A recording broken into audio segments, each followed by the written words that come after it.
Now I'm gonna finish what the fuck I have to say. Damn. Hello, I'm back again. Maybe 3 times the charm. Like, share, subscribe, support the stream if you feel so inclined. To the one person who dropped their subscription because I couldn't do a show. Uh, Sometimes this happens. Not all the time, but sometimes. So have fun. Have a nice life. Congrats. I apologize, you guys. It's not planned. Okay. Obviously, it's not planned. And excuse me. Damn burps again. So as I sit down to the microphone now, I got burps. I went to do the first job. It was quick. Set the stream up for 3 o'clock. Was done with that job about 2:38. I'm like, good. I can get back and get it done. Soon as I pulled off and turned the corner, I got another call, and I was trying to pick up something to eat. Go to that call, and this person has broken their faucet, trying to put a hot water restrictor on it that they shouldn't have been trying to do anyway. So from that, there was a cascade of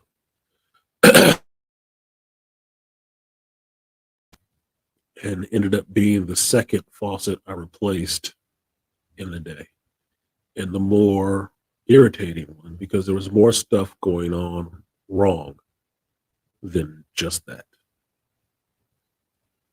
So it happens sometimes. I don't know why this thing is still beeping. It happens sometimes. I don't know why is it fucking doing it.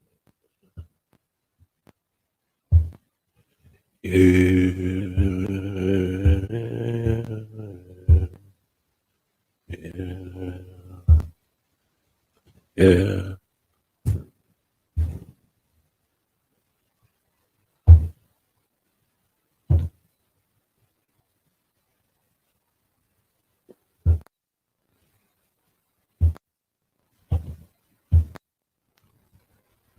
Yeah. Hello. I don't hear the echo now. Anyway, that's what it was. It was just a pain in the ass that ended up taking longer than needed because a lot of things were cascading going wrong at the same time. Didn't even have the faucets out. So I had to figure out and think for somebody else to figure out how lazy are they and if they would have left the key to get to where they locked up all the actual parts I need. They were. So yeah, exactly, Aquatechy. Bad decisions just compounding. Broken seals, dumb shit. And this lady was chunking her order together, which they should not have let her do on the call, where she wants to put 4 things on this one work order. Like, no. The emergency is this broken sink. And it's not even an emergency because you got 2 other bathrooms in the house. It's not like it's squirting water. It's just you broke it. That could have been done during the week. But you get there and then, well, I kind of want a sprayer in the kitchen too. I'm like, you got to put in for something like that. And something's wrong with the stove. You need to put in something separate for that. This is not we show up for one thing and you throw 4 on top of it. No, that's not how it works. It needs to be fixed immediately on a Sunday. You ain't watching no damn kids on a Sunday. You're watching your own kid on a Sunday. So I'm a little irritated by that because it messed me up getting back to you guys. And I tried to reset the time of the stream for 4 o'clock because I thought it would be enough time to do that. And then all those other fuck ups that you find out so that you start taking stuff apart is what made it take longer. And being that I'm a big guy in an 18 inside of a 18-inch cabinet for vanity in a small bathroom with laying on my side, my left side, which hurts, my head stuck in a door, and my legs out in the hallway. Can't get both my hands in there. Oh, it's fucking fun. Oh, the smile on my face. So it's just irritating. Yeah, JT, humans suck. Humans are stupid. Humans are stupid. If I was an alien, I'd visit this place like a safari or a fucking zoo and watch all the unattended animals running amok. And then I'd get the fuck out of here. I would not touch down on this bitch. No, sir. I don't want nothing they got confecting me.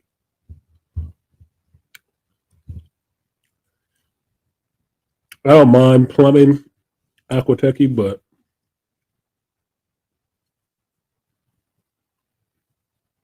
what bothers me about plumbing is when people don't do things to code and they mix and match parts and shit. You don't put the right size stuff in there to begin with. Because one of the other problems, because I had to switch out this whole faucet and drain assembly, is that I put the new one in, and the plumbing pieces that they have underneath for the P trap do not match up. They use the wrong fucking size.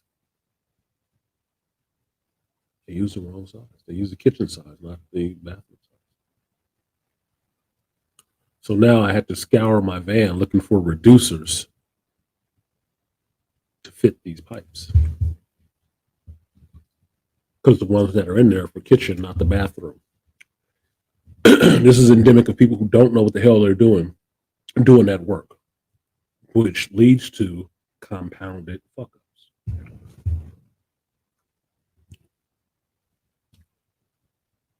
Like having to change a seal because it's broken. Because it goes bad, or resident was trying to turn off the hot water and she cranked the shit too hard, broke the damn seal on the inside. So the hot water wouldn't shut off. So I had to shut off the water to the whole house when I thought I was finished.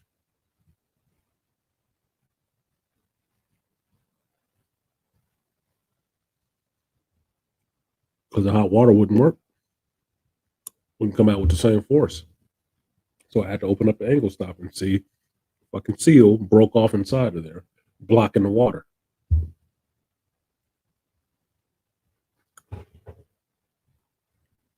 And this is the worst thing to see when I go in there to fix something. They talking about something that's broke. It's an emergency, and I get in there. You got your tools laid out on the vanity top. You shouldn't have that. I took a picture of that shit. You shouldn't have that sitting out there. You're not supposed to be fixing nothing in here. It's not your house. You're a renter, and this will be a charge for you. Yes, it will. They're supposed to call us. That's what we're here for. Don't call me after you broke some shit. Yeah, a quarter inch or a half inch.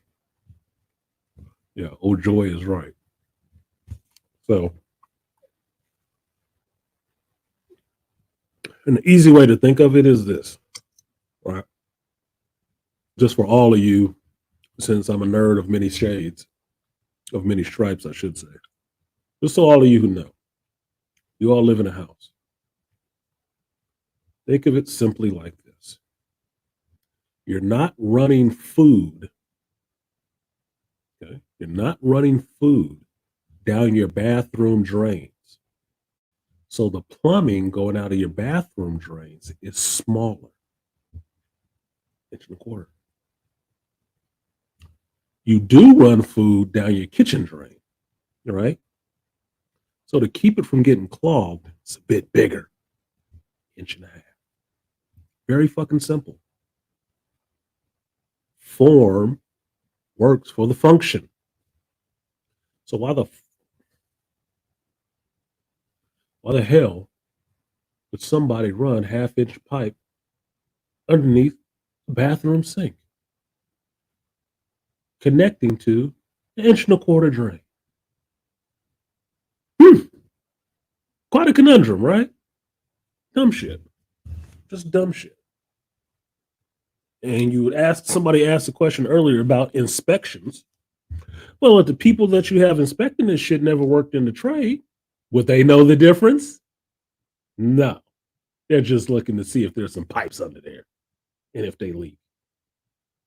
They don't have the eyeball to look under there and say, is that inch and a half going into inch and a quarter? Why'd y'all do that like that? Just need one reducer. Somebody come back and try to fix this, they're gonna be pissed off at you because they're trying to look for all these other washers and stuff to make the shit work. Fix that. Change that out and put the right stuff in there. Thank you. Yeah.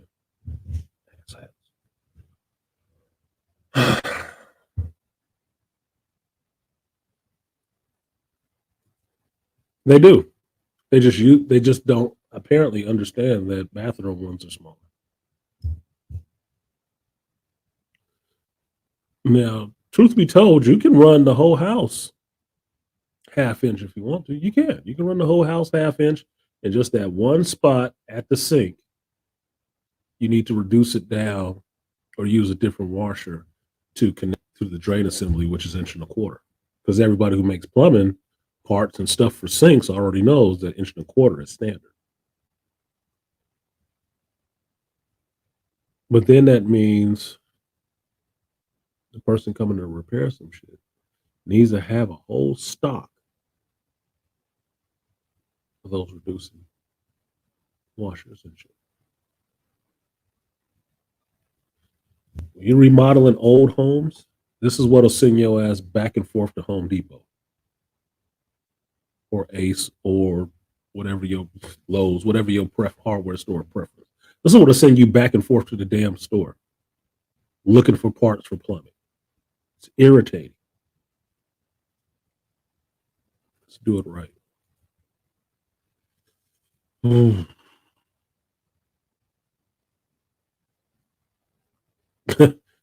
There's a crude way to remember it, but think of it this way. Smaller pipe is where you go to pee at. Right? Got your body, you got an asshole, you got a piss hole. Which one is bigger? Okay, then. That's your kitchen, the other one's your bathroom. Anyway, so moving on. Since this stream got so jacked up, I hate those. I'll put the link in the chat if anybody wanted to jump up here and spit some shit. Because I was going to ask a question and see if we can pivot this shit a bit.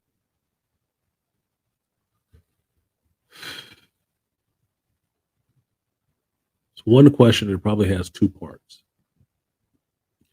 And the question really is, and I believe we've talked about it before, but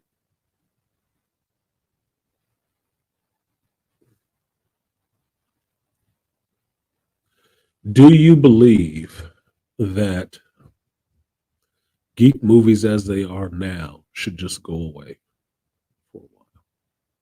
And if so, how long do you think they should go away?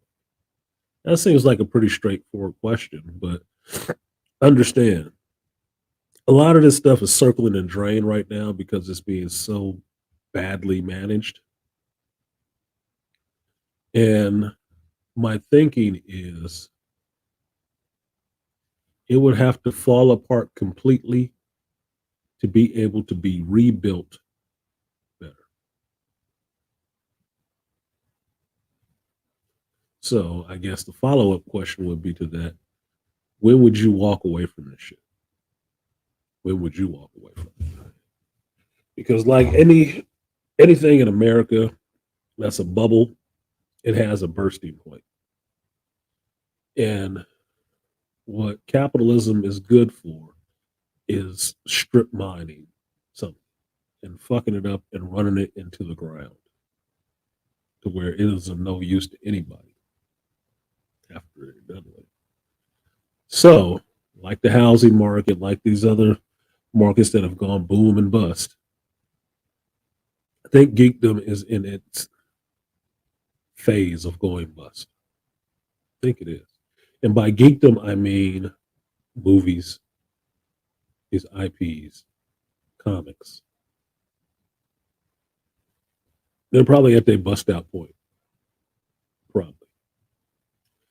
Gives me no pride to say that, but watching this stuff, this is where I think it is. Because if you remember how bad it was comic book wise in like the 80s or 90s after they had all those flood of fucking comics, and you couldn't sell any of that shit for anything. That was a bust period for comic book industry. Shitty movies with Marvel characters and selling off their characters to Sony is what kept that shit alive. That's what kept it alive. A little bit. That's when a lot of comic book stores actually went under. The few that were left survived because of foot traffic. Everybody had to go somewhere. Just dwindled down to the few that were left. And then those got busted out by COVID. The rest of those that were left. Even at a point where you thought it should have been booming because geek movies and properties were something that were hot now. Yeah, it should have been. Was it? Because people had changed and people didn't read fucking comics anymore. The market had changed. Where you could get your comics. Me and JT talk about this at times, but you can get your comics digitally. Newer generation wasn't into actual tactile media outside of saying they walked in a comic book store before and they watched Big Bang Theory.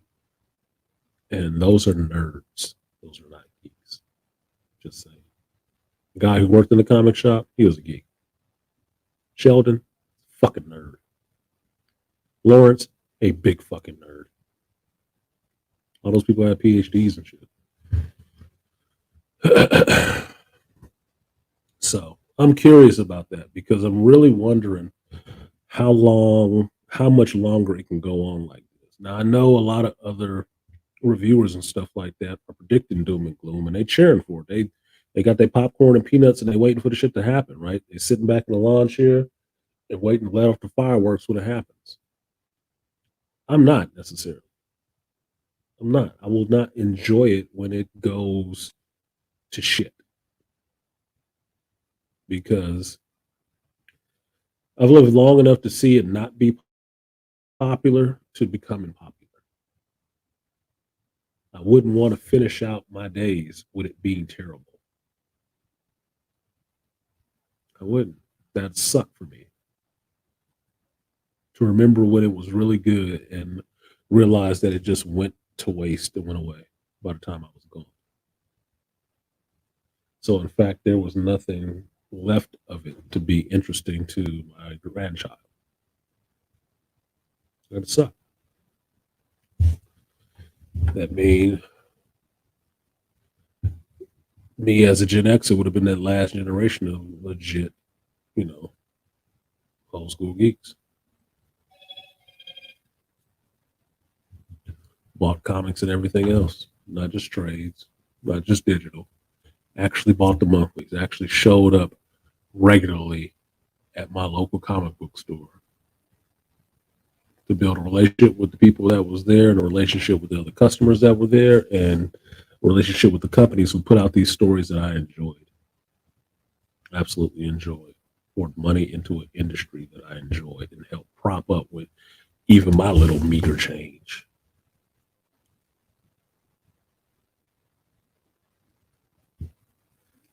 So I wonder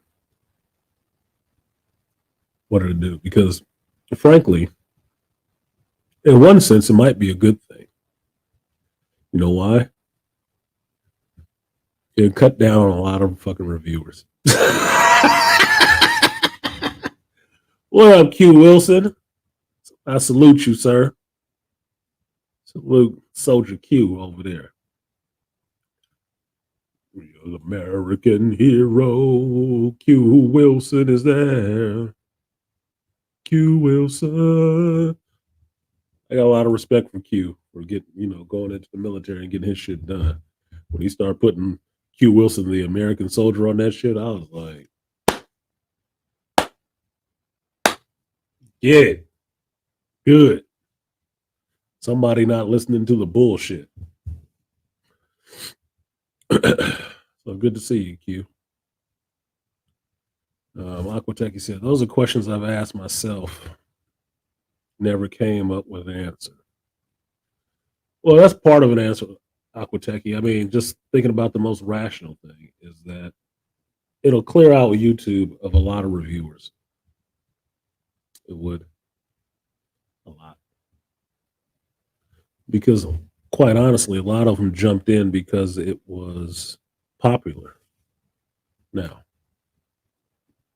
just like the 2000s with the movies.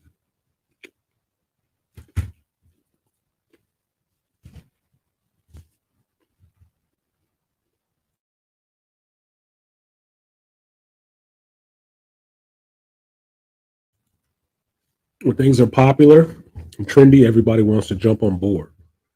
And that's what makes them go bust and become really garbage.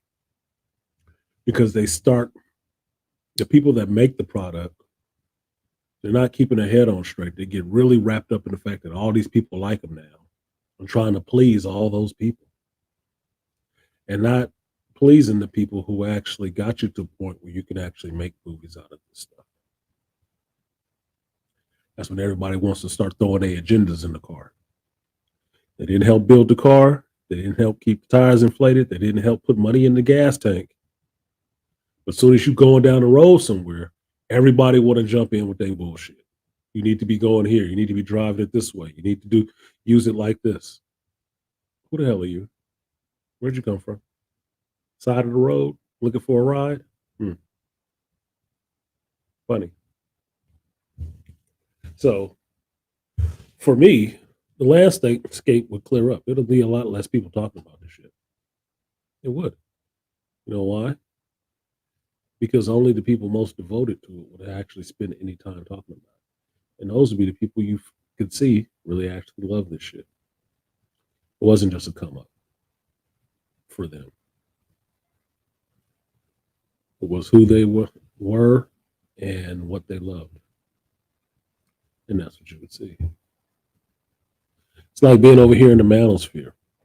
People who speak for the manosphere, in a sense, or think they speak for the manosphere, are never really the people who actually were over here building this space. You notice that? But they do come in with some entitlement, like they should be listened to and respected and all the rest of that shit here. As far as I know, it's a very small group of people who can take any credit for trying to build this intangible, not visual space called the Black Manosphere. Most of them don't ever want to be called king, leader, or none of that shit of this space. But somebody else is always coming in wanting that title. And somebody on the outside is always trying to crown somebody with that fucking title. Why? What up, D. Rivney? Because it's popular now. Thanks to and credit to a lot of work that other brothers was doing in the space, and Kevin blowing up, and then at the height of his blow, dying. That's what it was. Kevin was our Scott LaRock. That's what it was.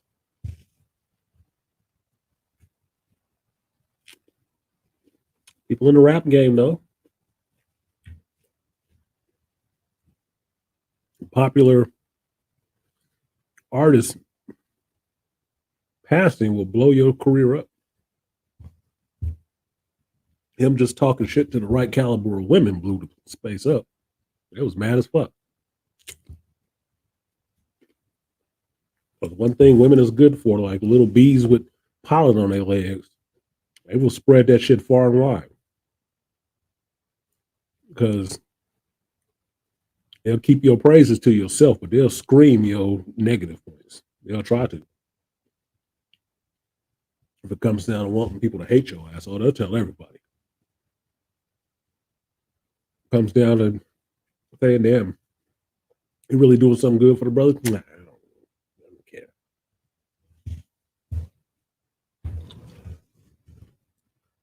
But that's the game. So, geek wise, movie wise, it would have to go bust. I think it would. It would have to actually go bust before it could get back to actually being about telling good stories. It would have to look like early 90s, late 80s, early 90s. Shitty Captain America movies, shitty Fantastic Four movies, goofy looking Thor and Hulk and Daredevil and shit. It had to look like that. Like nobody wanted to pour any money into it because they couldn't because it was banked on to be that. Oh, that's a loser.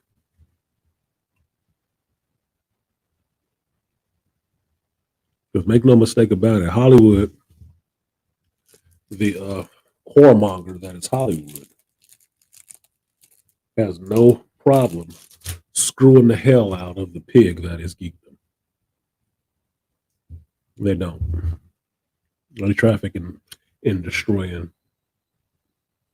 all your favorite stuff so they can turn the profit off of it and keep them stuff going, keep themselves going. What up, Aaron? So that's the question, really. For me, in terms of how long it'll be busted, 20 years. 20 years. We busted just long enough for some director to grow up, who was a kid, to grow up to adulthood and start making movies, remembering how good the first 10 years of MCU movies were. Remembering how awesome George Lucas actually was, what he created, and want to respect it.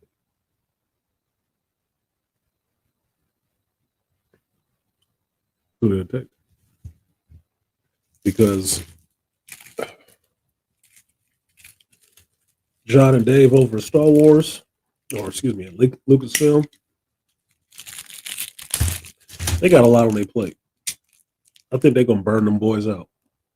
I really do. Because KK is not going. Indy 5 is over. Yes, it's not August yet, but Indy 5 is over. And I don't care how you spin it. You might as well be playing Russian roulette. That movie was not a success for shit for anybody.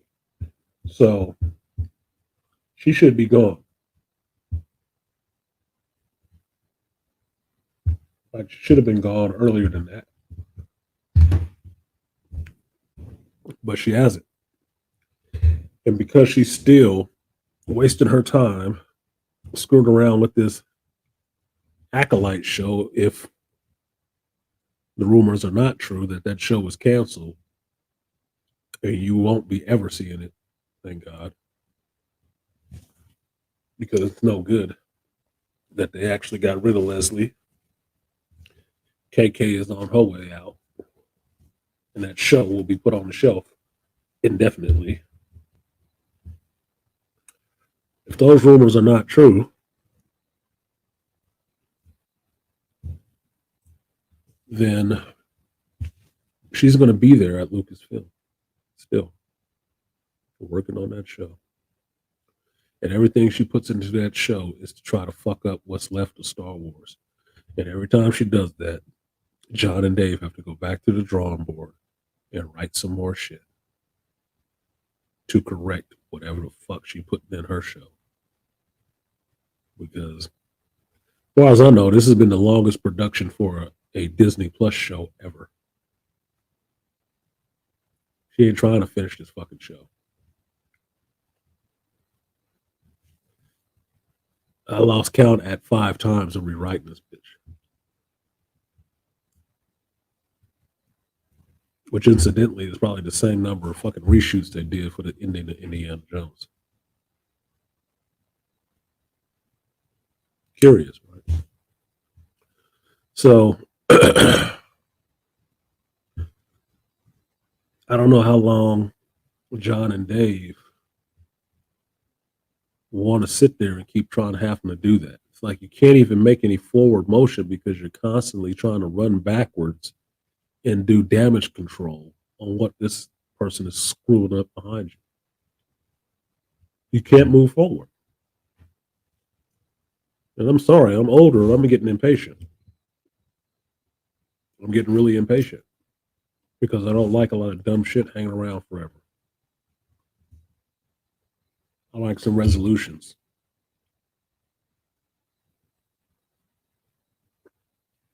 And Geekdom is going to have to take a step back in order for it to get better. Yeah, it's going to have to fall the fuck off. That's what I think. I think it's going to have to fall the fuck off and get back to them early 80s levels where nobody wants to watch that shit for it to get better.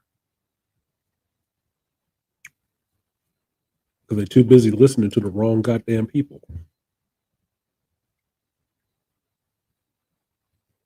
People voting with feet and wallets to send a message.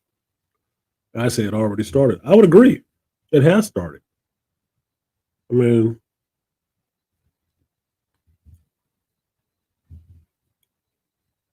look at all the stuff that Warner Brothers put out in the last year. How awesome was that? Look at the stuff in the MCU. How awesome was that? You gotta look at Lucasfilm, Star Wars. How awesome was all that? It's people right there in the middle of it in charge of shit, just fucking it up completely for the fans who are not fans of it. And my thinking is the only reason they're here because they're like opportunistic infections. This is where the money was. So they came over here because they can get a position real quick, you know, affirmative action. But now they fucked it up so bad, almost so thoroughly, you can't even really get people to watch this shit unless they diehards and really into it, actual fans. Because no matter what the hell they think they talking about, these are the only people who really showing up to watch this shit. And you keep losing those every time. Every time you put out another one of these little shit pieces, they're just like, okay, okay, I get it, I'm leaving. So I could say it already started, but geeks are hard to change. That's why I say 20 years. That's why I say 20 years. Geeks change really slowly. They don't like quick changes. They cannot deal with that shit. These are not the people who like things all of a sudden going left. Mm-mm. No, sir. You will throw them the fuck off. Think of somebody with, some level of OCD or something like that, and you just keep changing shit. They will have a damn conniption. A damn conniption. Changing any of that shit. You think them bitching about the movie was bad?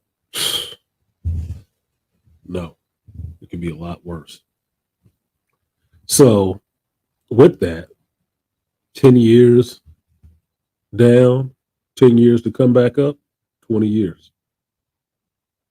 20 goddamn years.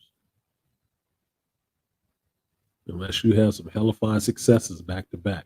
But because this stuff is spread through so many different companies right now, and every one of these companies got some goofy broad there thinking she's making something for the fan base and disparaging the actual fan base, it's going to take a while to get them out of there. It is. Maybe 10 years. Because it's been 10 years so far, and they might actually fire Kathleen Kennedy after 10 years of fucking it up royally. I don't know. I really don't know. I don't know what they be on. What up, Charles? The CDC in the building, laughing out loud. They will destroy our favorite stuff. That's why some things I don't even speak on because I don't need them going fucking stuff up. Oh, him like that? I don't know. He'll fuck it up. Yeah, that's usually what it is. It's usually what it is. But don't worry, you ain't got to say nothing. They recognize what guys like. And you ain't supposed to have nothing you like. So they come up for all of that shit. Put your arms around it if you want to, but they getting in. If you don't work at the company, they getting in. They will.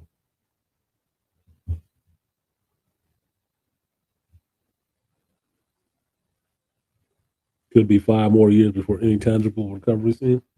I don't think we've bottomed out yet. That's the thing. I don't think we bottomed out yet. So that 20 years ain't even started yet. It's been on a slide, but I can give it 5 more years to say it'll finally hit bottom if they keep doing this dumb shit. Yeah. It's too many, especially on Lucasfilm's behalf. It is too many fucking failures back to back. Too many insults and slaps in the face to the fan base, and kicks in the balls. Too many. For Disney as a whole, they're responsible for a lot of this shit just because of the companies that are under their umbrella. Like, that's gonna fuck up your whole company for real.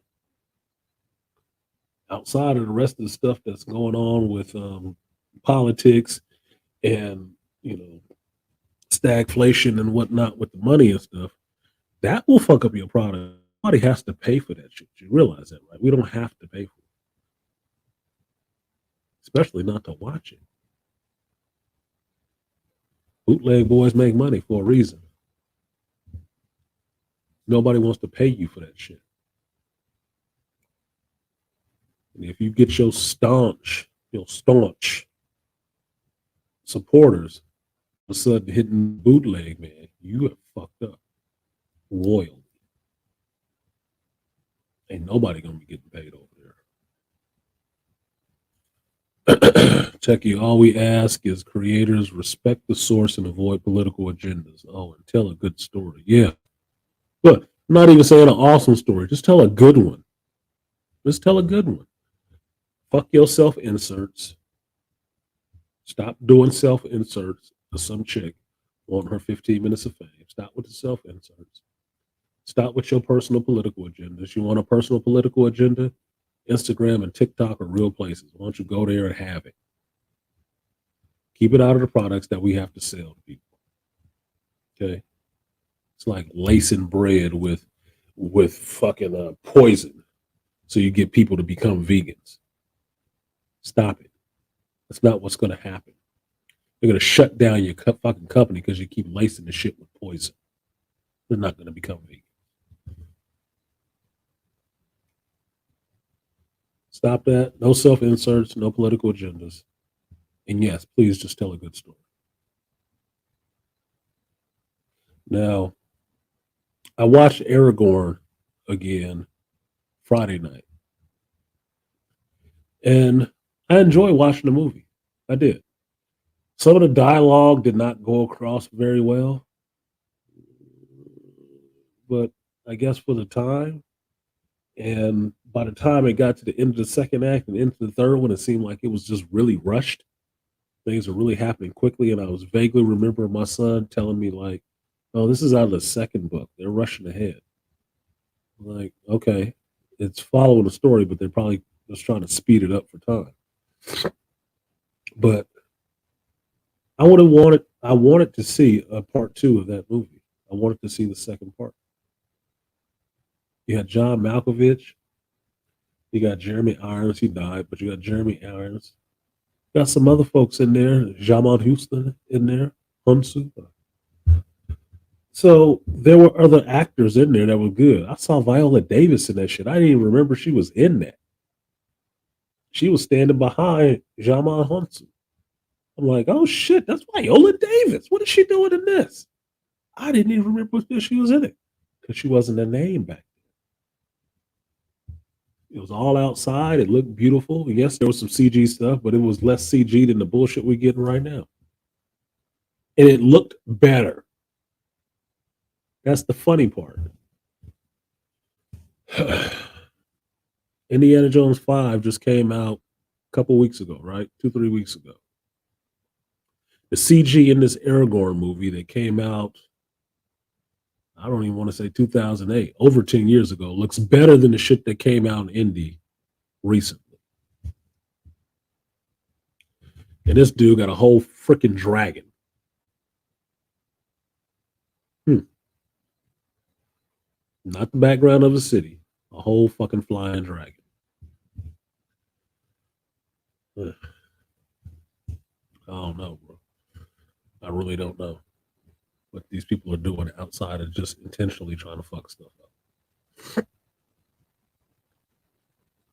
Yeah, even diehard fans have limits. Yeah, I mean, we rocked with Lucy McLean. What's her name? Ramona from Scott Pilgrim. I know what her name is. Kate Winslet. Is that her name? No, Mary Elizabeth Winstead. That's her. Mary Elizabeth Winstead. We rock with her. She is all right. She cool. She cute in the face. What up, A Bizzle?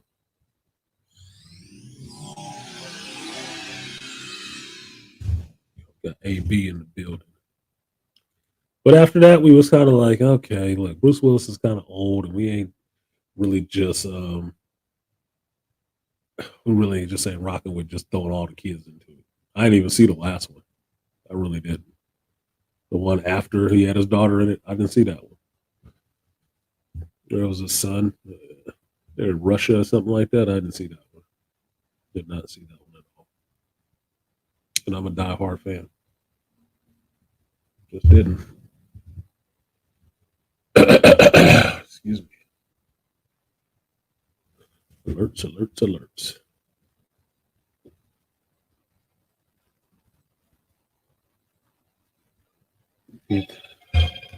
What up, Malika? He said, not a whole damn dragon, a whole damn dragon with scales and feathered wings. And she talked. And the motherfucker was having Beastmaster eyes and shit, getting dragon vision.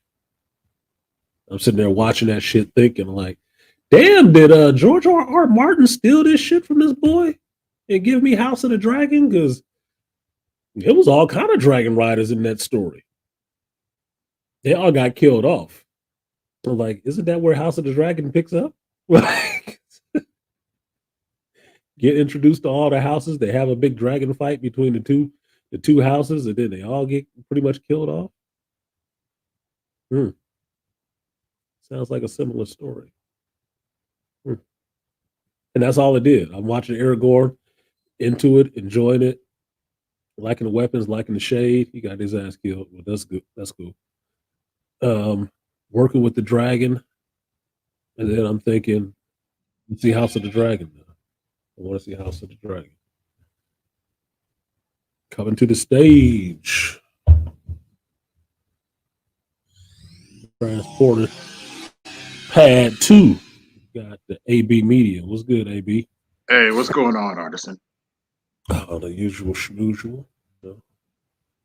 Just living and learning and trying to get things done, being a hero in my own narrative. Shout out to Charles Faulkner. Yep, that's what I'm gonna try to do in an hour. I'm gonna go live, talk about Uh, politics, but actually came on here, just to show some support and talk about Strange New Worlds. It's been good so far. okay. Wasn't there yet, but okay. What's good about Strange New World right now? They're doing a lot of interesting stuff. They have actually done some time travel Oh, here we go. with They wearing that shit out. yeah, oh boy. They wearing that shit out like a $2 hoe. Quick. Catch her breath. Like, damn. Yeah, they did. They went to this last episode. They went to a planet where this radiation makes you kind of lose your mind, makes you forget who you are, and they trying to You figure everything. must be losing your mind. Yep. So radiation made you lose your mind. I thought that was because the shit was leaking out your ears. But But, the episode before, one of the crew members is actually related to Khan, okay. So they're and they trying to had find a way to bring Khan back into it. well, Oh, they but kind of this is strange. This is Strange New Worlds. So Strange New Worlds is like the prequel. yeah. It's like a prequel series. Okay. Okay. So So he can they can throw in somebody related to Khan because they're not talking about right, Khan yet. But right. you got a Star Wars shit. You got to have Khan there sooner or later. Okay. Yeah, but anyway, they have her go back in time to stop an event, and it turns out the event they Oh, have to it's stop is obviously a female too, huh? yep, Had, unfortunately. had to be a female. Well, the agenda will be Oh, maintained. it actually gets better. They sent they have her go to a different timeline where the Starfleet doesn't exist, and Kirk goes with her and gets shot and killed. I was like, okay, yeah. Now I didn't like that much, but I still thought it was interesting because they actually showed Khan as a child. Yeah. Okay. So who's going to come back from the past, from the future, and say we got to kill this little baby right now because he does such and such in the future? Who's going to say that?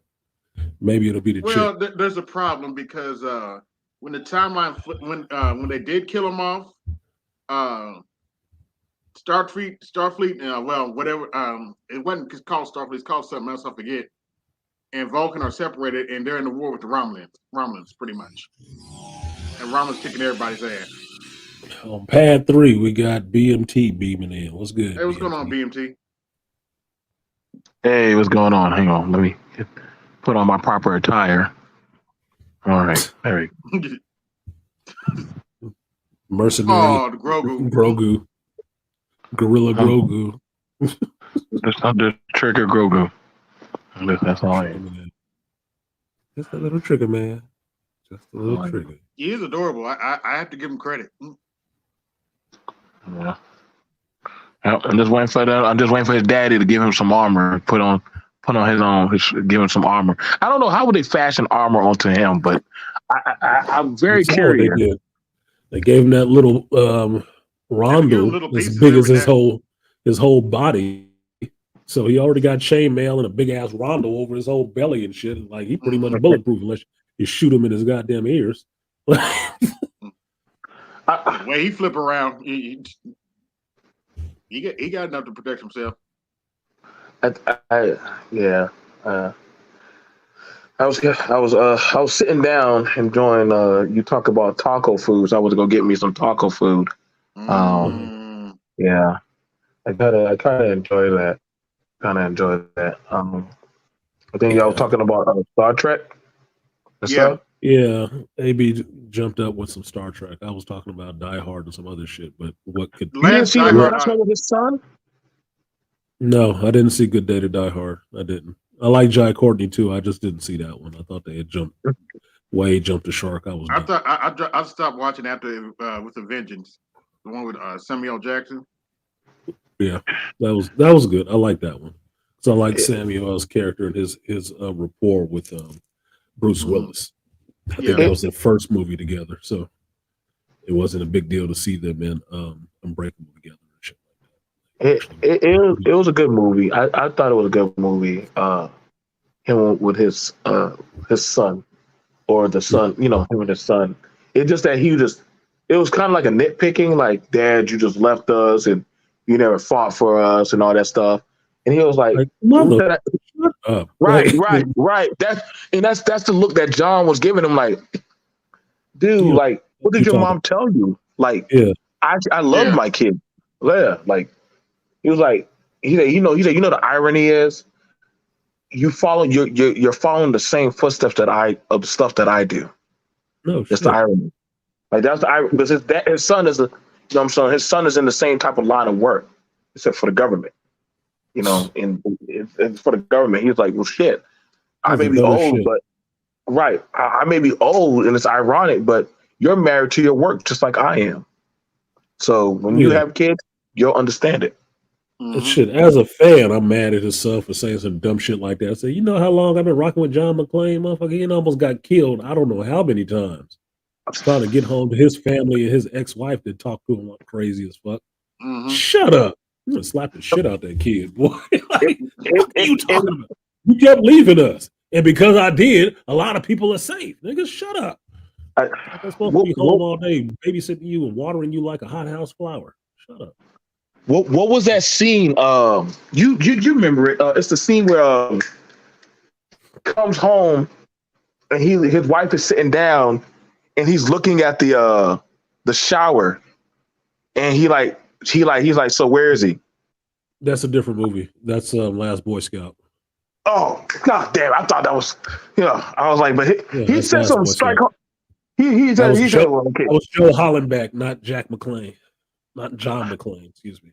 yeah, Mm-hmm. they pretty much had the same uh Sort of. mindset Yeah. of, hey man, when that wife starts Yeah. to check out, you know what time it is. Yeah. You just Joe know what time. Hollenbeck's wife was just, you're never here. It's that shit like if I was on the road struggling to make sure the family was okay, because I was always gone, you had the reason to fuck the neighbor. You were always gone. I was lonely. What did he tell her? Get a dog. The fuck? You fuck my friend? Really, bitch? John McClane and the wife, Holly Gennaro, they was estranged because he was a cop. He was dedicated to doing his job in New York, and she had a job opportunity, and he told her, "Do what you got to do," and she left. And he didn't want her to leave, but she was mad. He didn't. She was mad that he didn't try to make her stay. Like, bitch, you took a job. What the fuck? Like, you took that shit across the country. So they tried, but it didn't work out. And I like Bonnie Bedelia, but it just didn't work out. It was just different. She was trying to be the career woman, and he was trying to be what he was, which was a good cop. I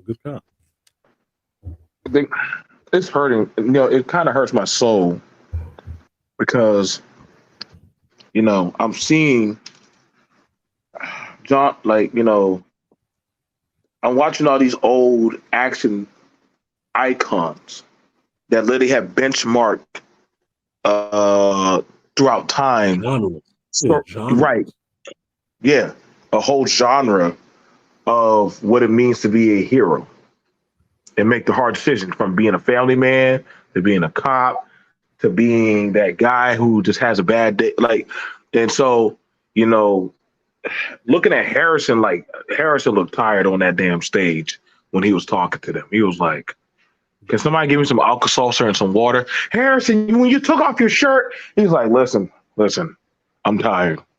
It's time for me to go to bed. Like, shit. Like, Well, like, that's one of the things I can appreciate about older folks. Like, I worked at mhm, a community center before, and I used to hang out in the back that's with the cool. seniors, right? And the seniors is where I learned to play pool really well and dominoes and stuff like that. Because I'm playing with people who've been playing this shit for longer than I've been alive, right? But one of the things I always enjoyed about them is that you realize after a certain point there is no filter. There is no reserve on anything they have to say to your ass. So you're gonna get the truth from them. You're gonna get all kinds of truth from their ass because they're past the point of giving a fuck.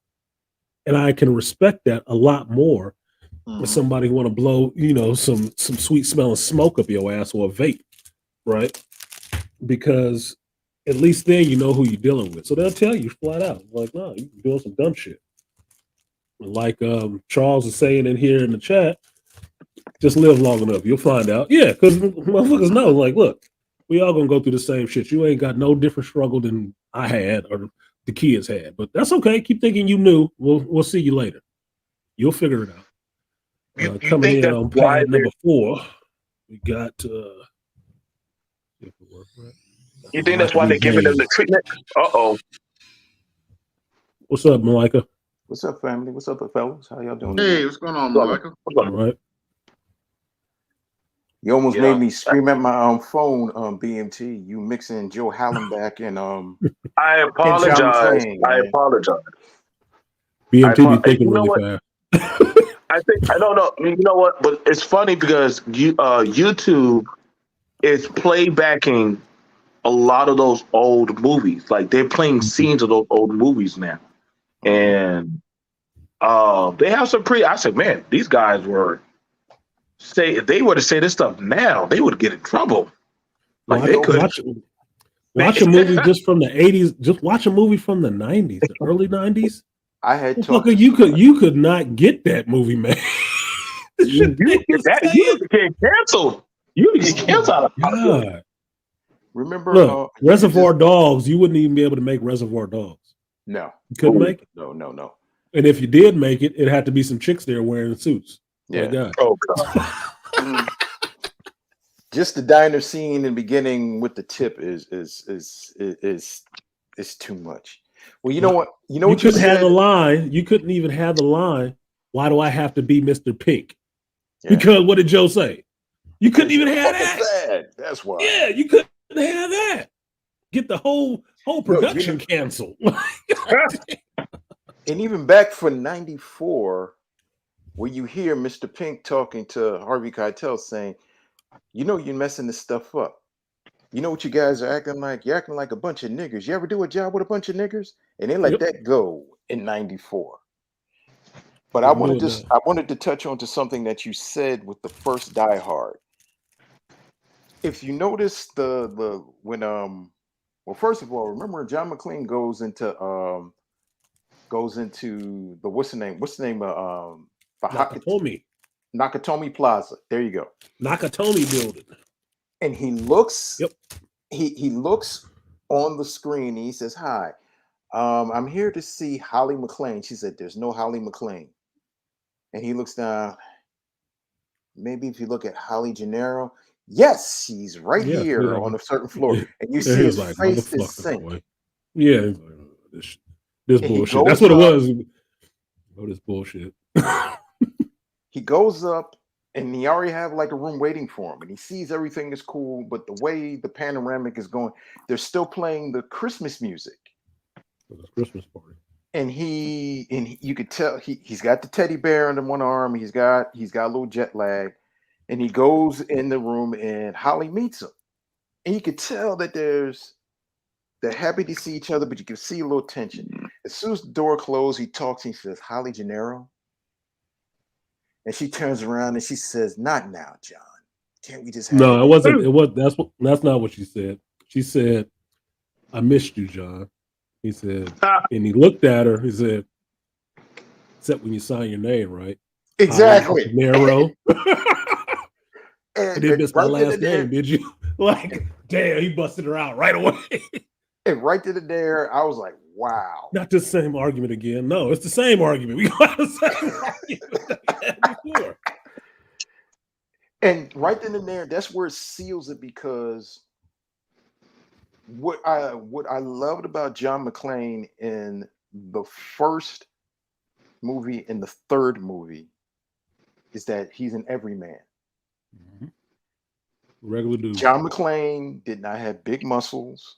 John McClane didn't have a Wasn't ex-military. yeah, he did he was a cop from New York City. He made it up to the rank of detective.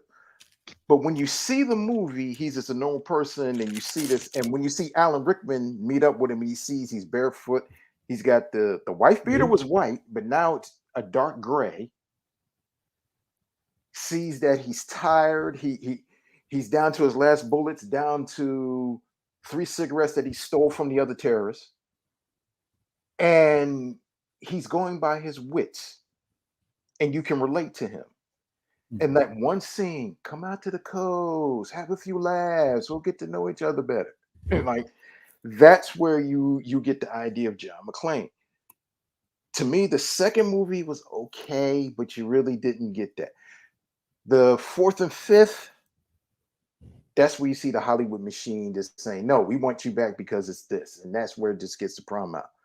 The problem where the one great scene we've seen John McClane is where They're trying to get into that consulate, and you see Jai Courtney and the other person. They're talking.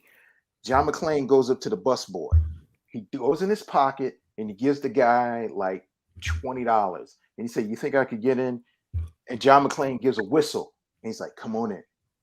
Then he's talking to the girl that works in the consulate that Jai Courtney is filming, and John McClane's just asking questions of her. And he's kind of just doing this a light interrogation. And Jai Courtney's like, "Dad, why are you asking her a question?" And he's looking at her and he says this, and that. And you see her face change. And you could tell she was lying. And then that's where he was like, "Oh," I said, right then and there. That's where you see John McClane, how he is. He's the expert 20, 30-year cop. The rest was just this Hollywood bullshit and fanfare. That's what's missing. Hold on 1 second. Shout out to Corrine for donating to the stream. Appreciate you, Corrine. She said, "What do you guys think of Olympus, London, and Angel Has Fallen series? 4th movie coming, I think next year." Gerard Butler, Morgan Freeman. I know which the movies you're talking about. I have not watched any of those movies personally. Neither have I. Really? I've seen them. I heard they're really good. I just haven't watched. They are. It's let kind of like. Let me give her her salute, then we can go into it. So let me give you your 3B salute, Kareem. Appreciate you, but donate. I'll give you actually double up because this is the second time you donated. Double up, 3 or 4 times. I ain't telling no lie. Run it up. Never let a hard time on the was. She came back 3 times, or came back. Yeah, she came back 2 times, and she donated twice. Gotta make sure she get a little respect over there. I appreciate that. All right, go ahead, Malika. What you were saying? Sorry. Cut the flow.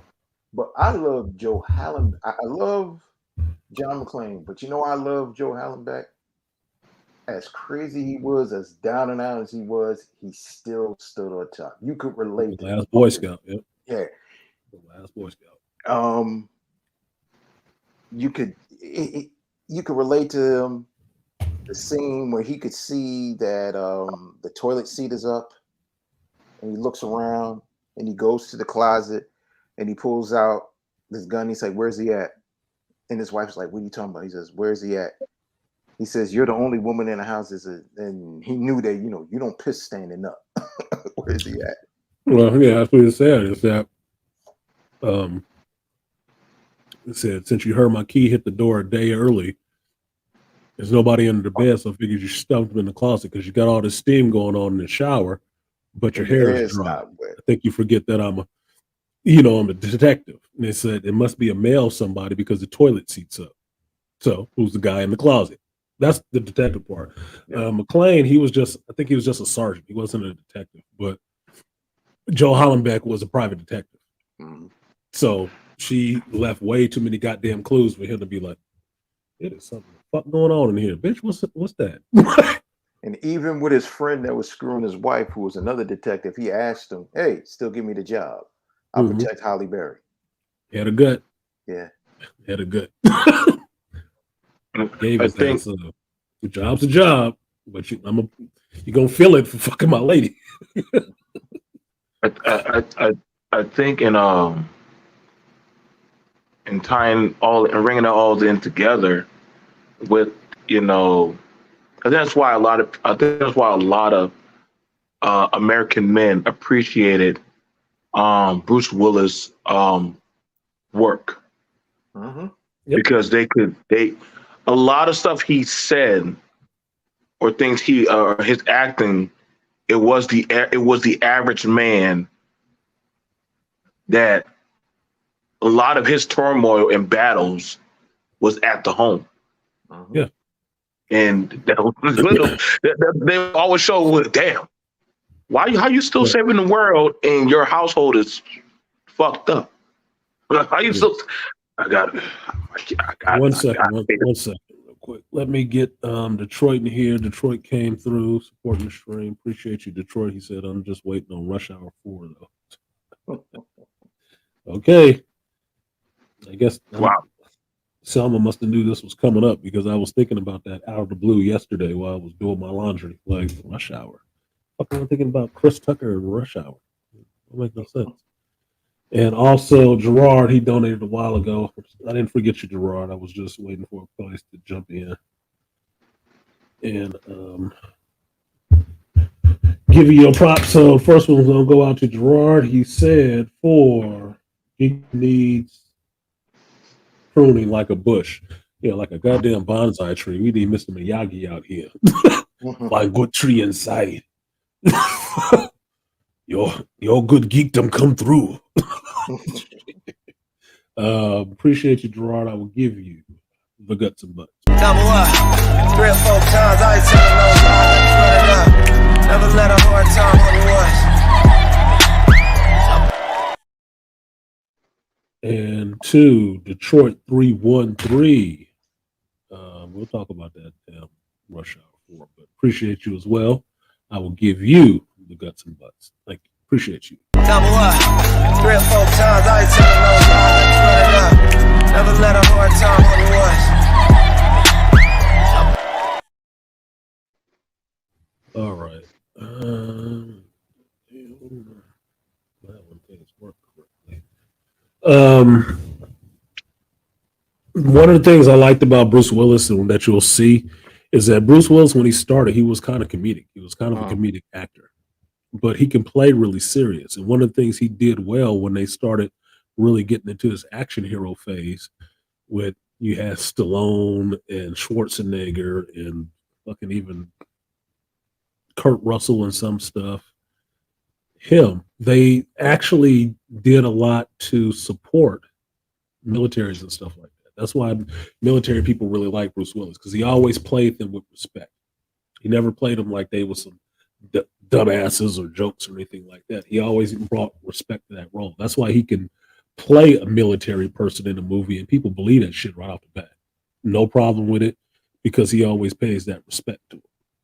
So if you watch movies like The Siege with Denzel, playing a general, colonel, he's a cold piece of work. He is a cold piece of work, but he is about his mission and doing what he has to. He's not a scumbag. He's about his mission and needs to be done. And there's some really ugly shit that needs to be taken care of. He's about doing that. But you watch Tears of the Sun, you see the same kind of thing that you see in a John McClane. He's out there doing this thing, but he has a heart. The dude always has a heart, and he's always trying to do the right thing in the situation that he's in.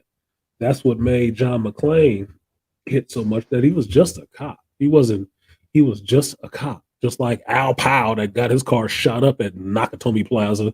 He was just a cop too, but they rose to the occasion. That's what made those characters so iconic. They just rose to the occasion that they were in. He had nothing but his 1911, his Beretta 92FS. That's all he had.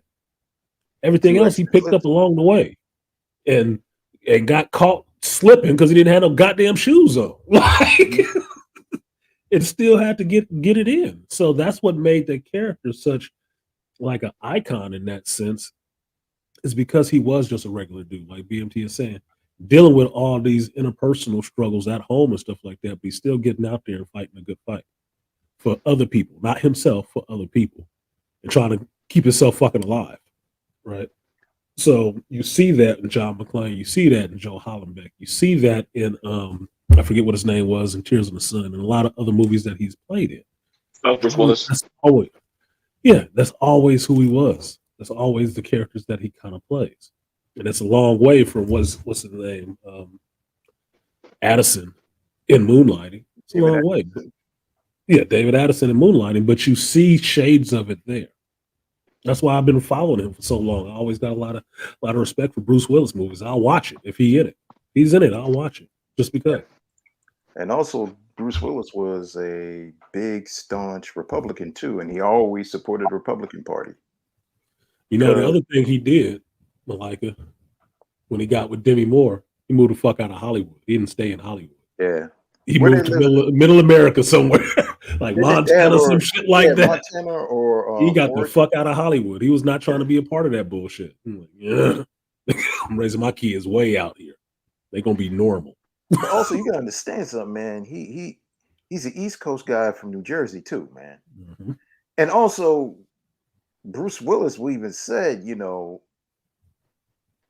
his rise to stardom wasn't easy. Like for the reason why he's so relatable and so down to, for like a good 5 or 10 years, he was a bartender in New York, Mhm.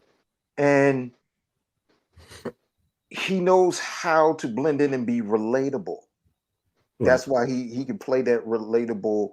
He can play that relatable guy, that guy from around the way. You know, he could always be that cool guy. He can always have, like, even Mr. Good Cat. when he played Butch in Mhm. Pulp Fiction, he Butch and still Pulp had that. Fiction. He still had that relatable personality, Shit, that Hudson Hawk. relatable. Yeah, Hudson Hawk was That's just my fun. favorite movie. It's just That's my that's favorite just him movie. getting to be goofy. You know, him getting to do the funny stuff that he was doing. You watch him with him in Blind Date with John Larroquette and Kim Basinger. yeah. Do the It's moonwalk. funny. Yeah. It's funny. He was That was straight and all together, and the more the night went on, he started getting fucked up. Like, what? No, I seem to remember somebody's having a party. Party. You don't want to go to hang out with my friends. Oh no, we just gonna have to live in there. Lost his mind. But then I Wow. remember I was telling my best friend, he's like us, he's a cinephile. And I broke down to him, I named people, I said Bruce Willis is in with uh my brain is playing Clint Eastwood, Charles Bronson, um these guys, Steve McQueen. And here I'll even put people up now, my day. I'll say Jason Statham. I said these are normal guys that if you saw on the street, they blend in. That's why these are guys, they're not known for total rugged good looks, but it's their masculinity that draws people in. It's that women want to have sex with them, guys want to be around them. These are guys that, like, and I'm talking about younger Charles Bronson, the chiseled Charles Bronson. You can see Charles Bronson that he could be working in a foundry with you. He could be that cop that's working on the streets. He could be that family man that's just that guy that's the garbage man. But there's that connection where it's that everyman quality that draws you in. And that everyman quality, when it plays in a movie, that's why it works. Perfect example. Big Trouble in Little China. Reason why people Kurt love Russell. Kurt Russell, even though that he Jack was Burton. who? Jack Burton. Me. Me. He had Going that over Jack everyman Burton. quality. Like Jack Burton. Jack Burton didn't always hit the target, literally and figuratively. He always said something stupid. He was always arrogant. He was in his own mind. He knew that he did something stupid, but Jack Burton will always do the right thing at the right time. And he did something. So he was self-assured. Yeah. That was the main thing. He was confident in himself and his abilities. He didn't have a problem speaking on it. And yeah, sometimes he fucked up shit. Like, I don't know, you didn't really stick the landing that time, old Jack. Yeah. But My whatever, wife was cracking up. She was like, that's "Why one do of my you like?" favorite movies. She was like, "My wife was like, why do you like him?" She was like, "Baby, he Kurt should have been Russell, dead." I was like, "Exactly." Kurt Russell He's put some good performances for me. I like Kurt Russell too. That's why I watch him in anything. but you know, I told my wife, I said, you know what? I said this is why a lot of these movies worked. It's like you take an electrician or a plumber.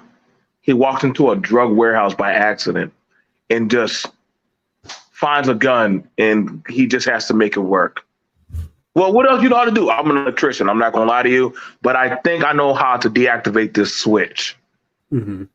How are you still alive? I'm making it up as I go. I'm not gonna lie to you.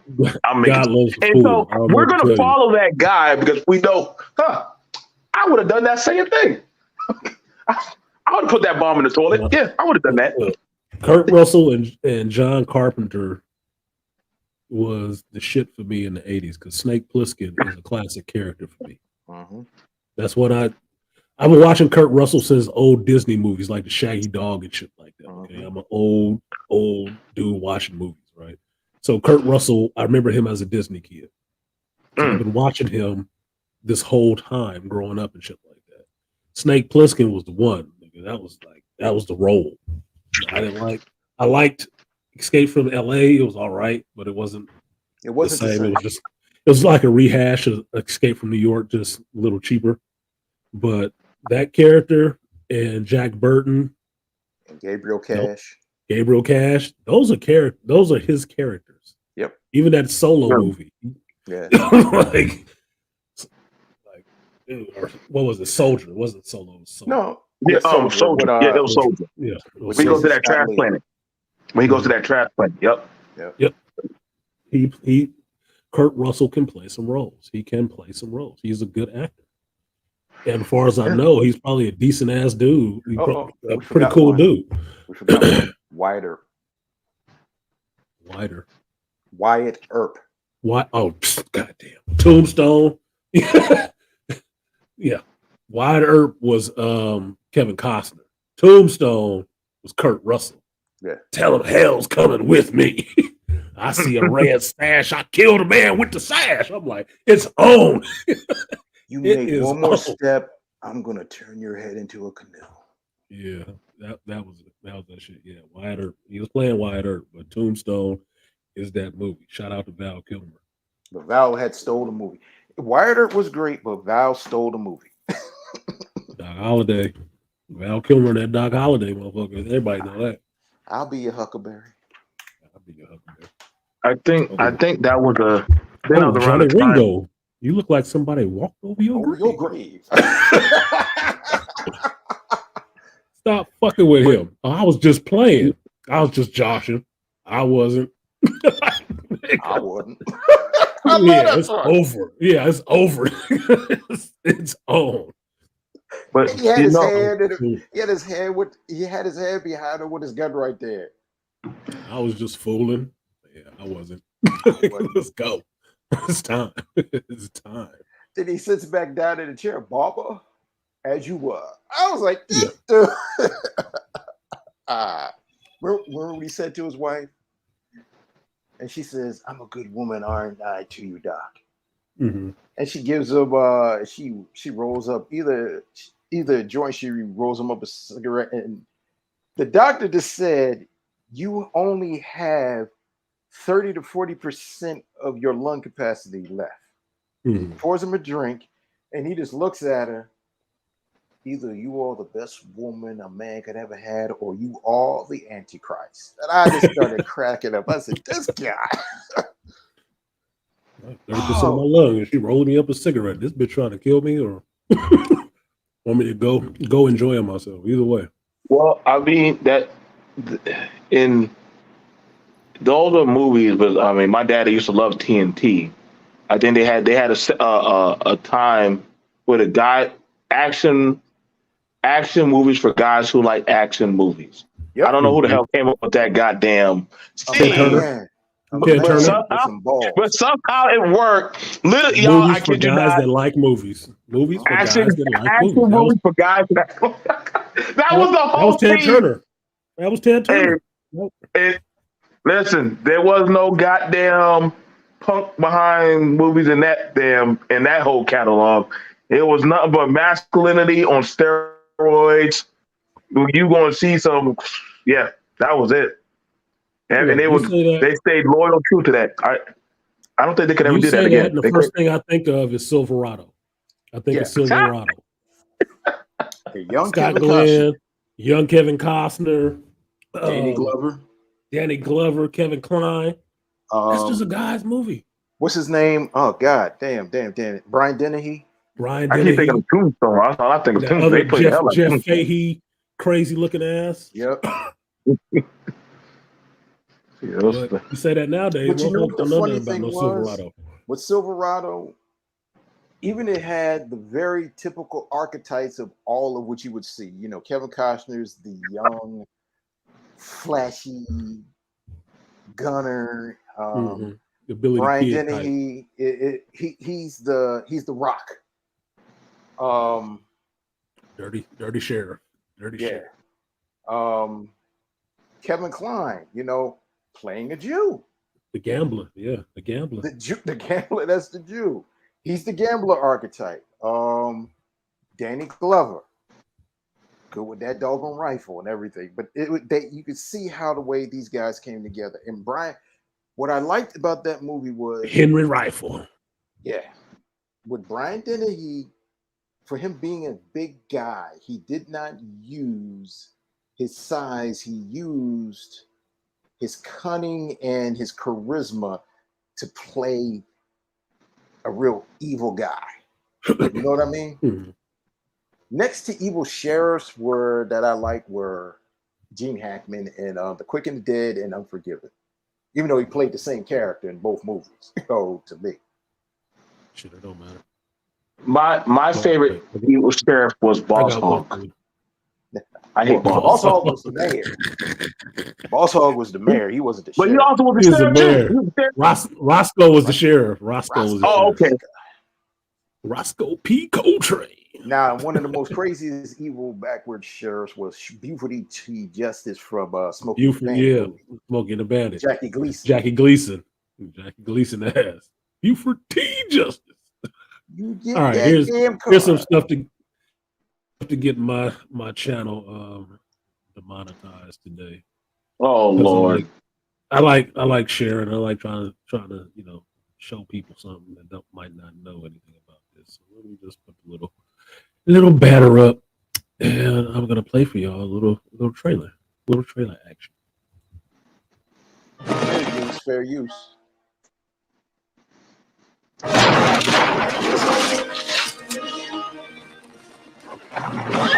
You're wearing my hat. What else you got that's mine? Now, I don't want to kill you, and you don't. Let's get out!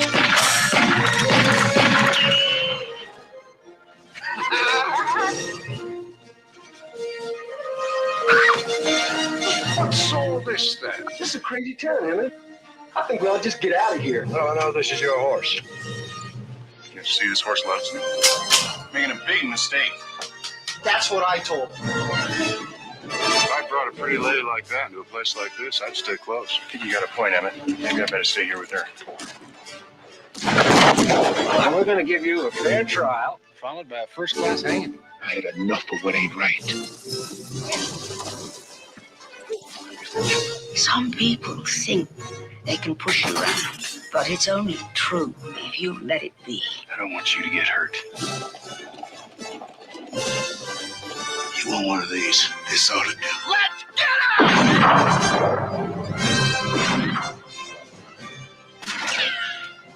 Hanging around with you is no picnic. Come on!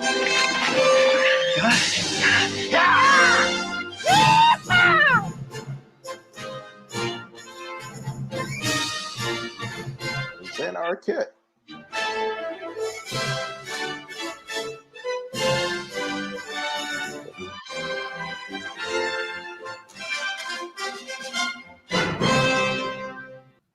I forgot all about Jeff Goldblum in that movie.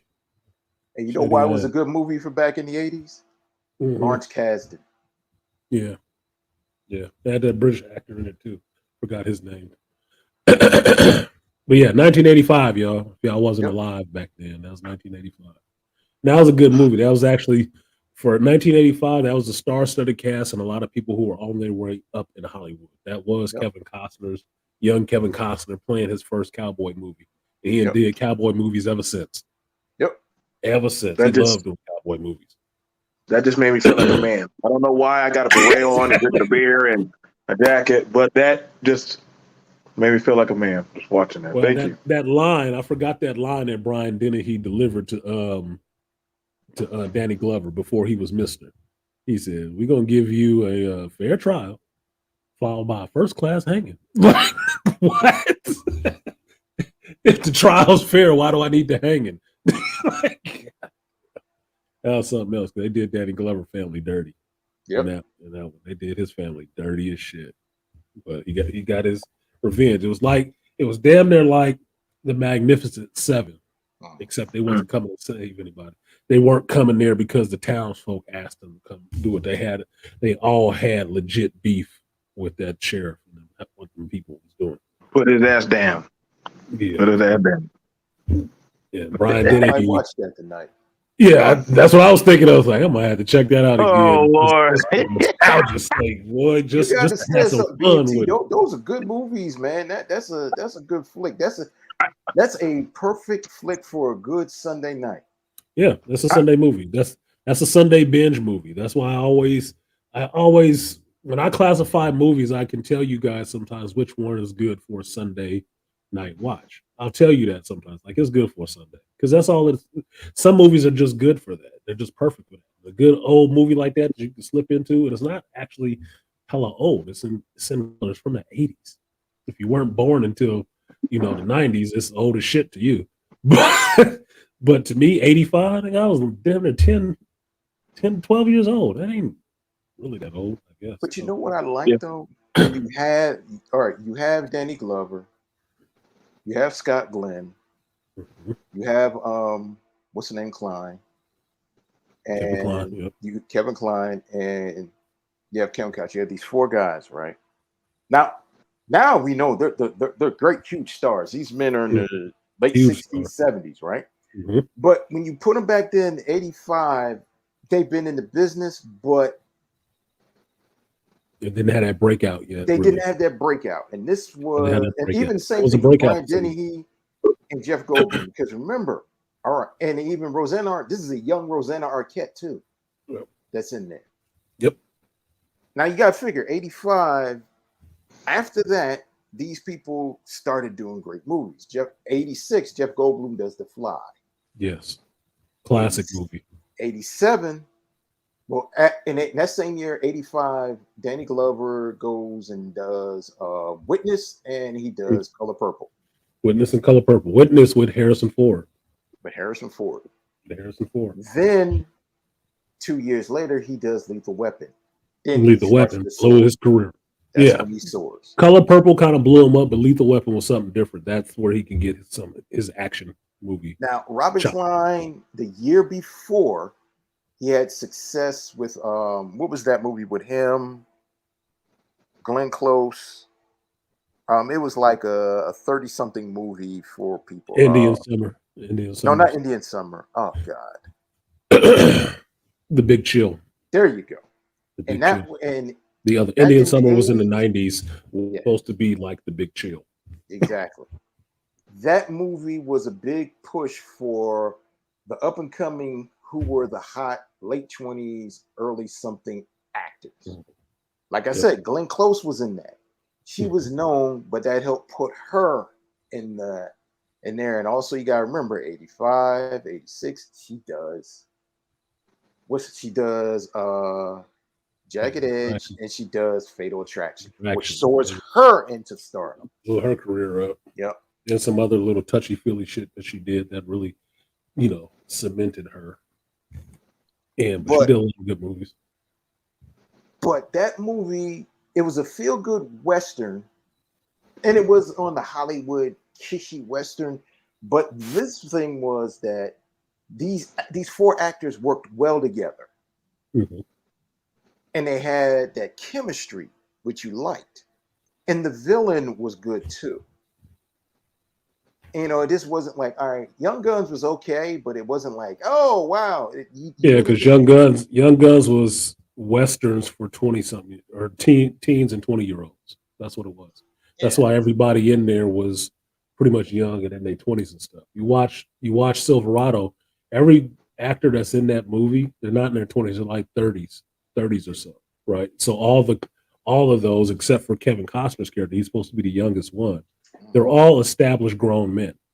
So they're having a grown man adventure, and it's taken that way seriously in that sense. That these are grown-ups, these aren't kids. The fun of Young Guns, that's what it was. It was that they were young. These were the young kids trying to start out in their legends. And one of them actually was supposed to be Billy the Kid. So that kind of played into that whole thing of, well, there's somebody in here that was famous at one time. And this is before he got famous. This is how he got famous. So that's what blew it up. But yeah, Silverado is a good movie. I like some westerns. I like some Clint Eastwood westerns.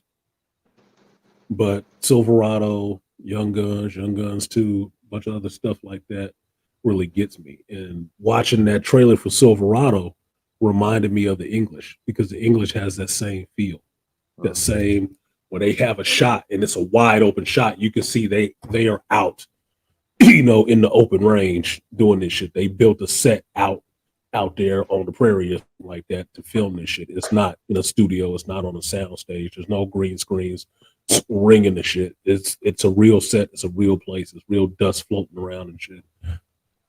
That's what I like. Can I give you one that is a Western, but it's late 60s, early 70s? What's that? A Man Called Horse. A Man Called Horse? I never saw that one. Oh, you got to see. Both of y'all got to see that one, and I throw that out there. It's with Richard Harris. He's a British guy that becomes a frontiersman, and he's left out there, but he gets adopted into a tribe of Indians, and he goes through the trials of becoming one of the Indians, and they wanted to see how good he was, and he comes a part of it. And I remember seeing it as a kid. And what that story tells you, the real strength in the mantle of a man, and how he realizes it's not about him, it's about the tribe. And he realizes he gets an Indian wife and he fights along with the Indians. You got to see it. Is that the one where he used to be like a soldier, but then after that he was like, "And I'm ready to die." And then after that he just somehow he gets adopted into the tribe or something. Was that the one? He has to go through the trials to be a part of yeah. You know what I'm saying? Yeah. Yeah. I mean, yeah. They put him through the. Don't tell it to artists. You're right. Stop. You know what? Stop. No. Artists. I saw it. No. I saw it. No. I saw it when I was going to rehab, because I wanted to commit suicide. I wanted to commit suicide, and I'm not talking about the story, but the movie. I'm telling you how it made me feel. Okay. It just, when I was going through, when I came out as a soldier, I lost my purpose as a man. But I'm like, what the fuck is this going to do? Well, you got a wife and kids and all that shit, and I'm like, yeah, I'm ready to opt out this world. And I just sat up and I just watched. That's why I said, it's like some of these movies, like I'm not trying to sound like a bitch, but I am going to cry when guys like Bruce Willis and Chuck Norris and guys like Harrison, like when they leave, like those were like, right. Like when they leave, that shit's going to hurt me, because and it's not the fact that they got to be white or that they're white men. It's the fact of what they represent for a young man saying, damn, how the hell you going to kill all them guys? Like, that's like the most terrible gang in the West. I'll figure it out. I don't know how, but I'm gonna figure that shit out. Like, that's why, like I said, like some of these things, they help revive. I think that's why they got banned off of like TV stations, because of what they represent for like young men. So I encourage that. That was a great movie to put out there. That is a great movie to put out there. It is. It helped. It made it. I used to just like to ask them to put it on repeat for me. Put it on repeat for me. No, that's a great movie, Malika. I commend you for bringing that up. That's why it jogged my head. I'm like, wait a second. That's the movie I was watching when I was on Suicide Watch one time, because that's what because of what it represents. There are some movies that to young men that mean more. The character itself transcend, like Luke Skywalker lets boys know that they can dream and be a pilot. You don't have to be a farmer. You can go out there and go be a pilot. Humble beginnings. You can actually set your own future and set your own destiny. You just have to the right thing with that was, though, y'all, he was dreaming to be a pilot. But his destiny was way far bigger than just being a Oh yeah, pilot. he Or get hired as a pilot, boy. He get hired in a pilot, boy. That He got to be a pilot. He did. He wanted became one of the best pilots in the galaxy.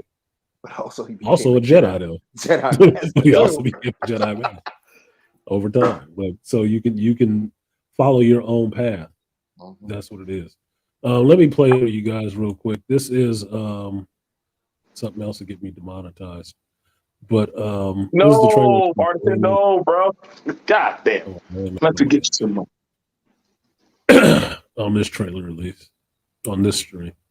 So this is the English. I'll tell you a story. Mine's about revenge. Can't help but think yours is too. Told y'all I like revenge. I've lived here my whole life. I've seen hell and I've made hell. So long, Sergeant. Just you remember, in there you've been one of us, but out here, you're one of them. Not your fight. Don't pick it. It was like magic. Only this afternoon, you were tied up there. I was lying down over there. Both about to get killed, and yet here we are. And it's everyone else that's dead. Someone killed my child. And now I'm gonna kill him. Will you help me? Can you shoot? I have to. Oh, you'll have to.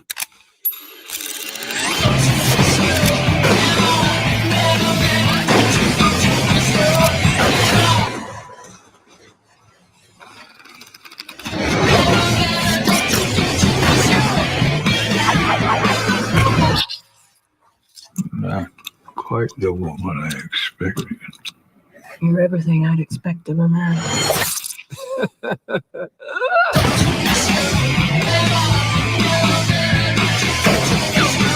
There's just something about this country. I sometimes wonder if there's horror in us all.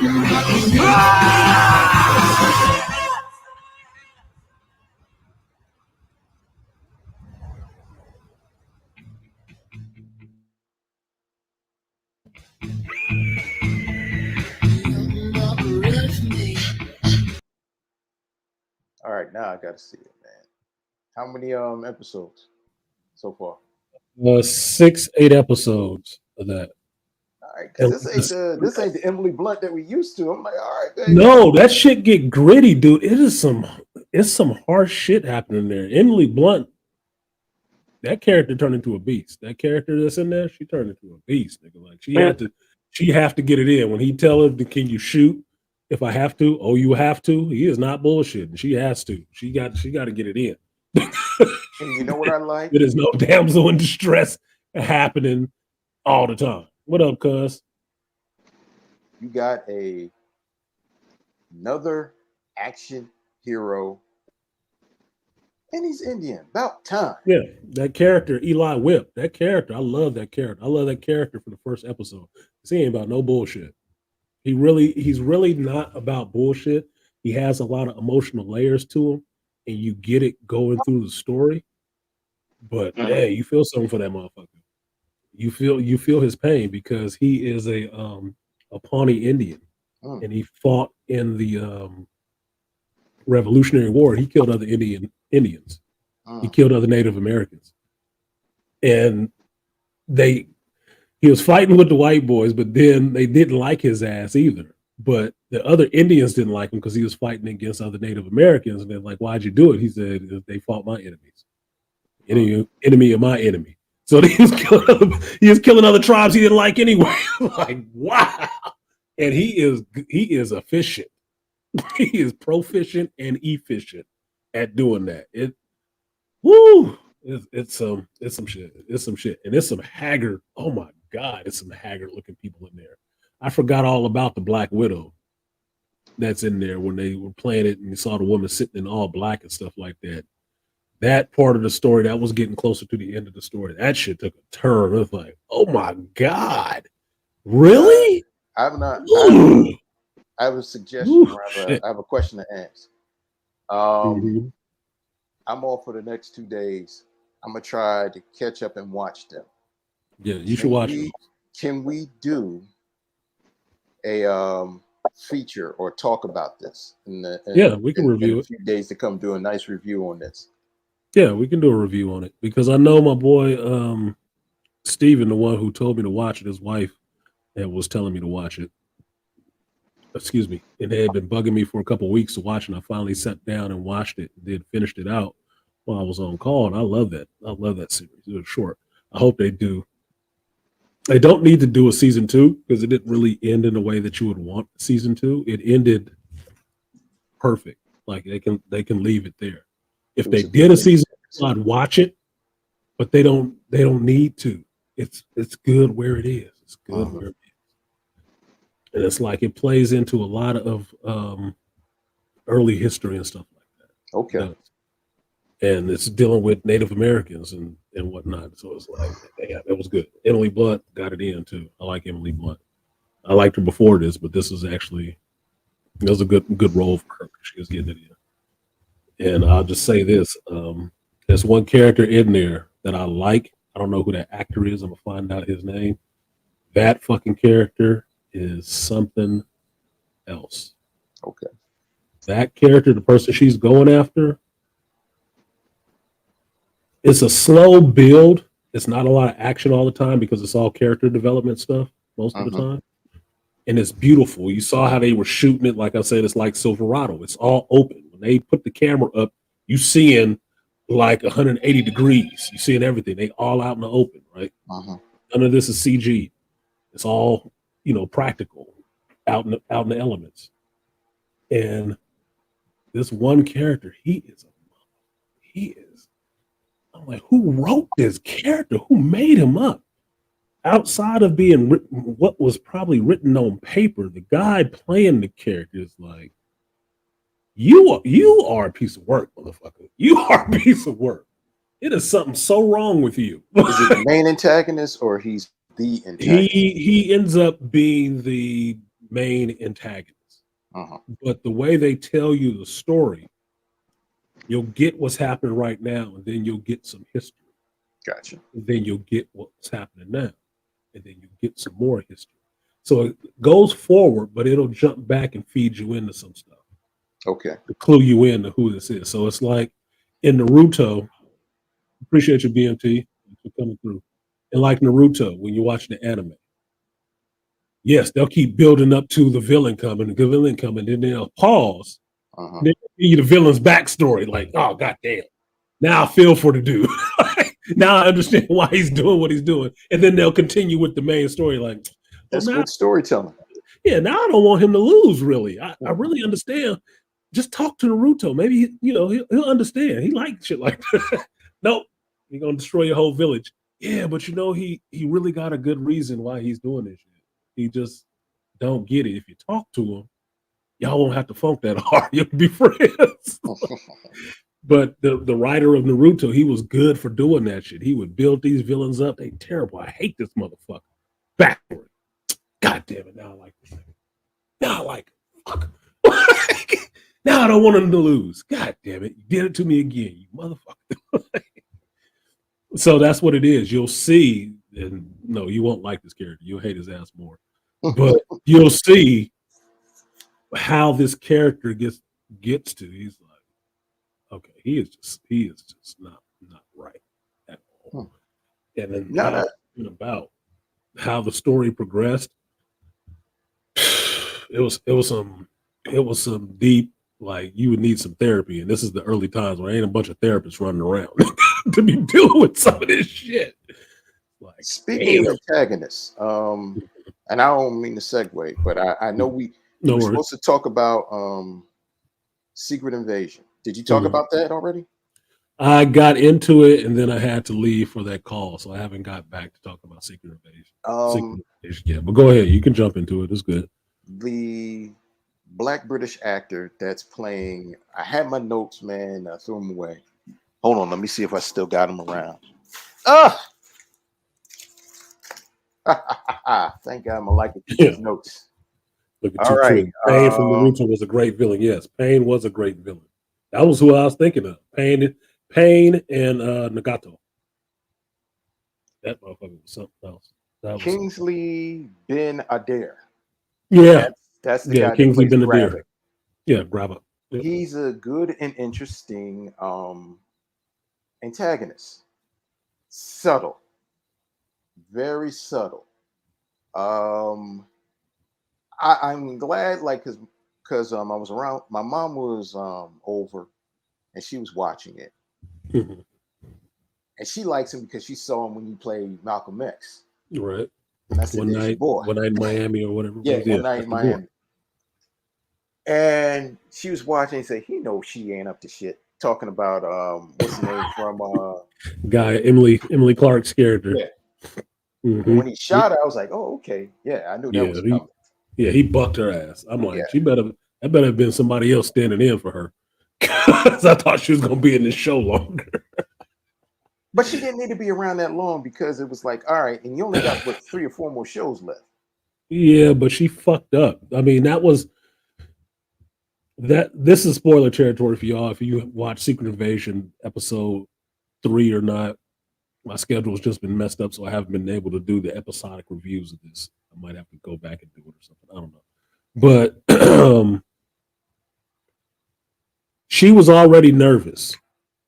And then he did something out of the ordinary, which is talking about this stuff right in front of her in the car. They already know they possibly got a leak, and he already came to her thinking it was somebody else. He was testing her. She should have not relayed that information Back to her father. She shouldn't have said shit after that. She should have sat on it because that was the flush out the rat information. You don't usually talk that stuff in front of her, but he did it that time in the car where it's just you there.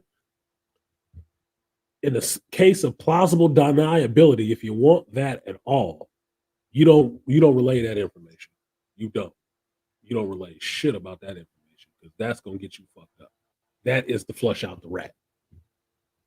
And you was the only one there to hear it. You better wait till he's talking to a crowd or something. I wrote down I like the Talos and Fury engagement. Yep. A lot of people That's what I said talked they about. didn't like it, but what I like about it, first of all, Ben Hendelson is great. Yeah. Ben Yeah, he's a good actor. Hendelson has his way he comes off where you understand his pain, but also you understand his respect and his honor to Fury. Fury isn't bad, but a lot of people say, "Oh, this is Nick Fury from this." But hold on, Fury's still suffering from PTSD. Yeah. And it's also you realize he's given his word. I had to really break it down and say, okay, fuck what everybody else says on the internet, what other critics have said. What am I really going here? And I had to really put on my cinephilic cap and just really understand it. The biggest job in his career was that he was dealing with the scrolls at the first point. That got him out of the office and behind the desk to try it. He said, okay, the humanistic part of him says, I need to find a place for these people. As he's doing that, and they helped him gain who he was, like Mendelsohn said, Like hey, Talos was telling him, yeah, he's checking his ass. he said, yo, I helped create the great Nick Fury. We were your spies. But then somehow you forgot us. And he did because he got busy with the Avengers initiative, which took 10 years. And then he got missed for another 5, which is 15 and some change. So now he's back. It was more than that because remember, he didn't get hooked up with them until was it 90 something? Yeah. When Captain Marvel was there. So they had been fucking around with each other for about 20, 30 years. Yeah. At that point, like, God damn, dude, yeah, you need to get on the stick with that. I mean, one of my favorite moments was, and some people said this and they felt some kind of way. Chris Gore had this, he said about this. The Don't be saying them people name over here. They're not black and they don't support this channel, so they don't need no free advertisement from me. They ain't advertising me. If you ain't over there telling them, "Oh, Artisan said this shit," don't bring their name over here. That's pointless. No problem. I'm a small channel. I love the interplay between Rhodes and Fury, Mm-hmm. and where Rhodes and people were saying, "Well, why did Jim Rhodes?" I said, Jim Rhodes stayed how the way he was. Jim Rhodes is a company man. And He's he a always soldier. was. And Yeah, here's he's a another thing soldier. that you had to realize. He's got to be with the defense secretary now, Mm-hmm. probably, with this president. So he says to Rose, "Oh, you're firing me?" He says, "No, you've been fired." So I'm just letting you know, I'm not bringing you in. Yeah, And he's how on the his duty. way the excellent acting and the interplay between two great actors with Don Shield and Sam Jackson. And Sam Jackson tries to pull the race card. Jim Rhodes is like, "Nigga, no, they ain't going this way. No, no, no. This is what you have to do." And he's Jim Rhodes is playing with. He even did this with Tony Stark. His character, even from the first movie, but Jim Rhodes is trying to be what he is. He's being a patriot, but he's also trying to deal with the benefit and the welfare of the country. And that was just well played where I saw that was great where he wasn't moved. He was moved, but he said it to him in his speech about how he could sit across from a man that he deeply admires and shares not just a brotherhood with him, but a history with him, and tell him, "No, you fired." He respects Fury a lot, but he does his job. And he He does what he realizes, thinks is in the greater good. He always does what he thinks is the greater good. So that's why I say he is a soldier. He is a soldier for his damn country. You gonna ride like that. That's how he ride. He has his friends and stuff, but look, even when Tony Stark was operating outside, he had to go at him. Like, it's just what it is. Nigga, you gotta calm this shit down. Look, you either talk to me or you talk to the people rolling tanks up to PCH. that's why he had to take the Like, go come up here. Let's go. he had to take that first Iron Man one. Okay, I'm getting out of here. Yeah, And I'm taking this is, to me, it's interesting. It's not bad. His wife, interesting.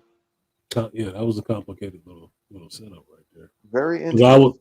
I was under the impression that maybe he didn't know she was a scroll. You get to the next episode right in the beginning, like, nope, he knew all the time. Okay. So, like I said, why wouldn't you want to be with a scroll? That shit, she got The actress tightest name thing is ever. Shailene Woodward. Yeah. And of course, everybody, if they notice, she played his mother in Unbreakable and in Was that her? Yep. She seemed too young for that. Because she played Oh, she played the younger version of Elijah's mother. She but played remember young Elijah's mother. She wasn't Sam. Well, yeah, she was. She was still him because she still saw her later on at she the had end of the movie. prosthetics on it. Yeah, she had the gray hair and stuff like that. Okay, I got you. That's So, cool. He brought her in. That's cool because they've already acted together. That's what you do when you're an executive producer, mate. Put your boys on. and automatically when Henderson stabs Ravik in that hand and he pulls back, and I said, automatically, I said, wait a minute, where'd that come from? Where'd that come from? And I said, the extremist virus. Okay. I said, all right. And I said, so he was already talking about them getting powers, yeah, turning themselves into super scrolls. I mean, he and I has kinda a healing ability now. And I said, I kind of like where they got the samples from Mhm. What they said, Groot, Extremis, the hand that went through the portal from the first what was it, Infinity War. It's what was the muscle that Thanos had? What was Remember, it was the fight in New York City with Iron Man and It was the Call Obsidian's yeah, hand. they Call got Obsidian. his hand from Alaska. So, and what was the other one? No, They he had went to to go. Alaska. His hand was still in New York. That's right. His hand was still in New York. Okay, that's right. So they got those DNA samples. They're trying to give themselves powers, which is kind of cool because that can lead you into the whole thing with the Fantastic Four and the Super Scroll, which I would want to see in a Fantastic Four movie, especially since the Scrolls are already here in the MCU, and the Fantastic Four has yet to show up. I would like to see them fight a Super Scroll, a Scroll that has all their abilities together. That'd be cool. The show wise, though, I am enjoying the interactions. Like some people were shitting on the show for the Don Cheadle and Nick Fury scene. I thought that was genius. Yes, It that was was a a great beautiful scene. scene. Ben Middleton and Samuel L. or Talos and Fury scene in the car. That shit was brilliant too. The shit on the train in the first episode was brilliant. There are good scenes in each one of these episodes, and it's only been 3 that really stand out. Shit, I even like the scene in the last episode where the MI6 chick was torturing the dude. That was a good fucking scene. She was putting it in, right? So I don't look. I'm telling you, some of these motherfucking dudes is just on some bullshit. A lot of that stuff that's in this show is actually really good. And you can't tell me it's shit when they got some of the best actors around right now in it. Acting, not jumping around on wires and shit, doing what they actually do, acting, interacting with each other. So how's the show sucking? I really, I'm really sketchy on people who, oh, this is terrible. This is a terrible show. Sam Jackson has been in shit movies, but Sam Jackson is an actor. I don't think he would make a shit show. I don't think that. And honestly, Talos and Fury make a good team. They do make a good team, and that's why I like that interplay between the two of them because Talos is down. You can see Talos is down, but he does hold Fury accountable. Like, yes, hey, you kind of did fuck up, dude. I'm on the outs with my folks because I rolled with you. That's why I'm on the outs. So it's like that's your man 50 grand. You got to listen to him a little bit. You got to hear what he got to say. And Fury's wife holds him accountable.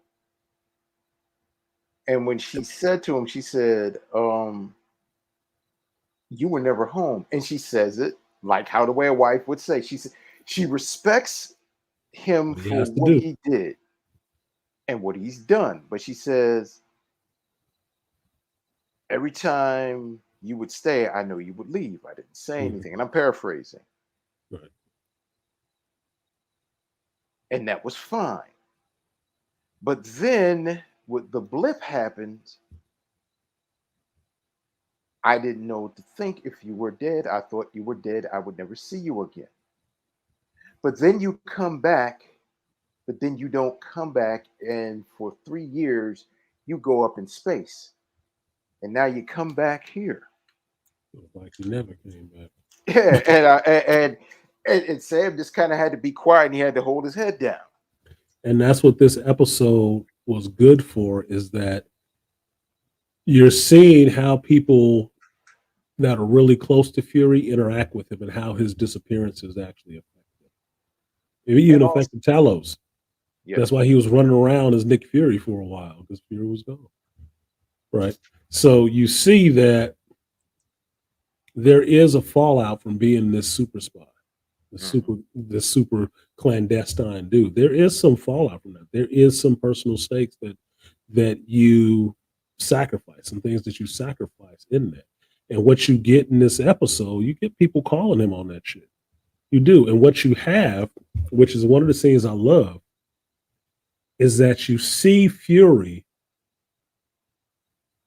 dropping the ego and actually asking somebody for their help. He actually drops his ego and does say, I need your help. I can't do this without you. That's a big fucking thing. Name any other Marvel MCU character right now who would be saying that I can't do this without you. I mean, I can see it coming out of the Guardians of Peter Quill or some shit like that. But he goofy half the time anyway. You know he needs some help. Fury telling his homeboy, "Look, man, I cannot do this without you." Because his homeboy checked him on that shit. Like, no, you need to apologize or something first. You need to ask me for my help, nigga. I'm trying to eat my breakfast. He called him on that shit. He did it. He swallowed that pride and told his homeboy, "Yeah, you're right. Apologize. I need your help. Can't do this without you." He's like, "Cool, let's go." Wow, awesome. It was some good acting in this episode with those two characters, with Fury in general being on the receiving end of other people really acting their ass off, and Sam Jackson being there to respond to them. So it lets those actors get a showcase for their skills, who they are. And I like the zealousy of Gravik. Mm-hmm. I like when you see the council. I was like, okay, that makes sense. I said, oh, people that are in the political arena around the world are Skrulls. Yes. I said, cool. Leading this talk, leading the fervor, leading the sheep into, oh, we should be doing this. And like he says, no, we're not trying to blend in. We want to take over this planet. And I like the part where in the second movie he says that particular dialogue scene went on the train in Europe. And he says, you know, he goes along soliloquy and he asks, he says, my mom had that little game we played. Tell me something about you that I don't know. Mm-hmm. And he says, no, really tell me something about you I don't know. Oh, there are a million of us Skrulls here on Earth. That's what Fury's like. Lizard ass mine. Your lizard ass mine. I laughed my ass off because that lizard line shit made me think of V the Visitors. Exactly. I thought the same thing too. He's just going off, but that's showing that how Fury has changed after the blip. He go off a little bit more. Yeah, he go off a little bit more off the handles. He will go in a minute. He be pissed because when him and Gravik was talking in the car in episode 3, he kind of lost his shit a bit. He actually did lose his shit. He wasn't the cool Fury right there. He was kind of under stress. Like, well, you know what? He was a motherfucking mushroom cloud waiting to happen. He's Superfly TNT. Hey, I guess so. Like, because a little bit of Jules Winfield came out. That's what I was gonna say. Felt a little bit of Jules Winfield coming out him. But this is one thing where I see why Sam Jackson is a producer. He just didn't want Nick Fury to be the cool, suave, badass type of dude. He didn't want to be Shaft with a patch. Note. Yeah, just a one-note Fury. He's actually giving Fury a little bit more depth where you would actually care more about what's going on with Fury as opposed to he's just this background character that comes in, helps you save the day, and then pieces out again. You get what's going on in between those times that he's gone. You know, and I like Maria Hill's mom saying, okay, you knew she would follow you, but you couldn't protect her. And you cannot tell me what really killed her. Mm-hmm. So go get what really happened to her. Yeah, so go get these motherfuckers. She gave marching orders, nigga. Like, do what you need to. Like, really get revenge. Go get it. Yeah. Mm-hmm. And took my baby. And what I like about Gravik is he's hurt because he's a victim of war.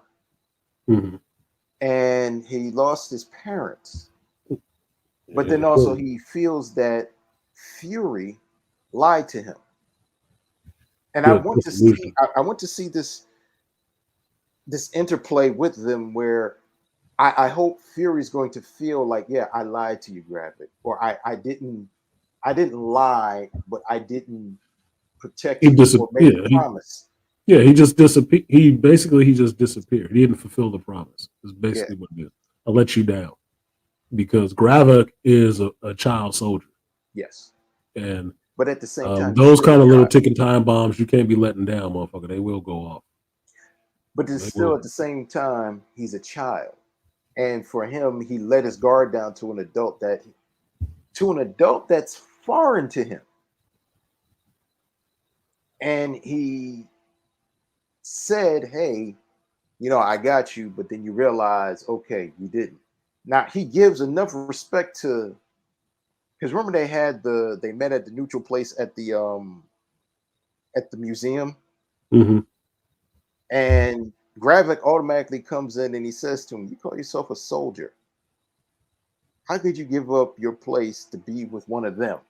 Like literally, like he's just disrespecting us humans. He's like to them and like all that. And Yeah, because he's pissed. He's let down by Talos because Talos was the general, and then he's let down by Fury because he still didn't fulfill what he said he was going to do. So basically, his replacement father figures after he lost his parents were Fury and Talos, exactly. and they both let him down. And so he's just at an age and old enough where he's like, well, fuck it, I'll do it myself. Exactly. And yeah, they're going to have a problem with the way I'm doing it, but what the fuck, they weren't doing anything. And also he Like, has the balls and the backbone and the gumption that he realizes like, okay, fuck this hiding. No, we're going to take over the planet. yeah. And this is what we need to do. And that's why all the rest of those people were like, okay, I follow you. And that one woman was like, oh God, it's about to be a total shitstorm. And Gravik is like, he wants the shitstorm. He doesn't care. Shit. Let him go on that. Two Tria. Is he effing a scroll? No, he giving the scroll to Black Snake Moan. He's definitely, if he's married. He's giving her the shaft, nigga. Giving her the shaft. For real. And that shit is form fitting. I'm not mad at it. Yeah, he is. Morgenthau 2.0, Black British leading revolutions. Yeah, he is. Yeah, Gravik, the way Kingsley is playing his ass, that character is interesting. Even when he's just sitting on the screen in the car, just chilling. Like, the fuck is going on, dude? That motherfucker look dangerous. Like he is not cool. But here's the funny part. Gravik, how he's playing him, when he was in the car with Gaia, he was kind of chill. He was really reserved, really chill, right? Mm-hmm. As soon as he got to that art gallery to meet Talos, he was all exuberant and emoting and moving around and stuff like that. So is he unhinged now? It was a completely different, version of that character. Till he went and sat his ass down, and then he started giving him some real shit. Like, yeah, we're gonna kill all these people. We're taking this planet. We should have did something. You disappointed me. It was interesting, those two separate, scenes like that. It's like, is this part of the character, or is he just playing this shit up to fuck with Talos? Like, he's trying to get him to react. Because that whole thing, because Talos did rise up on his ass, because when he said something about Gaia and he stabbed his ass for that shit, he had that coming. Well, he had that shit coming. He had already warned him. He knew that was his soft spot. soft point. Yep. He was pushing that button. Stop fucking around. Keep poking the bear. And when he realized, because you could see, like, he was like, "Ooh, okay, I hit his soft spot." And Talos will take it to you. You gotta understand. Okay, I might be older. I may be on the other side, but I ain't fucking soft. No, that's still General Talos, motherfucker. Exactly.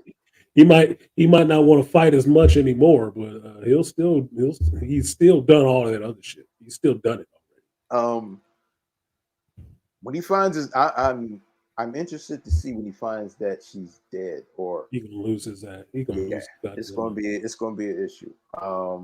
That's why I'm thinking she can't be dead yet, because I'm thinking there's one more scene that I haven't seen yet that she's supposed to be in. There was some behind the scenes when they were recording, like, oh, Emily Blunt is playing something on this. I was like, oh shit, I haven't seen that scene yet. Now listen, she took some of that DNA. Maybe she did. because you saw her using that machine. She used the machine. Okay. You don't know what she did when she used the machine. Maybe she did give herself some experiment shit, but she did look it up and see it. That's how we saw it, right? As the audience, that's how we know. She saw it, so maybe she gave herself some of that shit. It'd be helpful because she was playing stupid, and she did get bucked one time with like counseling. Should have known that was coming. You saw what he did. He rescued somebody to take their ass out in the woods and kill them later. Like, I like that. Nigga does not like loose ends, dude. No, not playing that shit. That got me because I wrote down in my notes, "Is our chink in the armor? Why would a leader want to go out to go rescue a guy when he could just send a team out? If he's an experienced, trained military tactician, why is he going out?" But then I had to realize, understanding what how the way movie set up, when he was coming in and they were doing the, the soldier tactical shooting, the what was it? They were where were they at, in Germany or Russia? It was Russia when they were rescuing the dude that was. They take out those Russian soldiers, take them out. And I said, "Oh, this is showing how tactical and he's pretty good." I said, "All right." But then when they rescued him, you have to establish somewhere in there that Gravik is an actual threat by himself, and that means you have to see him being able to do some of this shit himself. He went into that retrieval mission, that extraction mission, to get that dude back, and he was in there fighting folks and laying them down. Yeah, like serious. He was up point. He was on point. Yeah, right. So you get the idea. Okay, Gravik can go. He's not just a backseat general. No, he'll be the tip of the spear. You better be right behind him for the rest of the chevron. But here was what the great thing was, that Gaia and Gravik's right hand man, and even his right hand man, did not want to really kill the guy. No. But the guy knew. He was like, "Yeah, I'm a loose end. You got to kill." He said, "Well, what'd you tell me?" He's like, "Nothing." He's like, "Good." But he knew. Yeah, good. I'm glad you didn't say shit. But he took him out there. And he knew. He's like, "Okay, I'm gonna killing him softly." Like, God damn. And all he did was sat there back in the car and just looked at people really coldly. I'm like, that is unsettling. Because it's not like saying you'll be next, but it's like you can be next. And he was just like how you say, he's just chilled, reclined He's back just in the chill. chair. He was taking a piss, nigga. I was just like, he was just like, okay, hand him the gun. You know what you got to do. Yeah. And even the guy, he was like, he knew he had to go out there, and he says, "All right," and he's heard the boom. I was like, and he got back in, gave the gun back to Gravik, and Gravik put the gun, and he looked at the guy just drove on. I was like, yeah. He didn't even tell her to go or nothing. He just looked at her like, and she knew to start the car, drive. She knew what the fuck to do. Drive this bitch. Like that character is something else. That's why I do and I don't understand what these dudes are complaining about when they watching this damn show. And for me, it's just you just complaining because it's another lead show with a brother. That's all that shit has to be. When did these dudes hate Samuel L. Jackson? I mean, really? I bet if you go back and look on any of their fucking channels, it's raving about his ass showing up as Nick Fury. Yeah, I know that. I think so. What the fuck? So what is it? What's the problem now? Is it just about wanting to shit on the MCU? Is it just about wanting to vicariously shit on Disney, or what? Because a lot of this stuff, it doesn't track for making sense. Like all of a sudden they all hate The Rock. Like since when? I like that other shit because I didn't go see Rampage. Like, goddamn. Like, y'all just want to shit on the bigger company by proxy. You know, the funny thing is that with these three shows, and I'm glad I watched them for myself and you don't get in with the hype. The three shows are not that bad. Are they great and perfect? No. But are they better than some of the other shit that came out? Yes. Look, I'm liking this. I don't even think Falcon and Winter Soldier was that bad.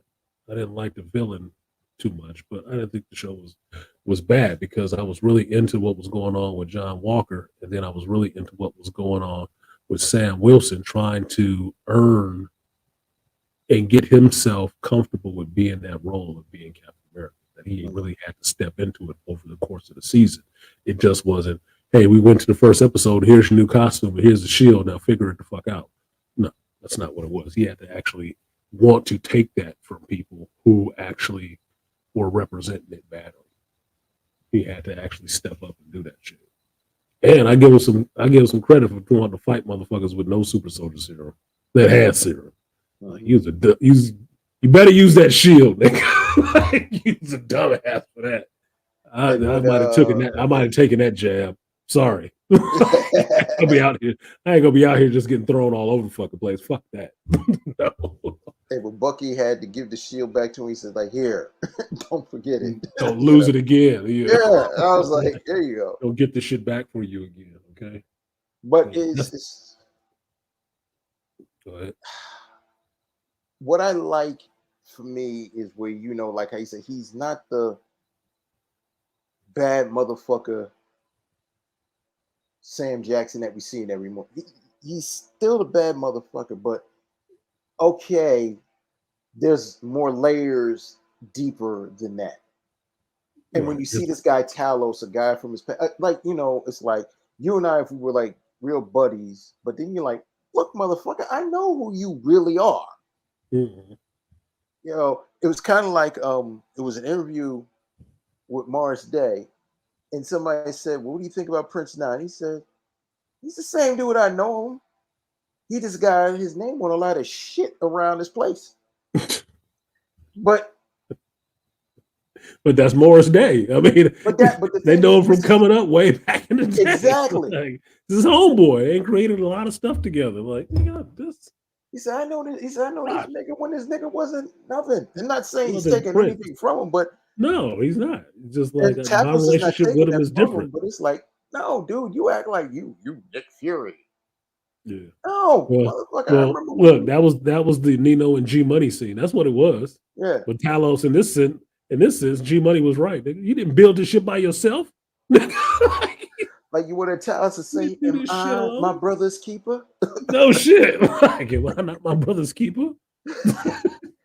But you see, that's a pivotal moment where you have where, okay, and this gets me because there are other critics where I'm like, hold up, this is a pivotal moment where you see two people where, like how you said, people are so stuck on that because you want to see, well, you're Nick Fury. I said, okay, he's Nick Fury. But can we not see the vulnerability of who Nick Fury is? What I like about Daniel Craig's Bond, you saw more vulnerability in Bond. You saw more layers to Bond than just seeing what everybody else saw. You got to see the behind the scenes stuff on who Bond was and how he became who he was. Yes, and that's what made it more interesting. This is where I'm seeing with Fury because he's not doing everything perfect. He's older. You know, I like the flashback scenes where they didn't do the what they call it, the de-aging wasn't too much, it was just enough. Mm-hmm. Where you could see them. I was like, oh snap, there wasn't too much of that de-aging. All they did was like, you know, it's like they just photoshopped their wrinkles out a little bit. And I was like, okay, that was cool. I liked how the way Fury's wife before he married her, like when he sees her, she takes the persona of a black female. And he looks at her and he says, you're, and she says, attractive. And he says, yeah. And they're talking. And you can see he's intrigued by her. Yeah, like, who is she? Yeah. And it's like, okay. And she, just like anybody that's your wife, she don't put up with your shit. But she puts up with your shit. She'll listen to your shit. She just ain't gonna put up with a lot of it. Well, that shows that Fury, unlike a lot of the other MCU heroes, Fury can carry on a successful interpersonal relationship with them. Mm-hmm. He can. It's not really dysfunctional outside of his absences, right? Outside of what he will have to do for his job, he can carry on these relationships in a mature way. It's not like Tony and Pepper in the sense where Pepper is trying to clean up after his ass, Mm-hmm. you know, and secretly likes him, but try not to be involved with him, right? It's not like that. And It's not also, really like Cap and Bucky where he's really trying to look after his friend and stuff like that, or just do better. It's not like that. Fury has relationships that he's developed over a long period of time, and he maintains them. But when he can be challenged by those people Mm-hmm. when they know he is not living up to snuff, up to his and own what standards. and what the thing Shit, is even what Maria Hill was giving him some work. the the gift and the curse what Fury has is Fury has a good heart and he Mhm. wants to do the right thing. But sometimes this is this with any hero when he or she realizes, all right, perfect example. Dom throughout the Fast and Furious franchise. Dom knows how to do the right thing as it came along to up to here. He knows his family is his strength and his weakness. When his family's together, whenever he says this, he knows how to work that family like a well-oiled machine. But also, he knows if things don't go that certain way, if it gets fragmented or if they go apart, that's when he knows it fails, and that's why he carries that burden on him of wanting him to look at. That's when in the beginning when Rita Moreno she said to him like, you know, you have this thing for your family, and they will follow you, and people care about you and they love you. This is Fury feels that okay, I have to really take care of these people. I want to be there. And he feels that if he doesn't do it, it's a Responsibility. failure.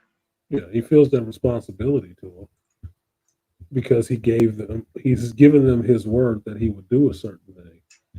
He hasn't been able. He still feels that responsibility, like, no, I have to do this, and I might have failed at trying. He he is the MCU Moses. Yeah, trying to set them people free. Yeah. Let them people go.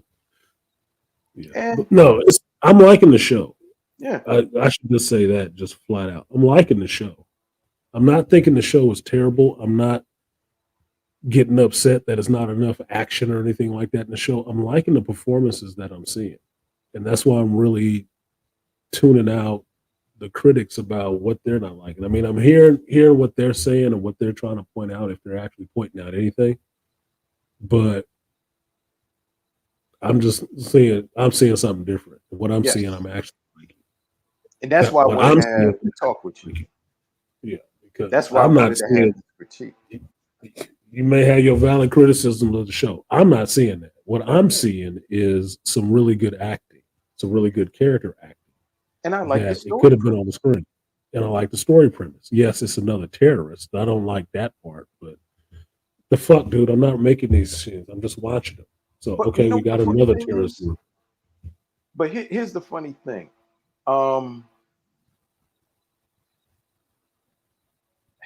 I'm not saying it's right. I'm not saying it's wrong, but it's understood why Gravik is going that way. Just kind of like, all right, let's go to The Rock with Sam Neill's character. Remember the movie The Rock with Sam Neill's character? He's fighting for soldiers that weren't getting their benefits and were getting respect that have fought That's Ed Harris. wars. Ed Harris, I'm sorry, I said Sam Neill. Damn. Yes, Ed Harris. Ed Harris, Nicolas Cage, Sean Connery, Yeah. bunch of folks in there. Jerry Bruckheimer. Rock and roll. But if you go behind the Bruckheimerish stuff, you have a villain where you feel for. And you understand, okay, he's just not a villain that just wants to be a zealot and wants to take over. No, he's wanting. He's wanting. He says, "Hey, I want these heroes to get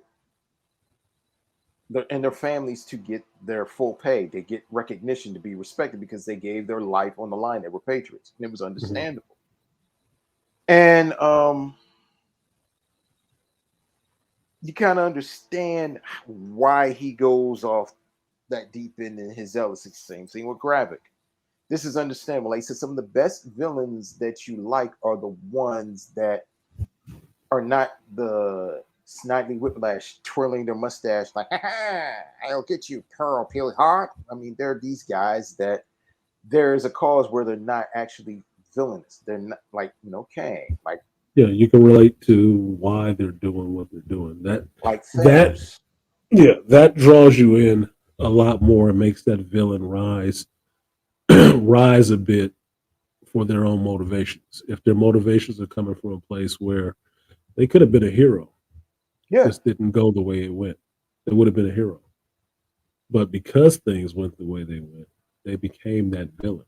And that's what makes you see yourself in the villain and sympathize with him a little bit. Like, yeah, you kind of got a point. It's like the Killmonger paradox. Mm-hmm. Killmonger was the villain. He was the villain. But I understand where Killmonger was coming from. He was right in some ways. I just think that wasn't the way to go about it, homie. So you had to go down for that. But otherwise, if you wouldn't have did just that thing, everybody would have been on board with you. Because they still, right after you was dead, they still did most of that shit you wanted to get done anyway. They still did it because you were right. But going to war with the whole world, and this is just this one country. Look, advanced or not, they'll look. It didn't take Thanos long to get through that shield. Exactly. Just got to be motivated. Apparently, just got to be motivated, and apparently they can dig under it. So even Namor showed up in that bitch. So And here's the funny thing: unbeatable. What Ben Henderson said to humans, he said, one thing you don't understand about these humans, whenever their back is against the wall, whenever they go at war, that's when they become really, really badass motherfuckers. And that's the truth. The most dangerous. Yeah. Yes. Well, that was well, it happened in the comics. I think it was called Quarantine, where Spartax and I think it was the Supreme Intelligence Decree and some of the other spacefaring alien races all got together and they cordoned off Earth, not just the planet Earth, the solar system, that sector from space. Like, don't go there. Yep. They are quarantined. Don't take your ass there because it's way too many reality warpers and mutants and all kind of shit down there. Stop fucking around with them Earthlies. It's too much. They are too chaotic. There's too many powerful people there. We don't know what the fuck is going on, but it's too much. Stop it. Because every time you start fucking with them, they come out here in the universe and shit just really get popping. Calm down. That's quarantine. You can't go there. And I thought it was the funniest shit ever because look, everybody else had a meeting in the galaxy. You may not travel to all these other worlds yet. You don't know shit about them. They know about you and they know you shouldn't be someplace to stop at. Don't go there. Don't do shit. Just stay the fuck away. No, stay away from them. What? They're only humans. Yeah. Terrans. What are they? They're just Terrans. They're nothing special. They got human really understand. In the flame. Rearrange your insides. Like, no, leave them fucking humans alone. I said, there's wild shit going on. Just their non-superpowered beings have this innate ability to want to fight. So we can fight. We've been living. You don't understand. They just we've been out here for millennia. They got there's a human on that planet that beat Galactus. Yes. Fuck them. Leave them alone. We get out Galactus's way. This motherfucker beat him. No, stay the hell away from this. Understand when they're superpowered beings, and some of them, when they get together, we did scrolls. Scrolls were on there for hundreds of years, and when they revealed themselves, they still lost. Eternals were among them. Asgardians were among them. It's too much shit. Humans. Too much shit on Earth. It's too much stuff. It is a hotbed for superpowered people, and the rest of the people in the universe was like, "We good. We good. Don't go there. Don't go there." Humans are just annoying. Fuck that. Fuck the humans. Don't be fucking with them. Them Terrans. Yeah, that's what it was. Them Terrans. Nah, nah, bruh. Don't come out here in space. Y'all just stay where you at. You know what a meme, an intergalactic meme should be? Humans with a middle finger saying, "Come fuck with us if you want." Fuck around and find out. Yeah, And two fingers like the yeah, X-Men symbols. exactly. Fuck around and find out. Got some shit for you down Come here. fuck around if you want. They I say, feel we "Well, can some what places on Earth do you want to go to? Do not go to the area of America. Do not go to New York City. Do not go to definitely stay the Wakanda. fuck away from New York City. Stay away from there. There's a large population of supers there. Do not It is go an to the epicenter. continent of It is an Wakanda." epicenter of supers in New York City, nigga. Don't go there. It's like a hellmouth in Buffy the Vampire Slayer. Don't go there. Don't go there. It's too much shit popping off over there. Don't go there. There's too many of them. It's like per capita. Per capita, it's too many of them. It seems like an epicenter or birthing place. We just don't know why they're there. Wink, wink, nod, nod. Yeah, we're fucking around with them for too long. Got BMT back on pad number 2. What's good, BMT? Nothing too much. Nothing too much. Just playing Diablo. Ignoring my wife. The chocolate witch rolled up in here. What's up, Arya? You put the kids to bed already or what? Nah, them bastards, they walking around the house with a dog. They're doing their own thing. I mean, it's summertime, so as a parent, you spend more money on summertime because kids don't got school, so you gotta make activities. Go back to school. Fuck out Yeah, man. That's the thing about it. We're in a time where back then they used to get pushed outside. Nowadays they don't really care to go. They don't care to go outside unless there's money involved. They don't care to go outside too much unless there's money involved or something. Well, you know why that is, right? Because the parents don't push them outside. The parents are more scared than the kids are. Kids feed off of your fear. Most fear for kids is learned from their parents, not learned by just them experiencing the world because they ain't experienced that much. They learn fear from their parents. And they learn it early when they babies and shit like that, and you see them doing something, you fucking freak out. The baby learns to freak out. They learn that shit from you. So a lot of kids nowadays, we can bitch about them. These kids don't want to go outside. They don't want to do shit. Well, ain't no parents kicking their ass outside. Because I remember my mother was like, get the fuck out of this house. Go outside and play. Go do something. I don't fucking get lost. Get kidnapped. Something. Go outside. Go outside. Because she was sent us outside so she can have time in the house to just kick back because she spent all her weekdays outside the house doing work and shit. She wanted to relax on the weekend. And relaxing on the weekend did not mean having our loud asses in the house. Get your motherfuckers ass out of here. Go play. Go do something. Come back when the street lights come on. That's it. Yeah. Other than that, the day was yours, man. Seize it. There was that commercial. My wife sent it to me. She likes looking at nostalgia stuff. Even the commercial to come on. Do you know where your kids are at? Hey, parents, don't forget. Streetlights come on. Go get your kids. And I was like, that's crazy that they have to remind the parents to go get the kids. No, that's backwards. You remind the kids that if street lights are on, you need to have your ass back in the house. That's backwards. That whole helicopter parenting generation completely fucked up the dynamic between parents and children because they have children being the ones who have the responsibility for being the adults, and the adults are the ones who have to act like fucking children. That's completely backwards. Why, if you're the adult in the situation and you have children outside playing, do you need to be the one to go outside and grab your kids and bring them back in the house like they some potted plants or some shit like that? No. You teach your children time management and how. Hey, the sun is here, getting dark, you need to bring your ass in the house before this time. You don't have a watch, you don't know what time it's going to be? Well, watch the street lights. That motherfucker came on, you in trouble. Figure it the fuck out. Because we don't We infantilize children so much, don't want them to do anything. That's why they don't. It's learned behavior. Mm-hmm. I mean, I had a conversation yesterday at lunch with the chick about, kids working and stuff like that. Like, it was never optional. My mother had me working before I turned 15. Before I was making money, I was already working, volunteering and doing all kind of other stuff. Because that's what was taught, that's what the hell you was going to be doing.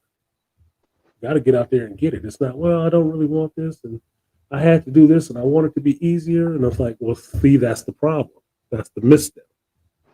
The fact that you had to earn your own stuff, buy your own car, buy your own clothes, have your own job, keep your own schedule, and shit like that. Those were all virtues that you learned. By raising a child that doesn't know any of that, you fuck up the kid. They don't get those virtues that you have. How do you have a kid with no work ethic if you never actually make them work? Exactly. How do they know how to wash clothes and fold clothes and not to just throw the colors and the whites all in the wash together if you've never made them wash clothes the correct way? But that's mama's job, artisan. That's not the child. That was that bullshit. I sent BGS and Dr. Tia-san this TED talk. This woman was talking about this shit. And basically in the TED talk, they were trying to genderize what a woman's work is. Basically what it is she didn't want to have to actually do the cleaning and stuff, that the cleaning and stuff could be done, but it should translate in some kind of way to them having a higher position in corporate America, and that men should be very comfortable to do that stuff without feeling ashamed about it, that it's women's work. I was like, so basically the bitch don't want to do nothing. Exactly. She wants somebody else to do it, but she still wants to respect. Fuck you. No. Exactly. Everybody has to do something. I tell you, to the day I die, my great uncle Jeep said this, and he was a pimp. Stove work, refrigerator work, lights work, that bitch got to work too. Everybody has to work in the house. That's called a family. Everybody has to do something. Is it right for you to have to do everything? No, but you only have to do everything if you're not making anybody else responsible for doing anything. Exactly. That's how that works. You don't like washing the goddamn dishes? How many kids you got? How many pairs of hands do they have? Are they amputees? Then teach them how to wash some fucking dishes. You're making your own problem.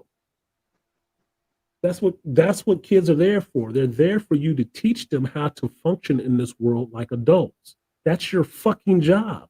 That's your sole job.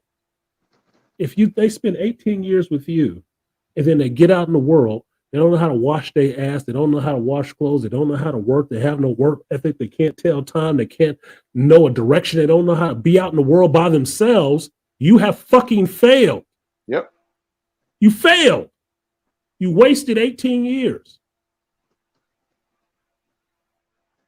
That is your job. Not the teachers, not their friends, not some goofy motherfucker who trying to fuck one of them. It's your job. And don't give me that shit about you're too busy, because all the rest of us learned it with less technology. So shut the fuck up. You're just distracted and don't give a shit.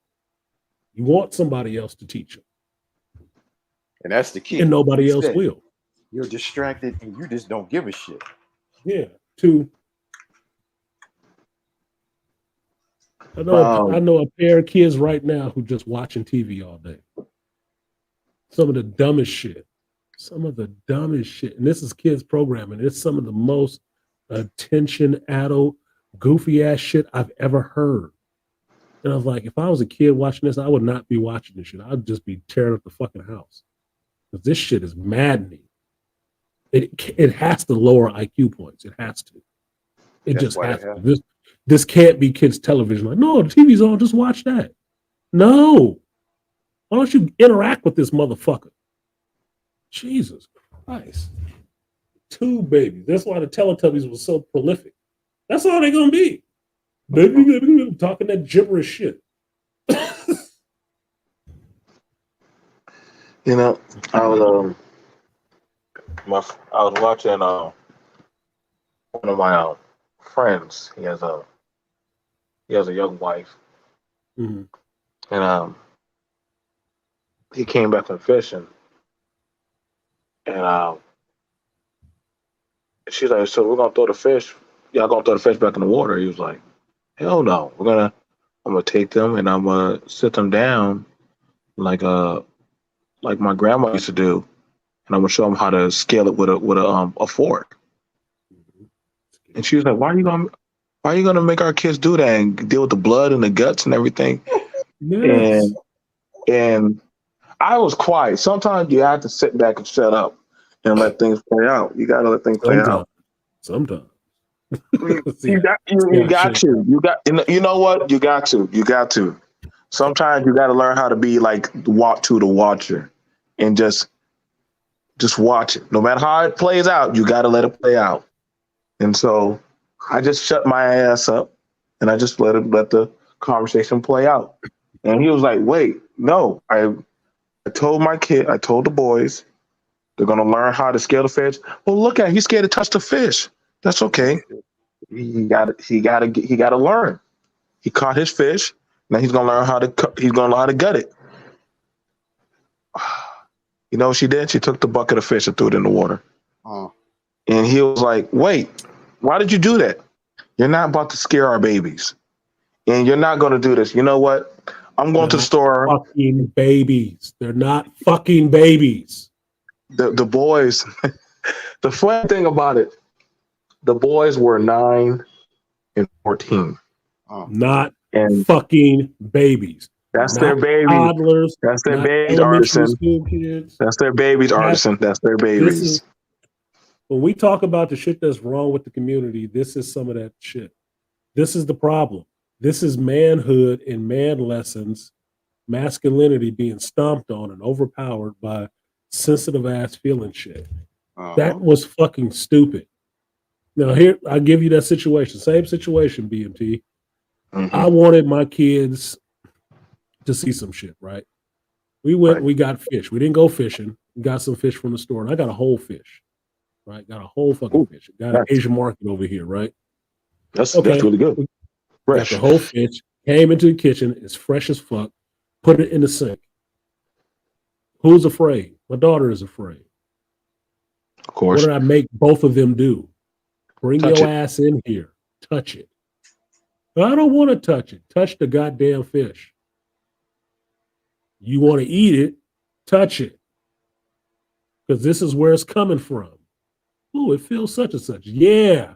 This is what you are going to eat. You like fish. This is what the fillet is, right? And then I went ahead and, scaled it and did the rest of the shit to it. This is what you have to do to cook fish. If you poured it out the stream, this is what you would have to do. This is where this shit comes from. Mm-hmm. This is how you teach kids about actual world, the actual real world, how to have actual skills in the world. All that, no, you're going to scare them. You scared. You're scared because kids are curious. They're not scared.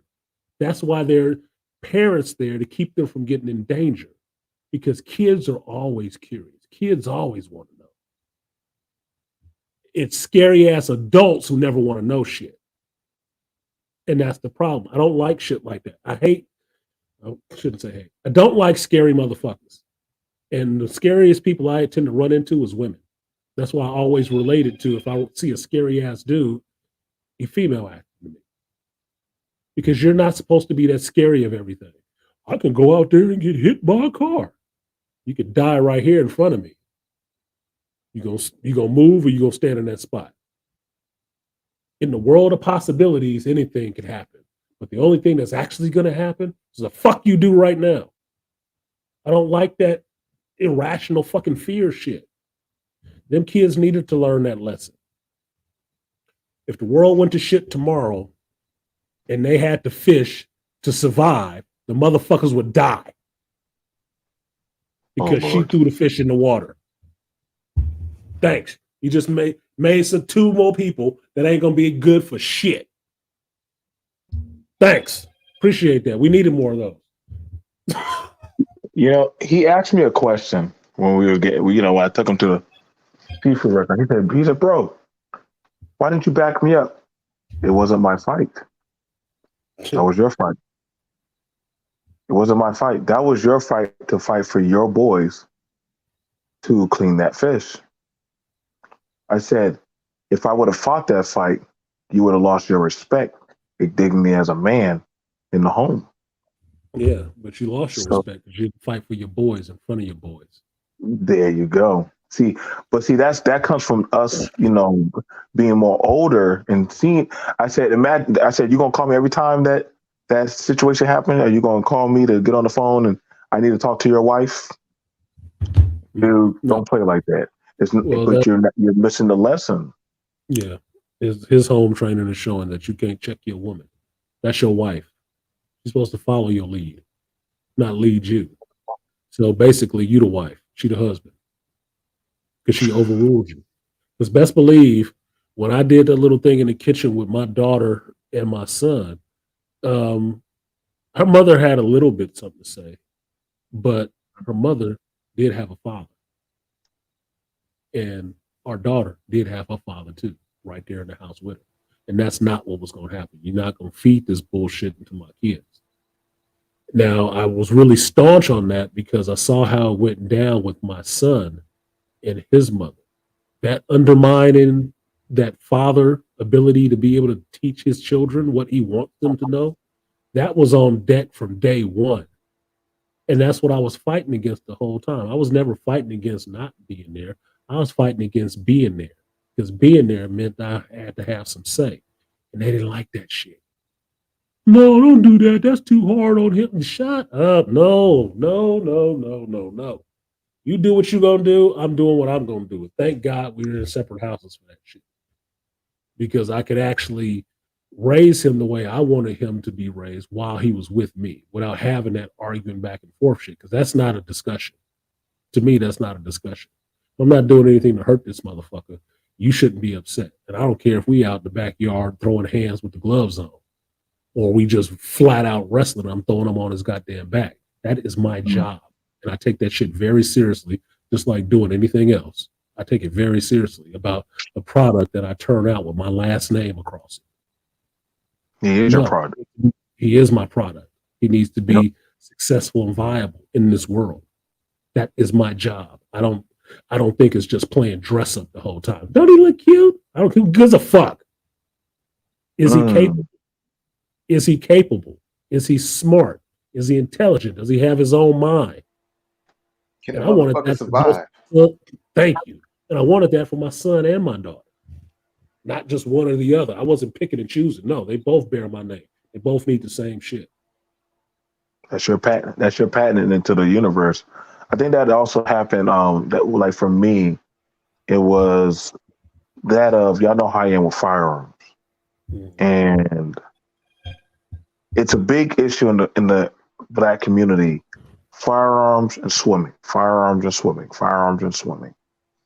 And I was like, sat down with my woman. I said, listen, these kids need to know. They need to start learning some of these things. Yeah, but Joe, no buts. No buts. No buts. What? No buts. Like, what are we talking like about? you gotta understand, man. Look at it. Look how it was when you went to your sister's house. Why the fuck does she have a house with a pool and all you Negroes are afraid to get in the damn pool? If I was a supervillain, I'll put a pool in front of you black people. I know y'all can't get around it. Like, come on now. Next thing will come to gun. That is the dumbest shit ever. That is the dumbest shit ever. I'm sorry, I'm not trying to disparage your folks, but that's some dumb shit. You might as well save you some money on the house and get rid of the pool. Yeah. Because you ain't using it for shit. You But ain't how using it often for does shit. that happen? But how often does that happen, brother? A lot. That's why I'm thinking of it.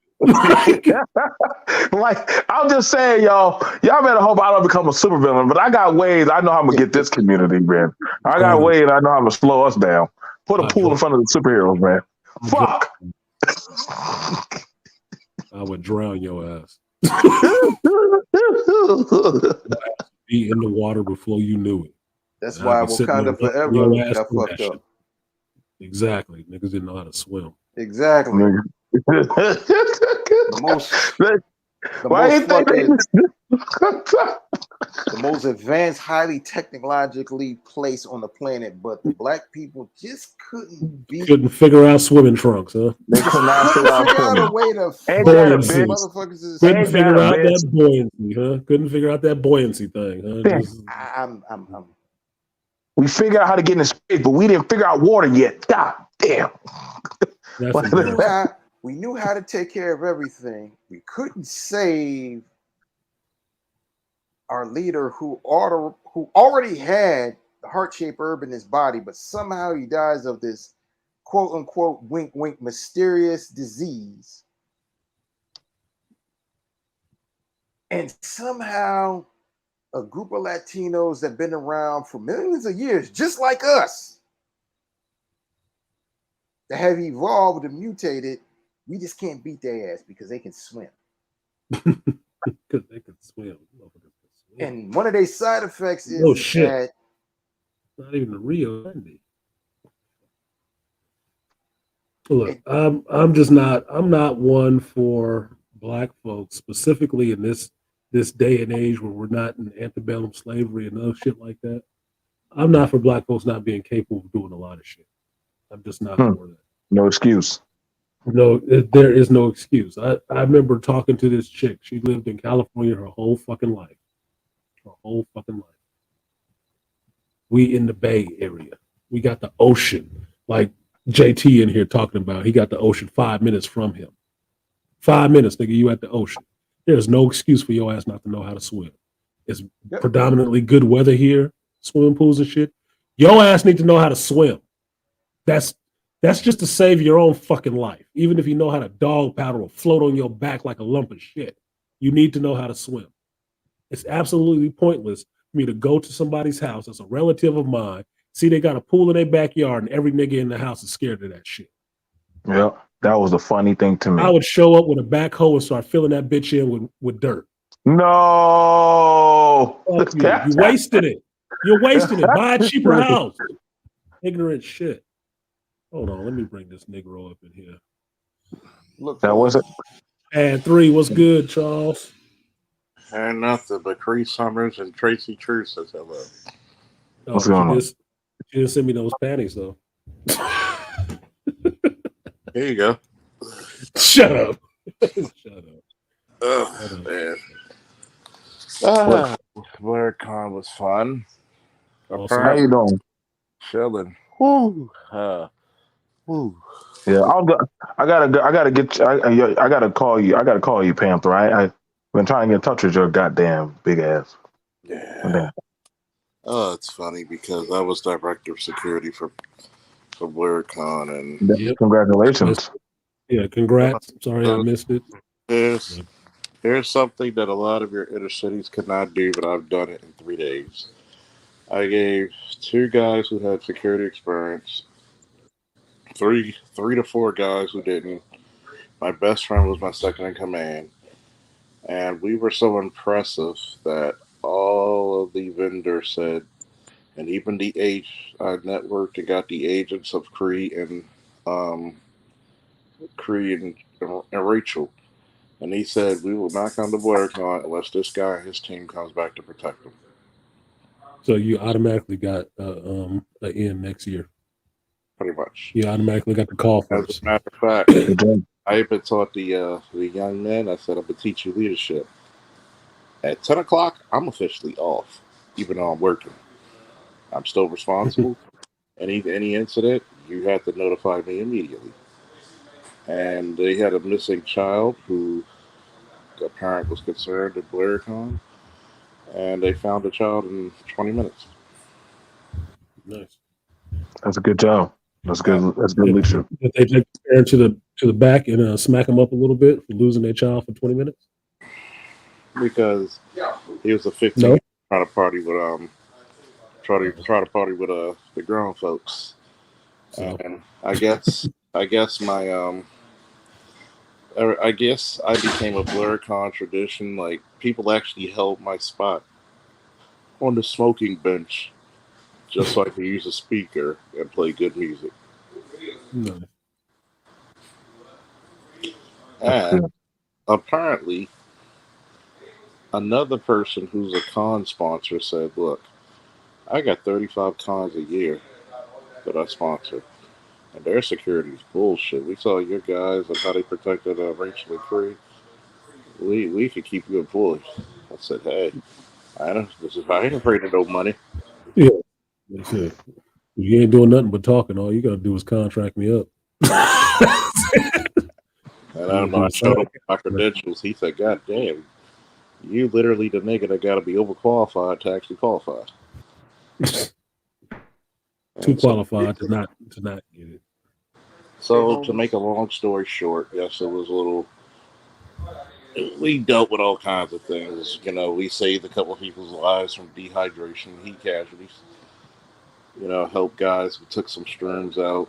Put whatever they took or smoked, made sure they were okay. Got medics for, and it's crazy because people were so impressed, especially with Cree and Rachel. They were because people are apprehensive like look these security guys.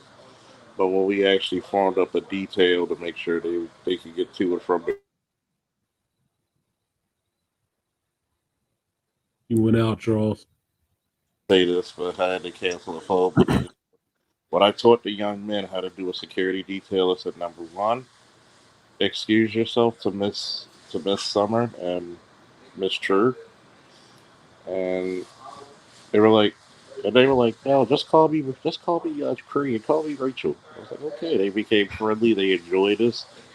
They gave us the stamp of approval. Like this is a very professional. And they were joking the boys like how young they were, and the guys I had were 19 and 21. So they grew up. Well, when I grew up, I remember her as Penny from Inspector Gadget and Cree and Hmm. Freddie.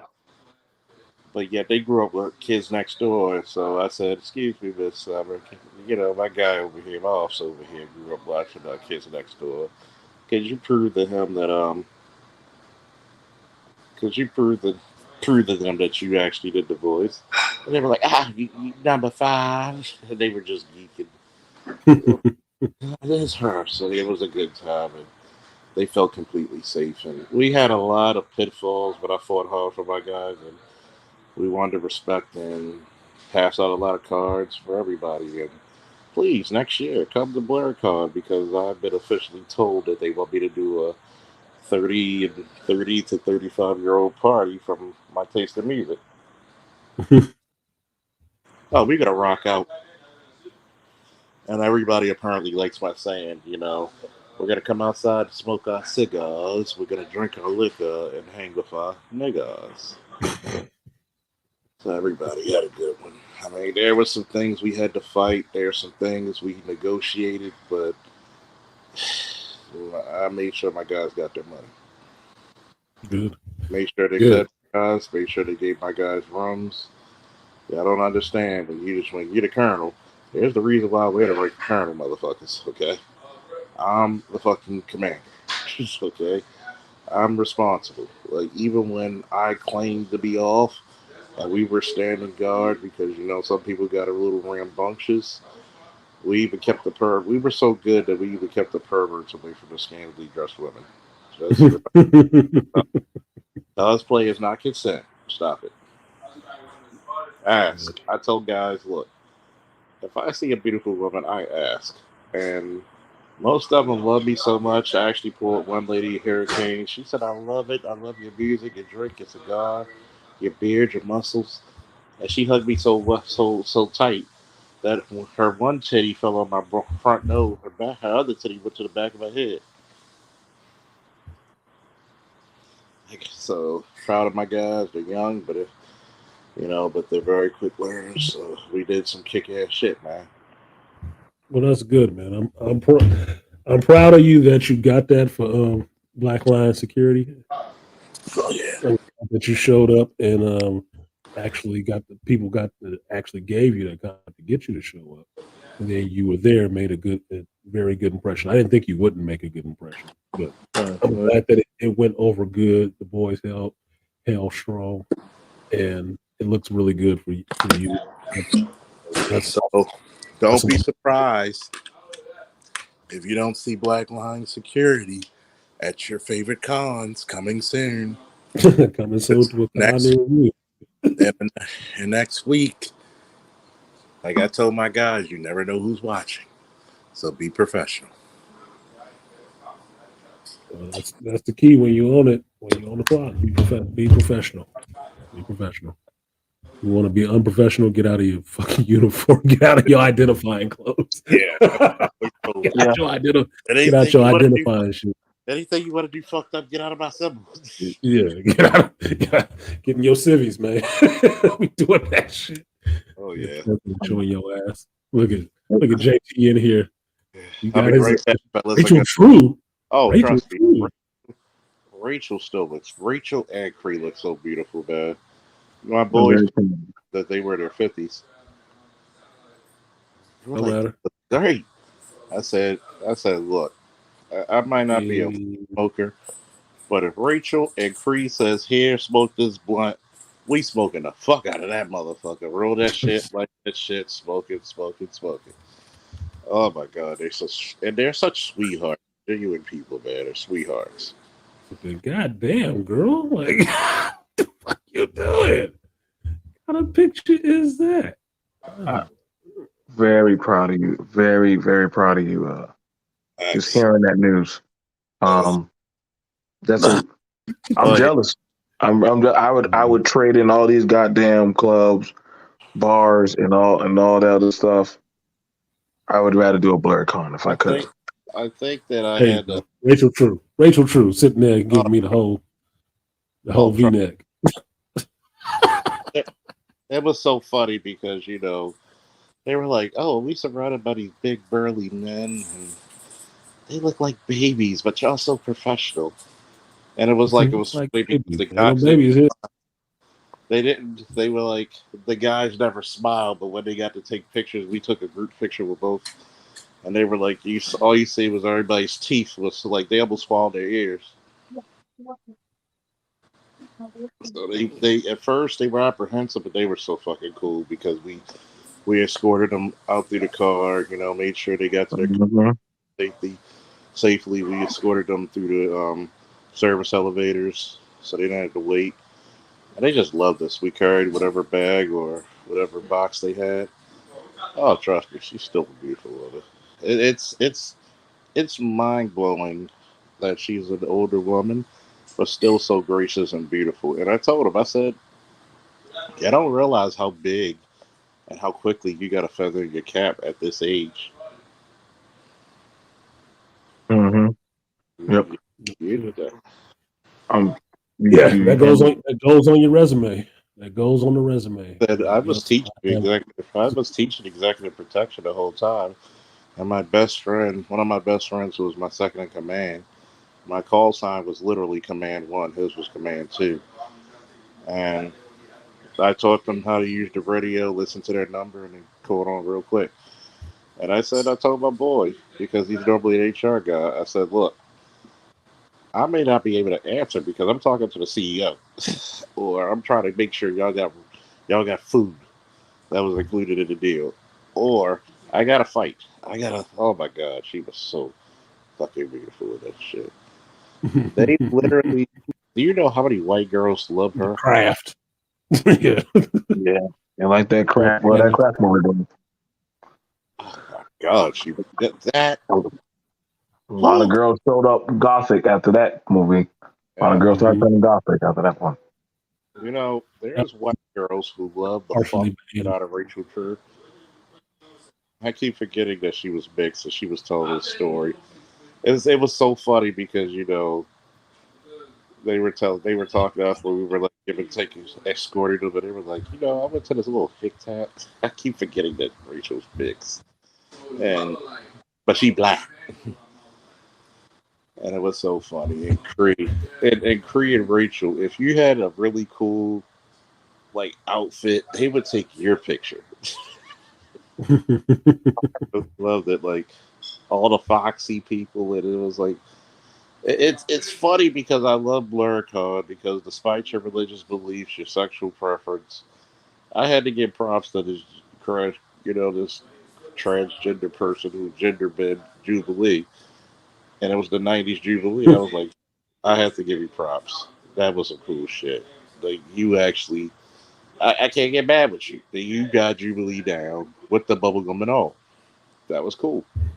So you had a lot of fun, a lot of people coming together. It's always like a family reunion. Oh, trademark hat too. I definitely And she loved, and they their weed. I didn't know this, by the way, before. I'm going to answer this phone call real quick, but before I do, I'm going to tell this little funny story. The agent didn't know, brought, Rachel in.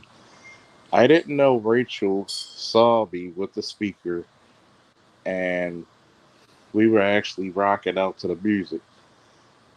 And what made it so funny, she was like, please record that. And it was like her agent. I didn't know the big white guy was her agent. He's like 6'6" or something. He was like, man, that was you with the cigar, the speaker, the drinks? Yeah. Hell, we're rocking. And then Rachel loved it. She was like, please record this for me. I was like, man, I she need should have this came. mix. I need this mix. I said, man, yeah. I said, damn, yeah. Rachel could have came over. No, not a damn thing would have happened to Rachel. Now that she knows who I am, yeah, she would probably feel comfortable with me. So I said, you come over here to join our band singing? Man, that was a cool I didn't know thing. she did Storm in that. I'll be right back, artist. Copy that. So I that was think that's one of those experiences that you talk about artisan of being a geek and the status of I think we just all want to have a good time. Um, I got invited to Lard. You ever seen the Larder and stuff? I got invited out there, and to a LARP. I ran into I LARP when I got brought out there. I ran into Bill Murray. Never thought I'd Did run into you? that. I ran into him. He was a goddamn. Listen. He's too down to earth for you would not have a problem taking him out for chili dogs and a beer. You would not have a problem. I believe I believe that. Bill Murray always seemed like he was a really down to earth dude. That's kind of what comes across in his acting. Mm-hmm. Have some fun with his ass. I'm telling you right now, if you would say, "Hey, I'm going to the Grand Canyon," oh man, let me get my sandals. Let's go. He threw me off. I didn't even want to hit him in LARP. I'm like, I don't want to hit him. Nobody wants to get Bill Murray. I'd hit his ass because look, I'd hit his ass just for the reason because he's gonna overact.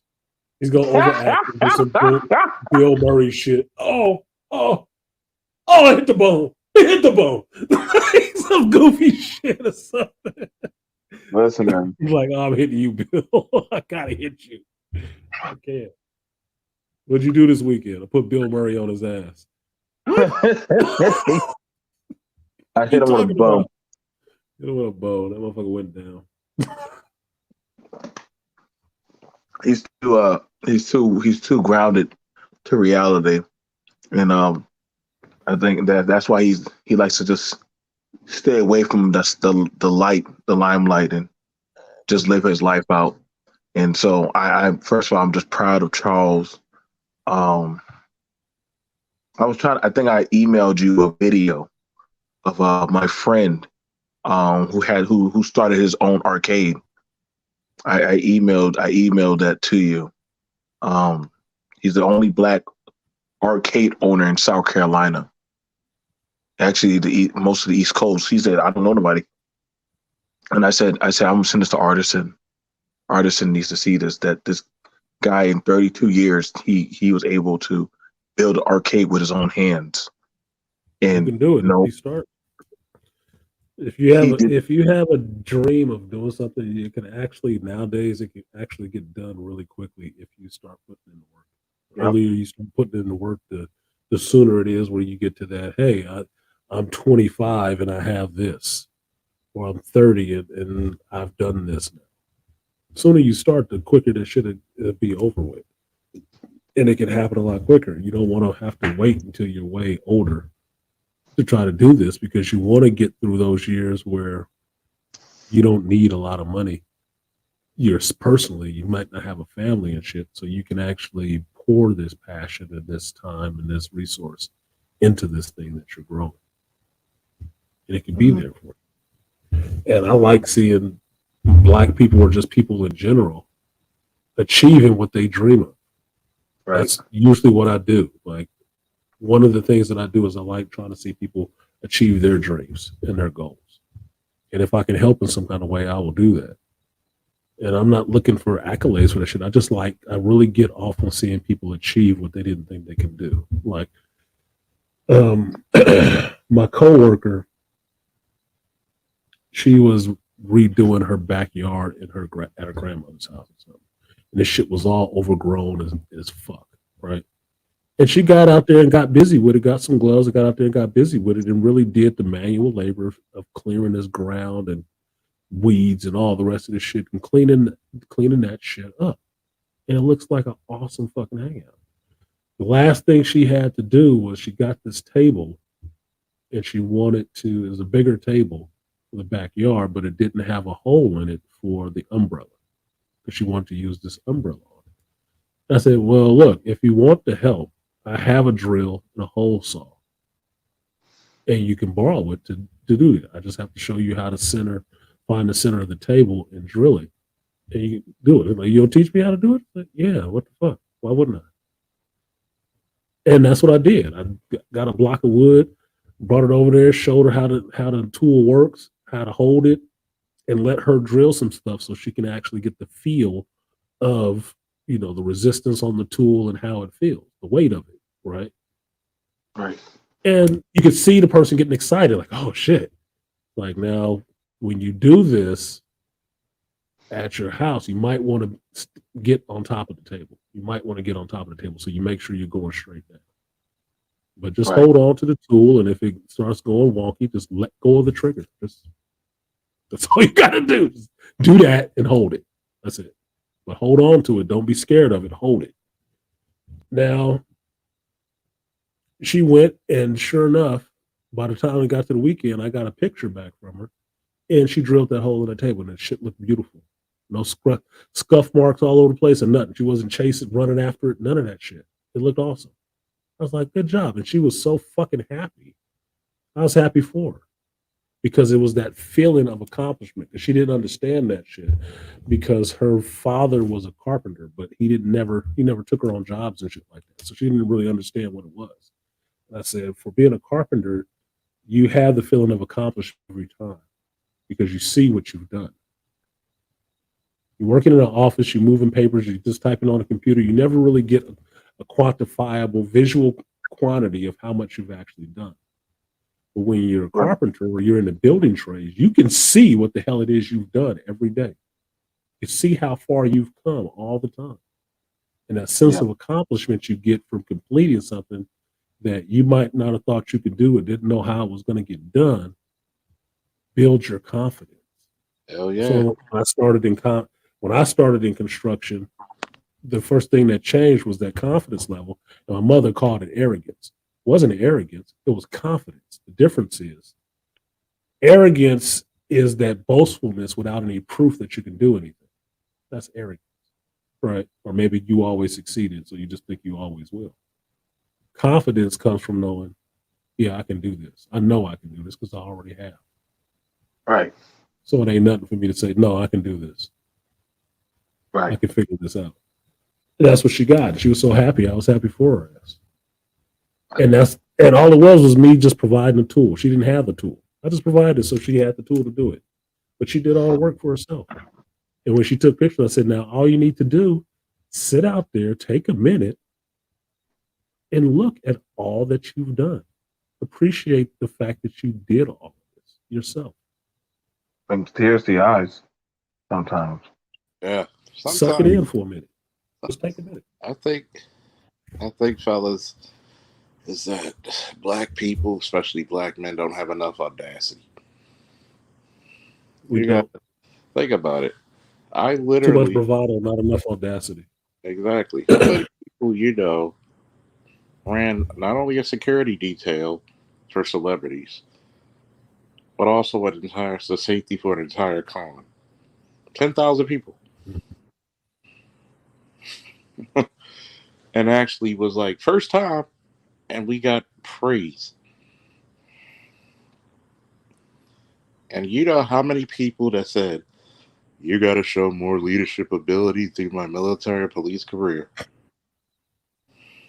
You had to give me the opportunity. I said, one, You go ahead, Joe.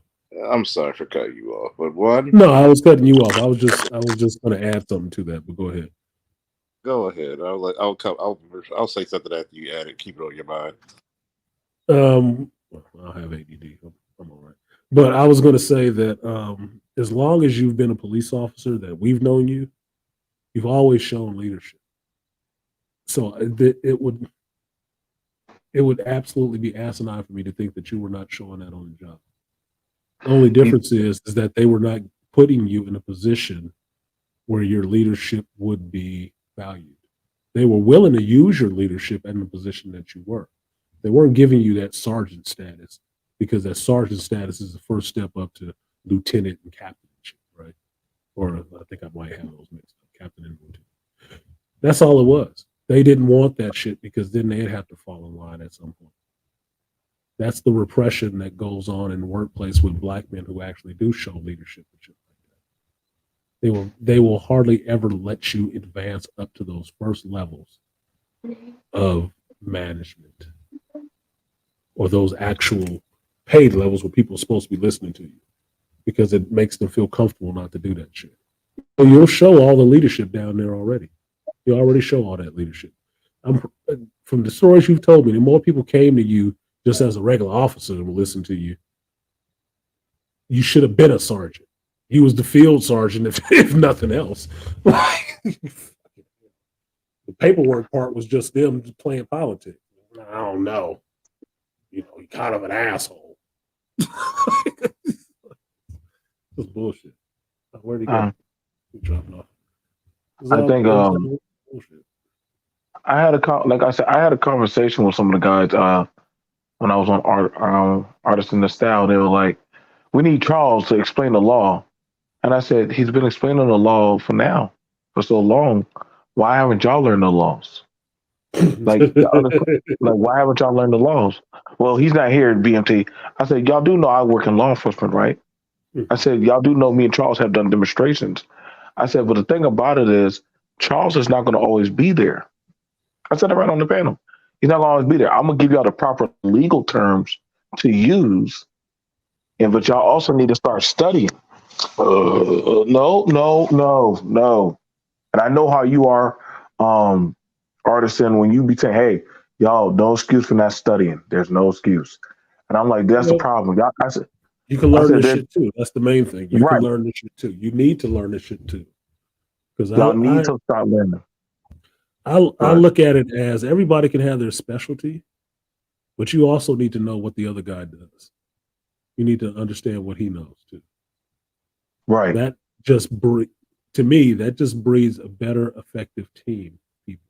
Yeah, you may be the security guy, you may be the medic, you may be the builder, but out of the three of us, all of us need to know the other person's job too, because it makes us all better. Yeah, the person you go to for this security knowledge or law enforcement knowledge would be Charles first, right? Okay, cool. That's awesome. But what if Charles ain't there? Then what? Right. Just fucking stuck? That's stupid. So you need to learn the shit too. Anything you admire, it doesn't need to be just one of us there. Because I could tell you being one of those black dudes who's the only one there who knows shit, we'd rather have somebody else there too. It gets pretty goddamn lonely being the only person who knows shit. Oh, it do. It does. It does. We would like some help sometimes. It would just be better for us to balance that shit off so we don't have to carry everything. And your ignorance at the same time. Yep. I told that to my nephew. I said, "You know how to do all these programs. Well, what about your friends? Well, they know how to do a little. No, teach all of them. And teach them. Don't be sticky with information. You teach them, so Each that way. one, Mhm. one. Each one, teach one. I'm sorry, that's the way I learned it. I said, so that way you can move on. There be no reason why all you black boys do not know how to properly do all this coding that you know how to do.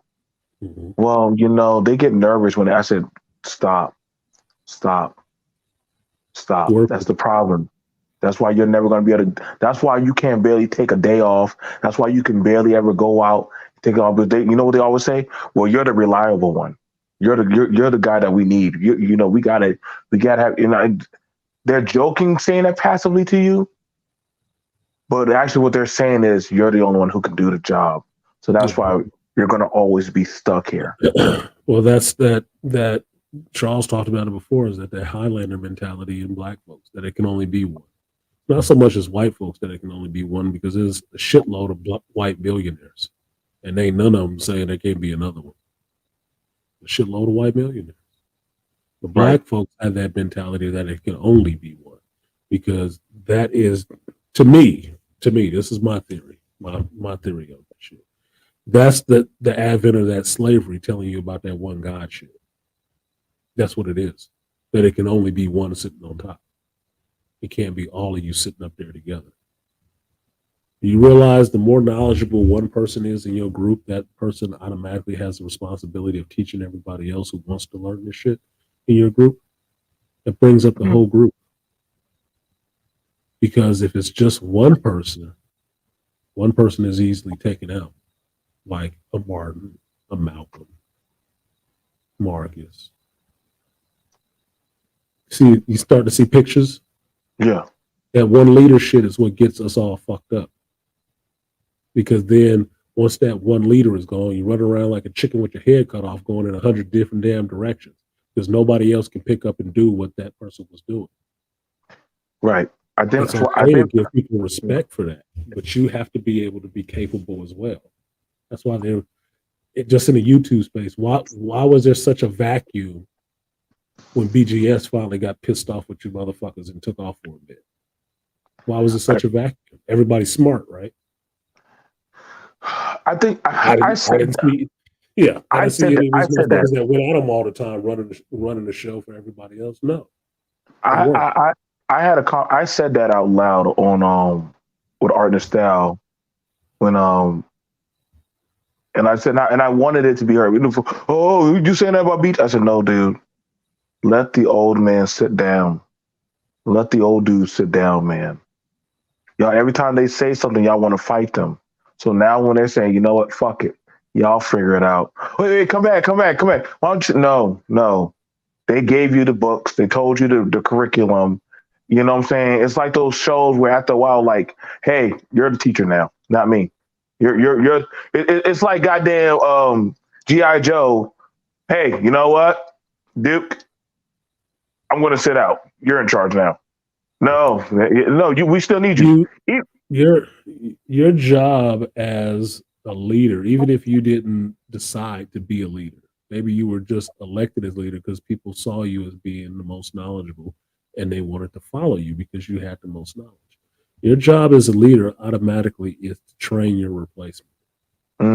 That's deep. That's deep, brother. That's your job. Because you cannot move up if the people below you can't stand where you're standing. They can't stand where you're standing. You can never move up. And you can never fall. That's how a whole army can be lost like that. You have to train in redundancies. You have to actually have the skills and learn the skills that somebody else has as well. It makes you all effective. It's an interesting thing. I used to tell my kids this, like, you always look to nature, right? Because nature already works and stuff without all the emotional conversation and shit like that. When birds are flying in formation, what do you see happen with those birds? There is a bird that's in the lead. They flying in their chevron, their diamond, right? Mm-hmm. But every once in a while, they'll rotate. Somebody else will take point. Yep. The birds are where the hell they're going. They're still flying in formation, but the lead bird will always change. Why? Everybody needs Everybody has to know. lead, and Everybody has to know. everybody needs to fucking know. Everybody has to know. That is so Everybody good. has to know. You I'm always gonna have to use be that able to content. I'm lead. gonna have to use that one. Yeah, you always have to be able to lead. What use is a group of people who are just waiting for one savior to come along and lead them? You can't lead yourself. You can't step up and lead a group of you, 5 of you, 3 of you. You're fucking useless. You are no good except for somebody to come along and put a hot poker in your ass and get you running in one goddamn direction. I think that's why I got frustrated when I kept hearing, even after Kevin Samuels passed, we need a new leader. We need a leader. We need a leader. Who's going to be like, the new Kevin? Nobody's going to be right. the new fucking Kevin. Somebody's going to be the first them. like, yeah, see what I'm The saying? Like, conditions don't exist. The I'm conditions like, don't what exist. the hell? This is Like, this is how Go this ahead. is how they diminish folks, right? I'm sorry, I was talking over you, but this is No, you how got it, brother. folks get diminished, right? This is how folks get diminished. So as Tupac died, everybody wanted to know who was going to be the next Tupac. I said this then. There will not be another Tupac. Reason being, the conditions that made Tupac do not exist anymore. There are no more Black Panthers. There are no more, we're going to train these little children to be leaders in the community. There is really no intact Black community. So there will never be another goddamn Tupac. Get over it. You should have appreciated the motherfucker while he was here. Now that he's gone, you got to figure it out for yourself and be the first you. Same thing with Kevin. Kevin lived on this planet for 50 something goddamn years. Everything that he went through and learned, every place that he worked that people thought was shitty, he was gay, all the rest of that dumb shit, even down to playing fucking Yu-Gi-Oh! You would need to do all those things again to get another Kevin. That's why you're not having one. So you need to get your shit together and step the fuck up and do you. Stop looking for the next goddamn savior. Like Charles would say, be the hero of your own narrative. Yeah. That's it. I think Get your voice out there. Be I think you. that was words of wisdom from Alfred that he told Tim. You don't gotta be Bruce. You're Tim. You don't have to be Batman. That's and after a while, Bruce started realizing like, yo, you're better than me. I think he wrote that in the letter. He's like, you're better than me. You don't gotta be the next Batman. Let that mantle die with me. You go be you. It was crazy. He went to a different city, and I got to be honest with y'all. So this is triggering, but he actually did it better than Batman at his city. He did it a lot better, and it was a lot more safer how he was doing. It took a while, but I mean, he went to the city right over next door. Mm-hmm. Got the money that Alfred sent him, fixed the Wayne Foundation and everything. Took some time.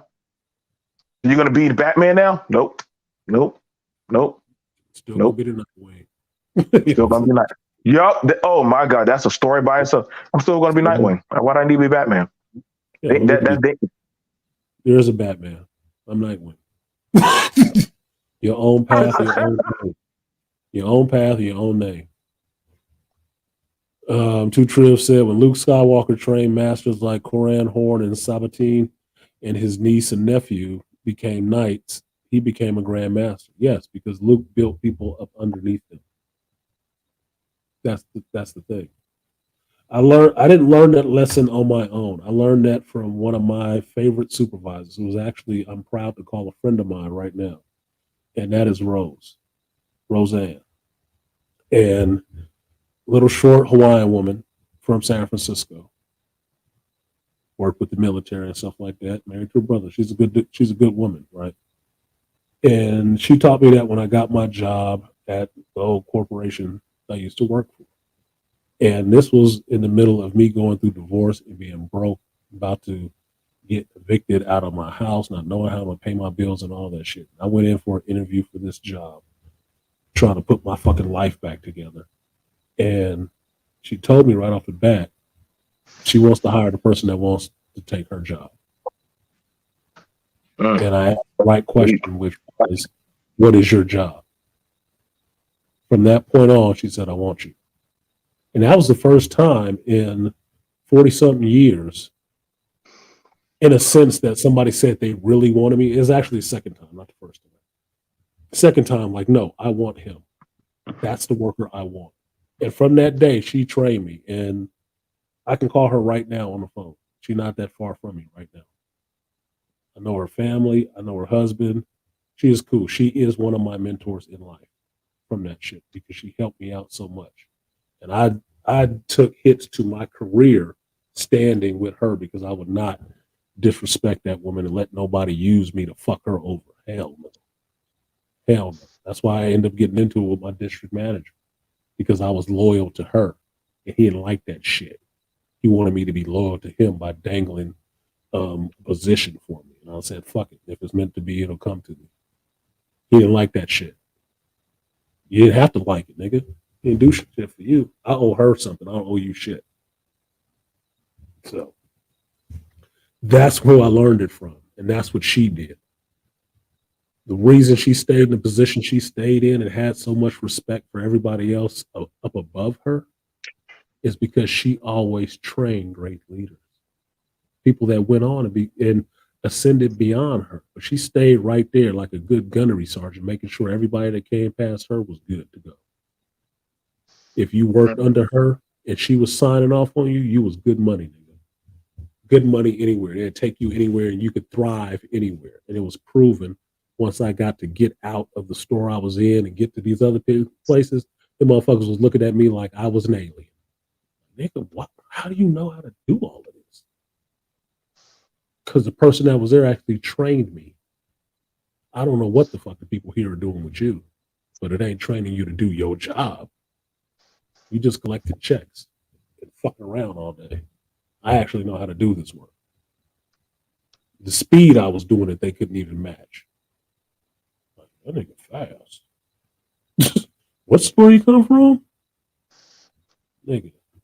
That's what it means to train somebody. And that was her thing, is that she didn't want to have to be there forever. If she couldn't train somebody to take her spot and do what she did, the fuck was she doing? She was going to be failing. But she has to train her replacement. And once that was done, they did move her to another store. And I took over that store, which is called the Beast because nobody can really handle it. I know I can. That's a what? $30-40 million store. I was running that bitch with help and without help and handling it. And when I was gone from there, they couldn't get anybody else to fill it because nobody else could fucking do it. That was her teaching. That was an incredible woman. That must have been an incredible woman. Hey, you was a good student. I've been apprenticed to a lot of. Thankfully, I've been apprenticed to a good bunch of really good people, and I've been a good student as well. It wasn't just I had a good teacher; I was a good student, which meant I listened. I followed their directions that they were giving me, and I asked questions about what I was learning, so I understood what it was that was trying to be taught to me. And I have respect for all those teachers. All of them ain't been black. They haven't been. I've learned shit from everybody. That's why I say that colored thing, that racism thing, that's fucking limited. It closes you off. It don't close nobody else. It closes your ass off. Some guys looked at me crazy when I told that. I remember I was on the channel and I had a racist manager. He said, "Listen, I don't give a damn for that colored Negro time. You come here, you get your ass to work. You got any questions? I'll tell you anything and everything you need to know." How I knew he was good because he used to help build cars for back dirt road soapbox derbies. Mhm. And I don't know how the fuck he ended up in a garage pit. I guess it was his friends when he died and he took over it. But the man knew his shit. And his son swore up and down, Joe, I'm gonna tell you right now, and he told me at the smoke pit, when I become the owner of this pit, that's what we called it. I'm gonna take you up there with me. He didn't get the job. His brother did, and I got the second position. Yeah. And he said, that's bullshit, Daddy. That's bullshit. Don't daddy me, boy. You come late. You come drunk. You don't. Your jobs are sloppy. I gotten complaints of you harassing the customers or the women, hollering at their daughters and stuff. You not. It's not your time. Well, you hired Joe. You gave him the second. Joe knows how to shut up and do his job. You don't even like black people. Yeah, that's true. I don't like black people. He knows how to do his damn job, and that's all that matters. Yeah, I worked for a Stone Cold racist who was a superintendent while I was in construction. People asked me how did I work with him because he was racist and shit, and everybody knew it. Because I know my shit. I don't have a problem with him. That racist shit is what he do on his off time. I don't give a fuck about that. I care about the work, and that motherfucker had respect for me. I know that much. He let me have my own fucking crew, and I'm talking to the suit. At this time, I'm a fresh journeyman, right? I'm talking to the architects and shit about getting this stuff done because he knew I knew what I was doing. I had my own crew, and I'm talking to the architect directly. What do you need? Just let me know what you need. Well, I need this, and I don't want so and so going out there with nervous. Okay, we'll get them out your face. Thank you. He gave me whatever the fuck I needed because I knew how to do that damn job, and he needed me to do my goddamn job. He didn't have nobody else there. All them sycophants and ass kissers that he had there, none of them knew how to do what I knew how to do, and he respected that. See, He kept them on my fucking face. That's pretty much how you defeat racism. Mm-hmm. People forget that black men didn't get their rights through arbitration. You got them from combat. You got it from proving yourself. Blood had to be shed. Yeah. Yeah. And what's funny is that if you're a young black man listening or listening on the playback,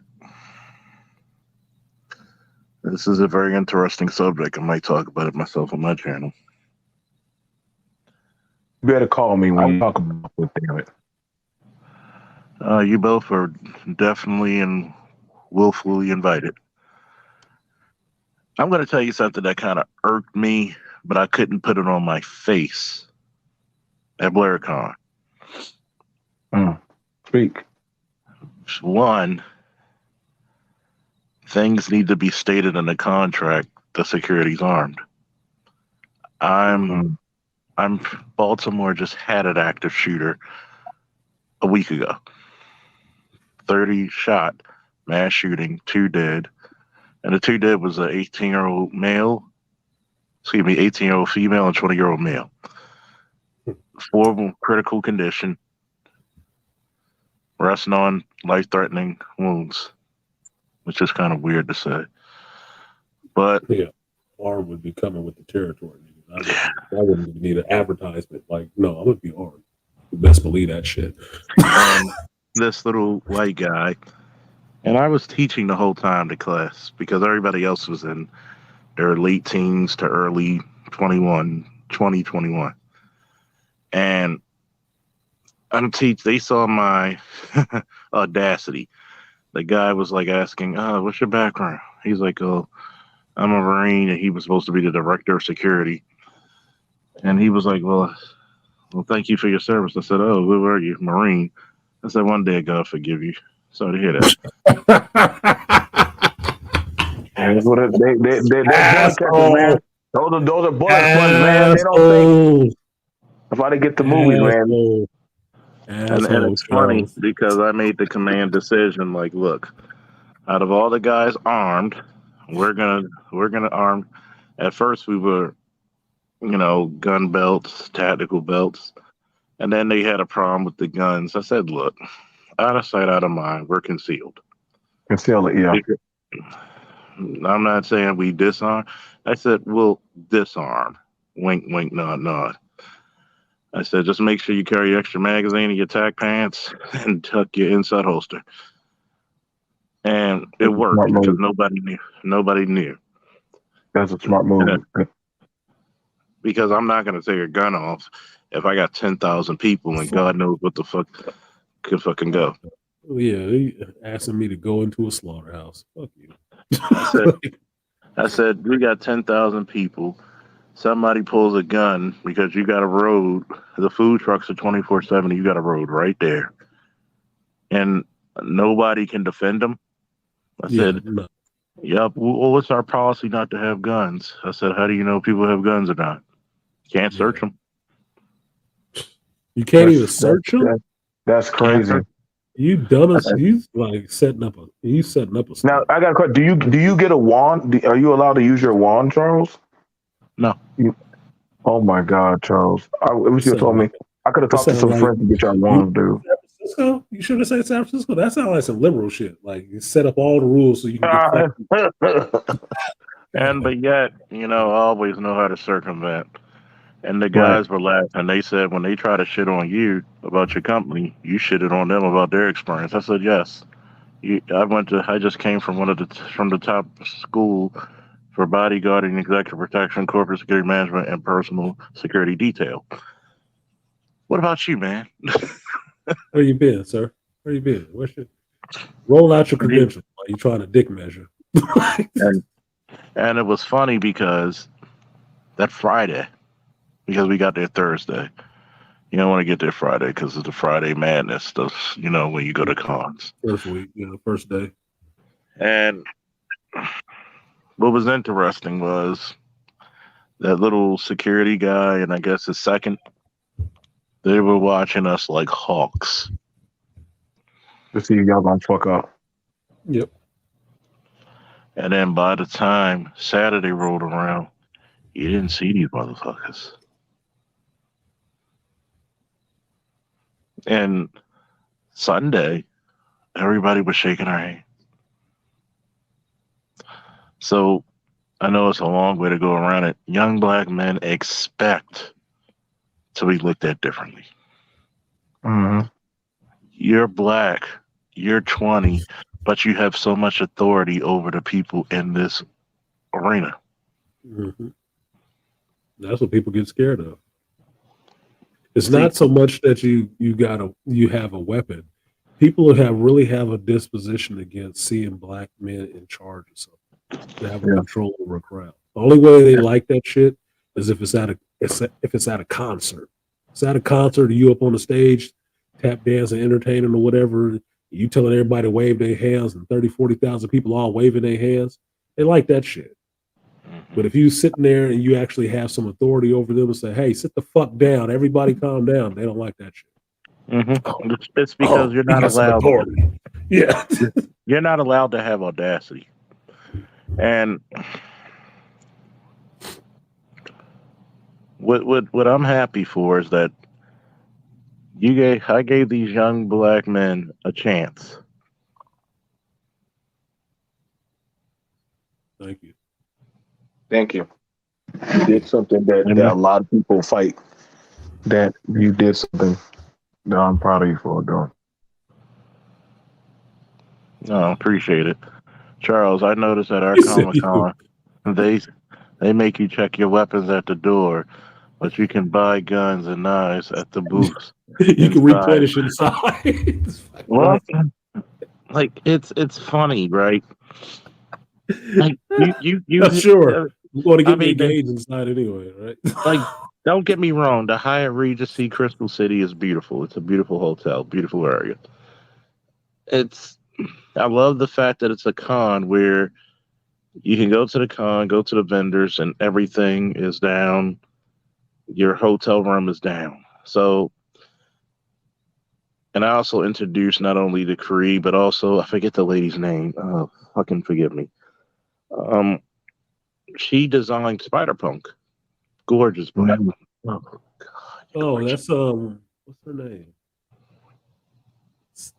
It's not Salchi or something like that. Sanji. It's Yeah, like an African, and it's God. She was gorgeous. Natural hair. She actually cosplayed too because she used to do rock. She was in a rock band, Was and that the picture of her with wearing the Spider Punk outfit? But yes, she looked. Oh my gosh, she was hot as fuck. She was yes, all on Twitter. Like she killed yeah, that. She killed that picture. yes. And then the Saturday she came up as Queen Charlotte, and of Mhm. course geeks always attract young geeks. The Padawans. I have a whole bunch of them now. Jesus Christ. And they didn't know. I said, "Hey, do you like the modern day version of T'Challa?" She designed it. The way his suit and everything, she did it. They were like, "Wow." I said, "You like Spider Punk?" That's her. So for all you people out there who say I don't give black women their props, I give black women their props just like a black man, just like I would give a black man. Do something. Do actually yeah. something. I'm Actually giving do it. something. Yeah, you'll get And, props if you actually do some shit. You yeah. don't get it for existing. And I said, a lot of people don't understand that, we had a good conversation. 30 minutes. She has an interesting ass life. And it was, it's funny because you got to see your people peaceful. Oh, weed was all around. That's, woo. Yeah. And it was so peaceful and joyful to see our people actually not go to fights, not get in a shootout. And Dang. there's a lot of things I'm going to put in this next contract because, um, pretty much we're the go-to guys for security for BlairCon. Probably from now to hopefully Memorial. One day I might give the crown to my son to run to be the commander, which I wrote in the bylaws to be that you will be referred to as commander if you're in charge of this damn thing. You can literally still be the CEO, but not the commander, and I made it that way for a reason. But it's very interesting because we all had to take our bumps, and I said I had to be man enough. And there's a lot of fighting and scheduling things we had to work out, and we were short staffed. But that's why come September, me and the chairman are going to sit down, write up on a paper, make a contract with what I need, what should be done, how to mitigate risks, how many rooms we getting, how much food you're comping, and all that, and the books. That way, there's no discrepancies on anything. If my guys work a certain set of hours, you pay them for the hours they work. There's no set fee or price, but you pay them for what they work. And there are some learning tools. I think there was a so beautiful of a time you're teaching young men. And after 10 o'clock, you make a decision. Y'all decide who's the lead of the night. If that guy falls, who's next in line? And a lot of black males are not given those opportunities like that to be a leader. Exactly. To be put in that position to lead and actually call their own shots. It's important that you have that, especially as a young boy. It's important for young girls too, but being in the black manosphere is important for young boys. That shit is sorely lacking. And it's incumbent upon us as elder black men to some of these younger ones to actually put them in positions like that. Like my last team that I was running, because I've trained apprentices, right? I've trained apprentices, I've trained problem employees and turned them around and turned them into some of the best people that people want to work with, right? Mm-hmm. And the reason being is that I always try to put them in position to do it. If I have the authority to do something like that, I will put you in a position to step up, to show what you got. I don't have a problem with giving you a chance to do it because I would like that for myself, and certain people have given me that at times. That's why I end up gaining positions that I get. Like Rainfire was saying in the store in the chat about his first job, and he was doing it so fast, and the other people that was there was telling, "Oh, don't do it. Don't let them know we can do it that fast." They're the motherfuckers you don't need to work with. Because I tell you this, soon as you keep working the way you are, and somebody notices that and puts you in a position of some leadership, those gonna be the motherfuckers calling you a coon. Even though all you did was do your job at the ability that you at the level you could do it. Those will be the same ones hating on you. Fuck them. So as black men, we need those opportunities, and sometimes they don't come from black folks for reasons just like that. Sometimes they're gonna come from other people, white folks, Latinos, whatever the fuck, whatever the hell it is that you're around. You have to take those opportunities. If somebody's gonna give you the opportunity to be in charge of some shit, don't be afraid of that shit. Oh, they'll fire me if I fuck up. They'll fire you if you don't fuck up at anything. Don't want you there anyway. Might as well make yourself more valuable and get some skills at the same time. Fuck it. Stop being so scary as shit. That's why I don't like all that fear in people. Fear is limiting. You need to have it to save your life. But outside of that, it is very limiting. It keeps you from doing a lot of shit. If Charles was afraid, he wouldn't have been able to stand there and talk to Cree. He wouldn't have been able to stand there and talk to her if he was afraid. If he was afraid, he wouldn't have even been in a position to have a security company. To be doing that job and run a security for a convention, which is a big deal. That's a contract. Okay? That's a big deal. If he was afraid, he wouldn't have been doing that shit. Fear is limiting. Fear less shit. So your limits are dropped. You have less limits. That's just me. But I'll give you guys a final word. I gotta bounce out of here because it's down at 9:00 and I gotta get some sleep. Yeah, and I want to say this before I go, that a lot of people don't understand about, especially when it comes to security, and it's arguing for the contract. It's arguing for the contract, fighting for your people. Like I just had a surgery, just last week, and two of my guys went out to a place, and I think one of them texted me and was like, "Hey, like they're trying to stiff us with the money. They say that they're having issues and this and that." And my wife was like, "Well, just call them, Joe. No, get my keys, get my sneakers.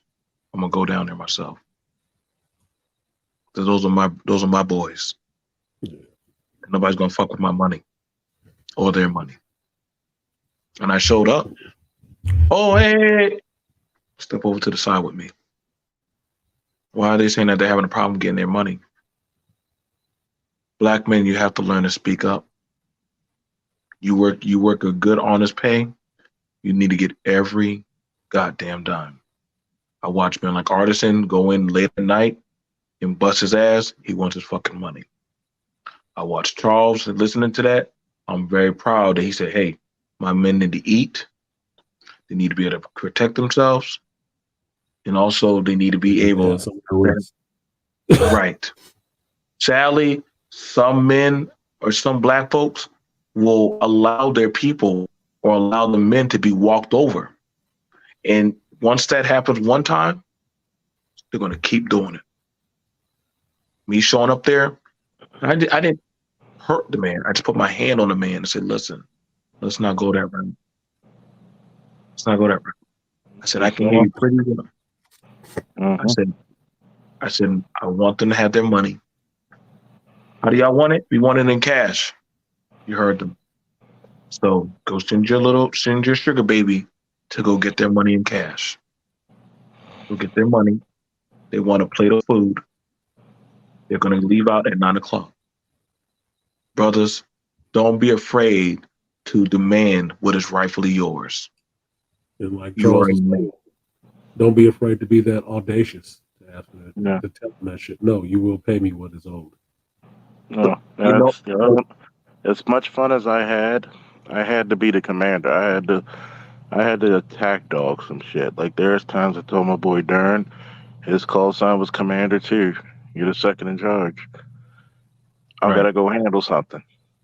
I did not eat. I came from when I went from a company and worked at a battalion. I was mentored by majors, lieutenant colonels, sergeant majors, master sergeants. I didn't. Anytime we had an issue because they're supposed to comp our food as well, I don't eat until my men eat. I'm the last to eat.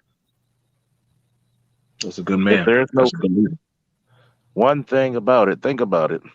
I went up there and said, "Hey, are there any more food?" Everybody ate. Okay, I'm going up to eat. I'm on break for about an hour. Mhm. No food, just snacks. And I said, they're like, "Oh my God, there's no more food left." So the lady actually did pay for an Uber Eats and got some pretty damn good baked chicken.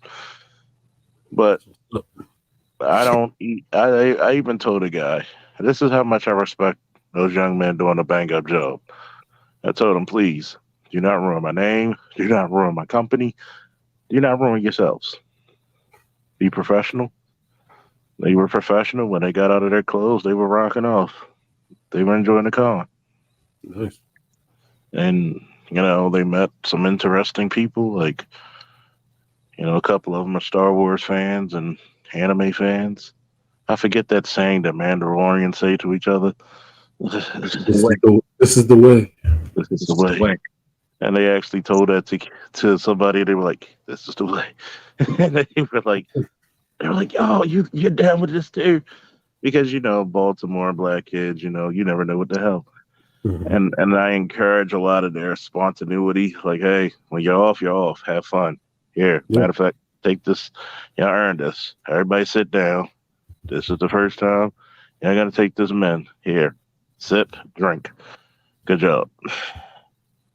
Now, how does it feel to actually be? How does it feel to actually deal with two stars who were apprehensive against us at first, and now love you and joke with you and tell you how much of a job you. The one thing you should be proud of was this one statement. I never felt so safe in my life with you guys. Hmm. And when they found out how young some of them were, they were mighty impressed. But you're right, BMT. You got to be audacious. You got to be tenacious. Not just audacious. You got to be tenacious. That you got to fight for your guys. Hey, Yup. how we gonna get this money to them? Well, can we? No, no, no. These are the hours they work. We calculated it. They even said I'm gonna work more hours. One guy lost his job, and I said, okay, I don't know when I can get you another job, unless I get some more contracts, but I'll definitely put you on with this one. Mhm. Think about it. He made almost $700 in what 3 days? Nice. For a young kid, that's it's, comparably, it was good money. Yeah, comparable to the days To you some other work. shit. Yeah, for the That's, days you work and some other shit that you wasn't into, good money. For I mean, $700 walking around a comic convention. I did out here. The last con I worked was Big Wow, and I was the rover on the floor during the main floor in the con. I enjoyed that shit. I enjoyed that shit because it's just my element. So I like being there. Keeping everything going. And excuse me, when my shift was done, I went out and enjoyed the con. exactly, and that's what they did. It's just what it is. And you know what the beautiful thing about it was?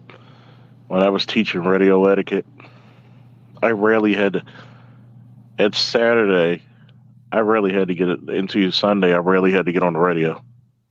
They were giving each other their locations. They knew to automatically check the vendors, make sure nobody's stealing, make sure, you know, We actually protected quite a few females there too, because it was some pervy guys. Unfortunately, sometimes some cons, attract. Well, I'll even say all cons attract certain clients. You're for the most part 95% of well people.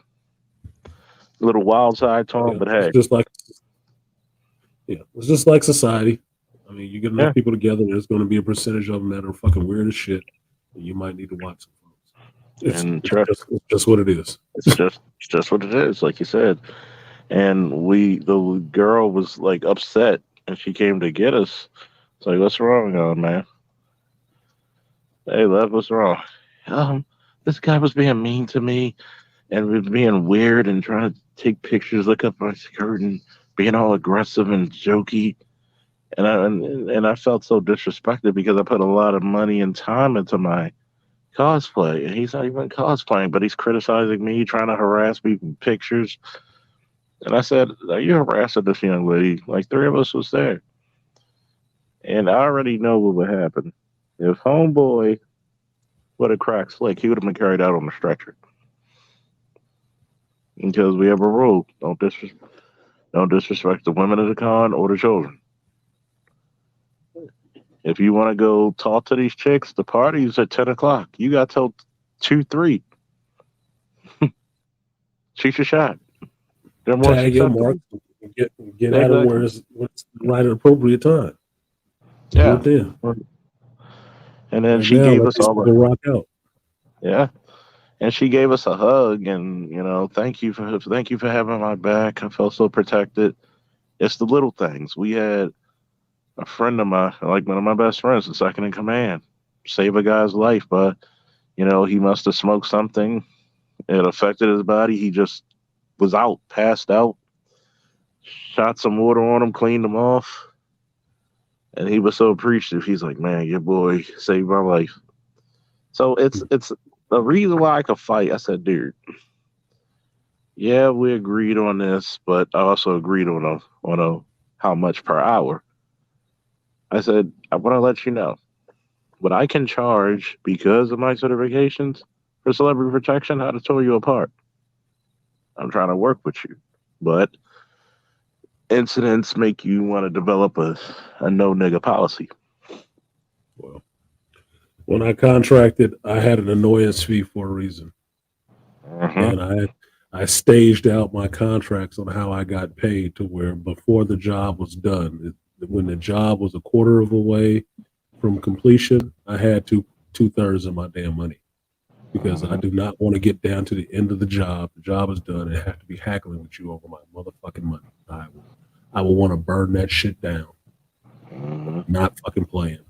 So pay me my money and we'll be done with this shit. You need to flow me the rest of my cash. I'll finish the rest of this job.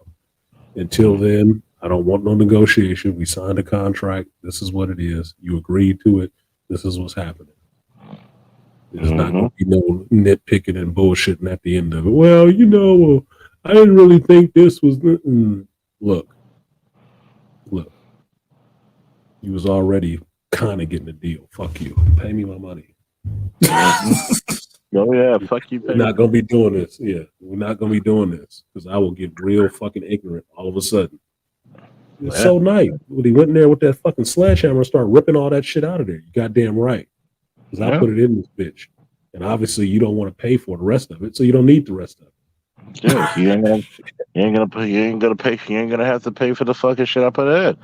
Boom. Yeah, shit. Yeah. Matter of fact, I'll make this bitch into a nursery.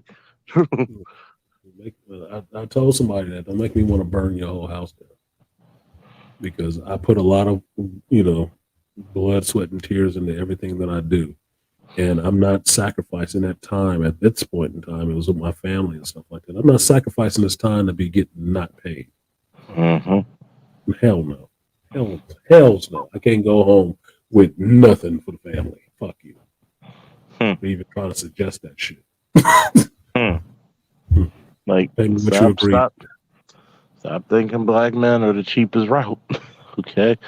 I had to tell this guy, I'm gonna warn you, security's expensive. Even though we kept shit tight and kept it under wraps, I said, next year we're sitting at the table. I need my personnel doubled. I need certain rooms for them comped. And they're like, you're asking for a lot. I said, let me ask you this. What price can you put on anybody's life that's protecting you?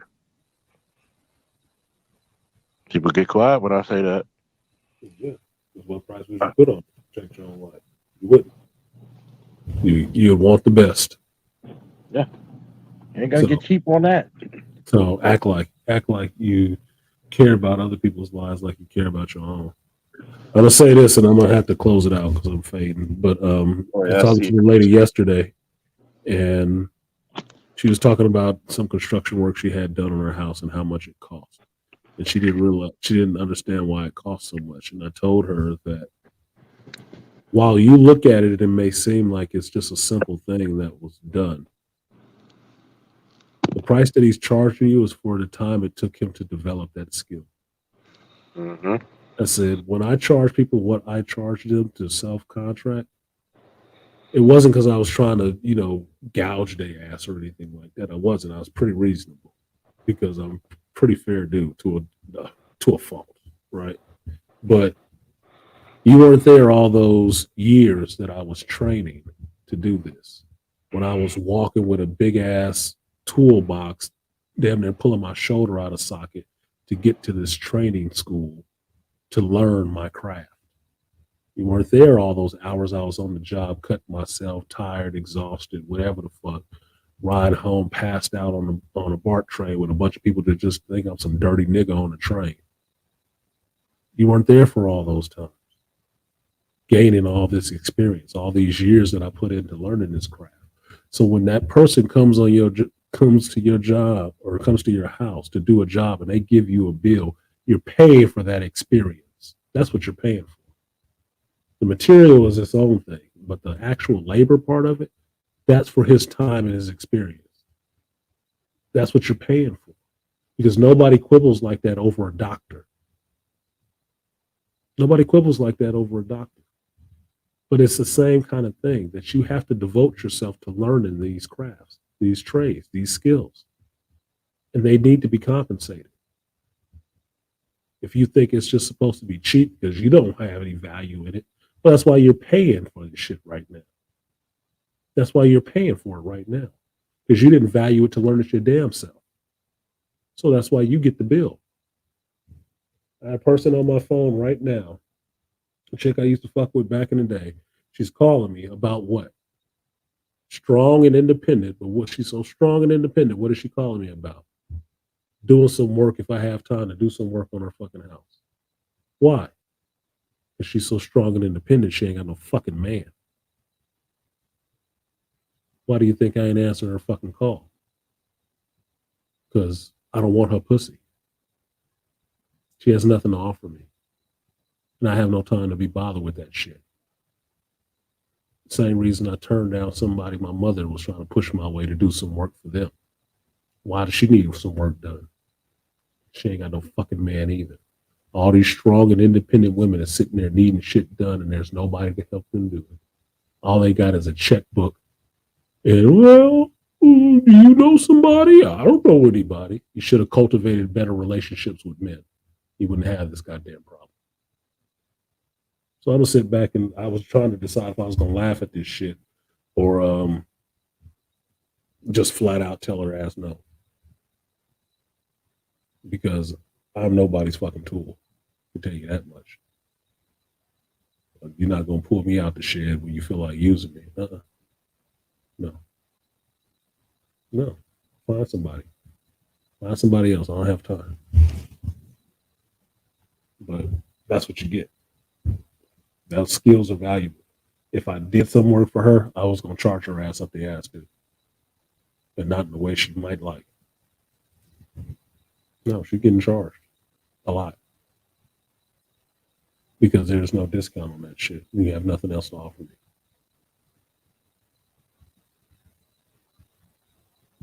Memory ain't it. So that's it. That's it. That's all for this. I'm tired, which means I'm a little angsty. My eyes are kind of low and looking like my homeboy right now, and I can barely see Charles. So I need to turn it in because I have work tomorrow. So, congrats, Charles, on a successful con. Sorry I couldn't make it out there, but as you can see, I was on call this week, so I wasn't going anywhere. So, I'm glad you had a good con and everybody was safe, and it was a good showing for Black Lion Security. I really, really am proud of you for that shit. Not that I did anything in it, but I'm proud of you for doing it. I like seeing people accomplish things. I like seeing people accomplish goals, especially Black people. It's always good. It's always a good feeling. So appreciate you. He probably faded somewhere, so I'm gonna drop him down. And thank you guys for coming up and dealing with me with having to leave 2 other times and start this stream over again. I hate doing that. I really do. I try to be able to even when I'm on call, get in a stream and then get it done. But I appreciate all of you who actually came back multiple times to just listen to some of this geek stuff, even on a late night. If it's a 9 here, it's 12 somewhere else. It's 3 o'clock in the morning on the East Coast. On the UK. Sorry, Nigel. Sorry. But I do appreciate you guys immensely for actually coming through and listening to this shit. It was geek stuff in it, but it wasn't talking about shows. Maybe I'll get plugged back in because I don't believe I'm on schedule next weekend for on call. So I'll have a break, so to speak. But I've got some life stuff I need to take care of. I need to be, that's some life stuff I need to take care of. But this has been Shop Talk Live. I have been Artisan MC.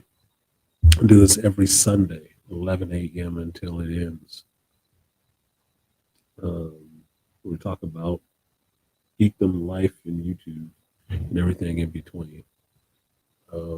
Like the stream, share the stream, click the bell so you get the alerts when I do go live randomly during the week.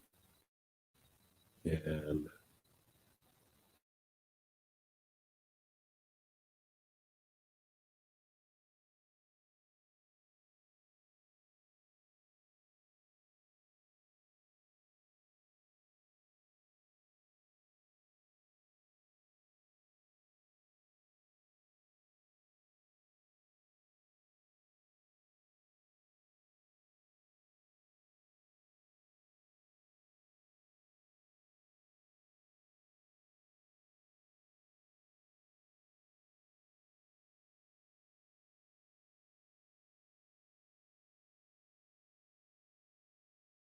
I think we got Mitch Hart and Dead Record.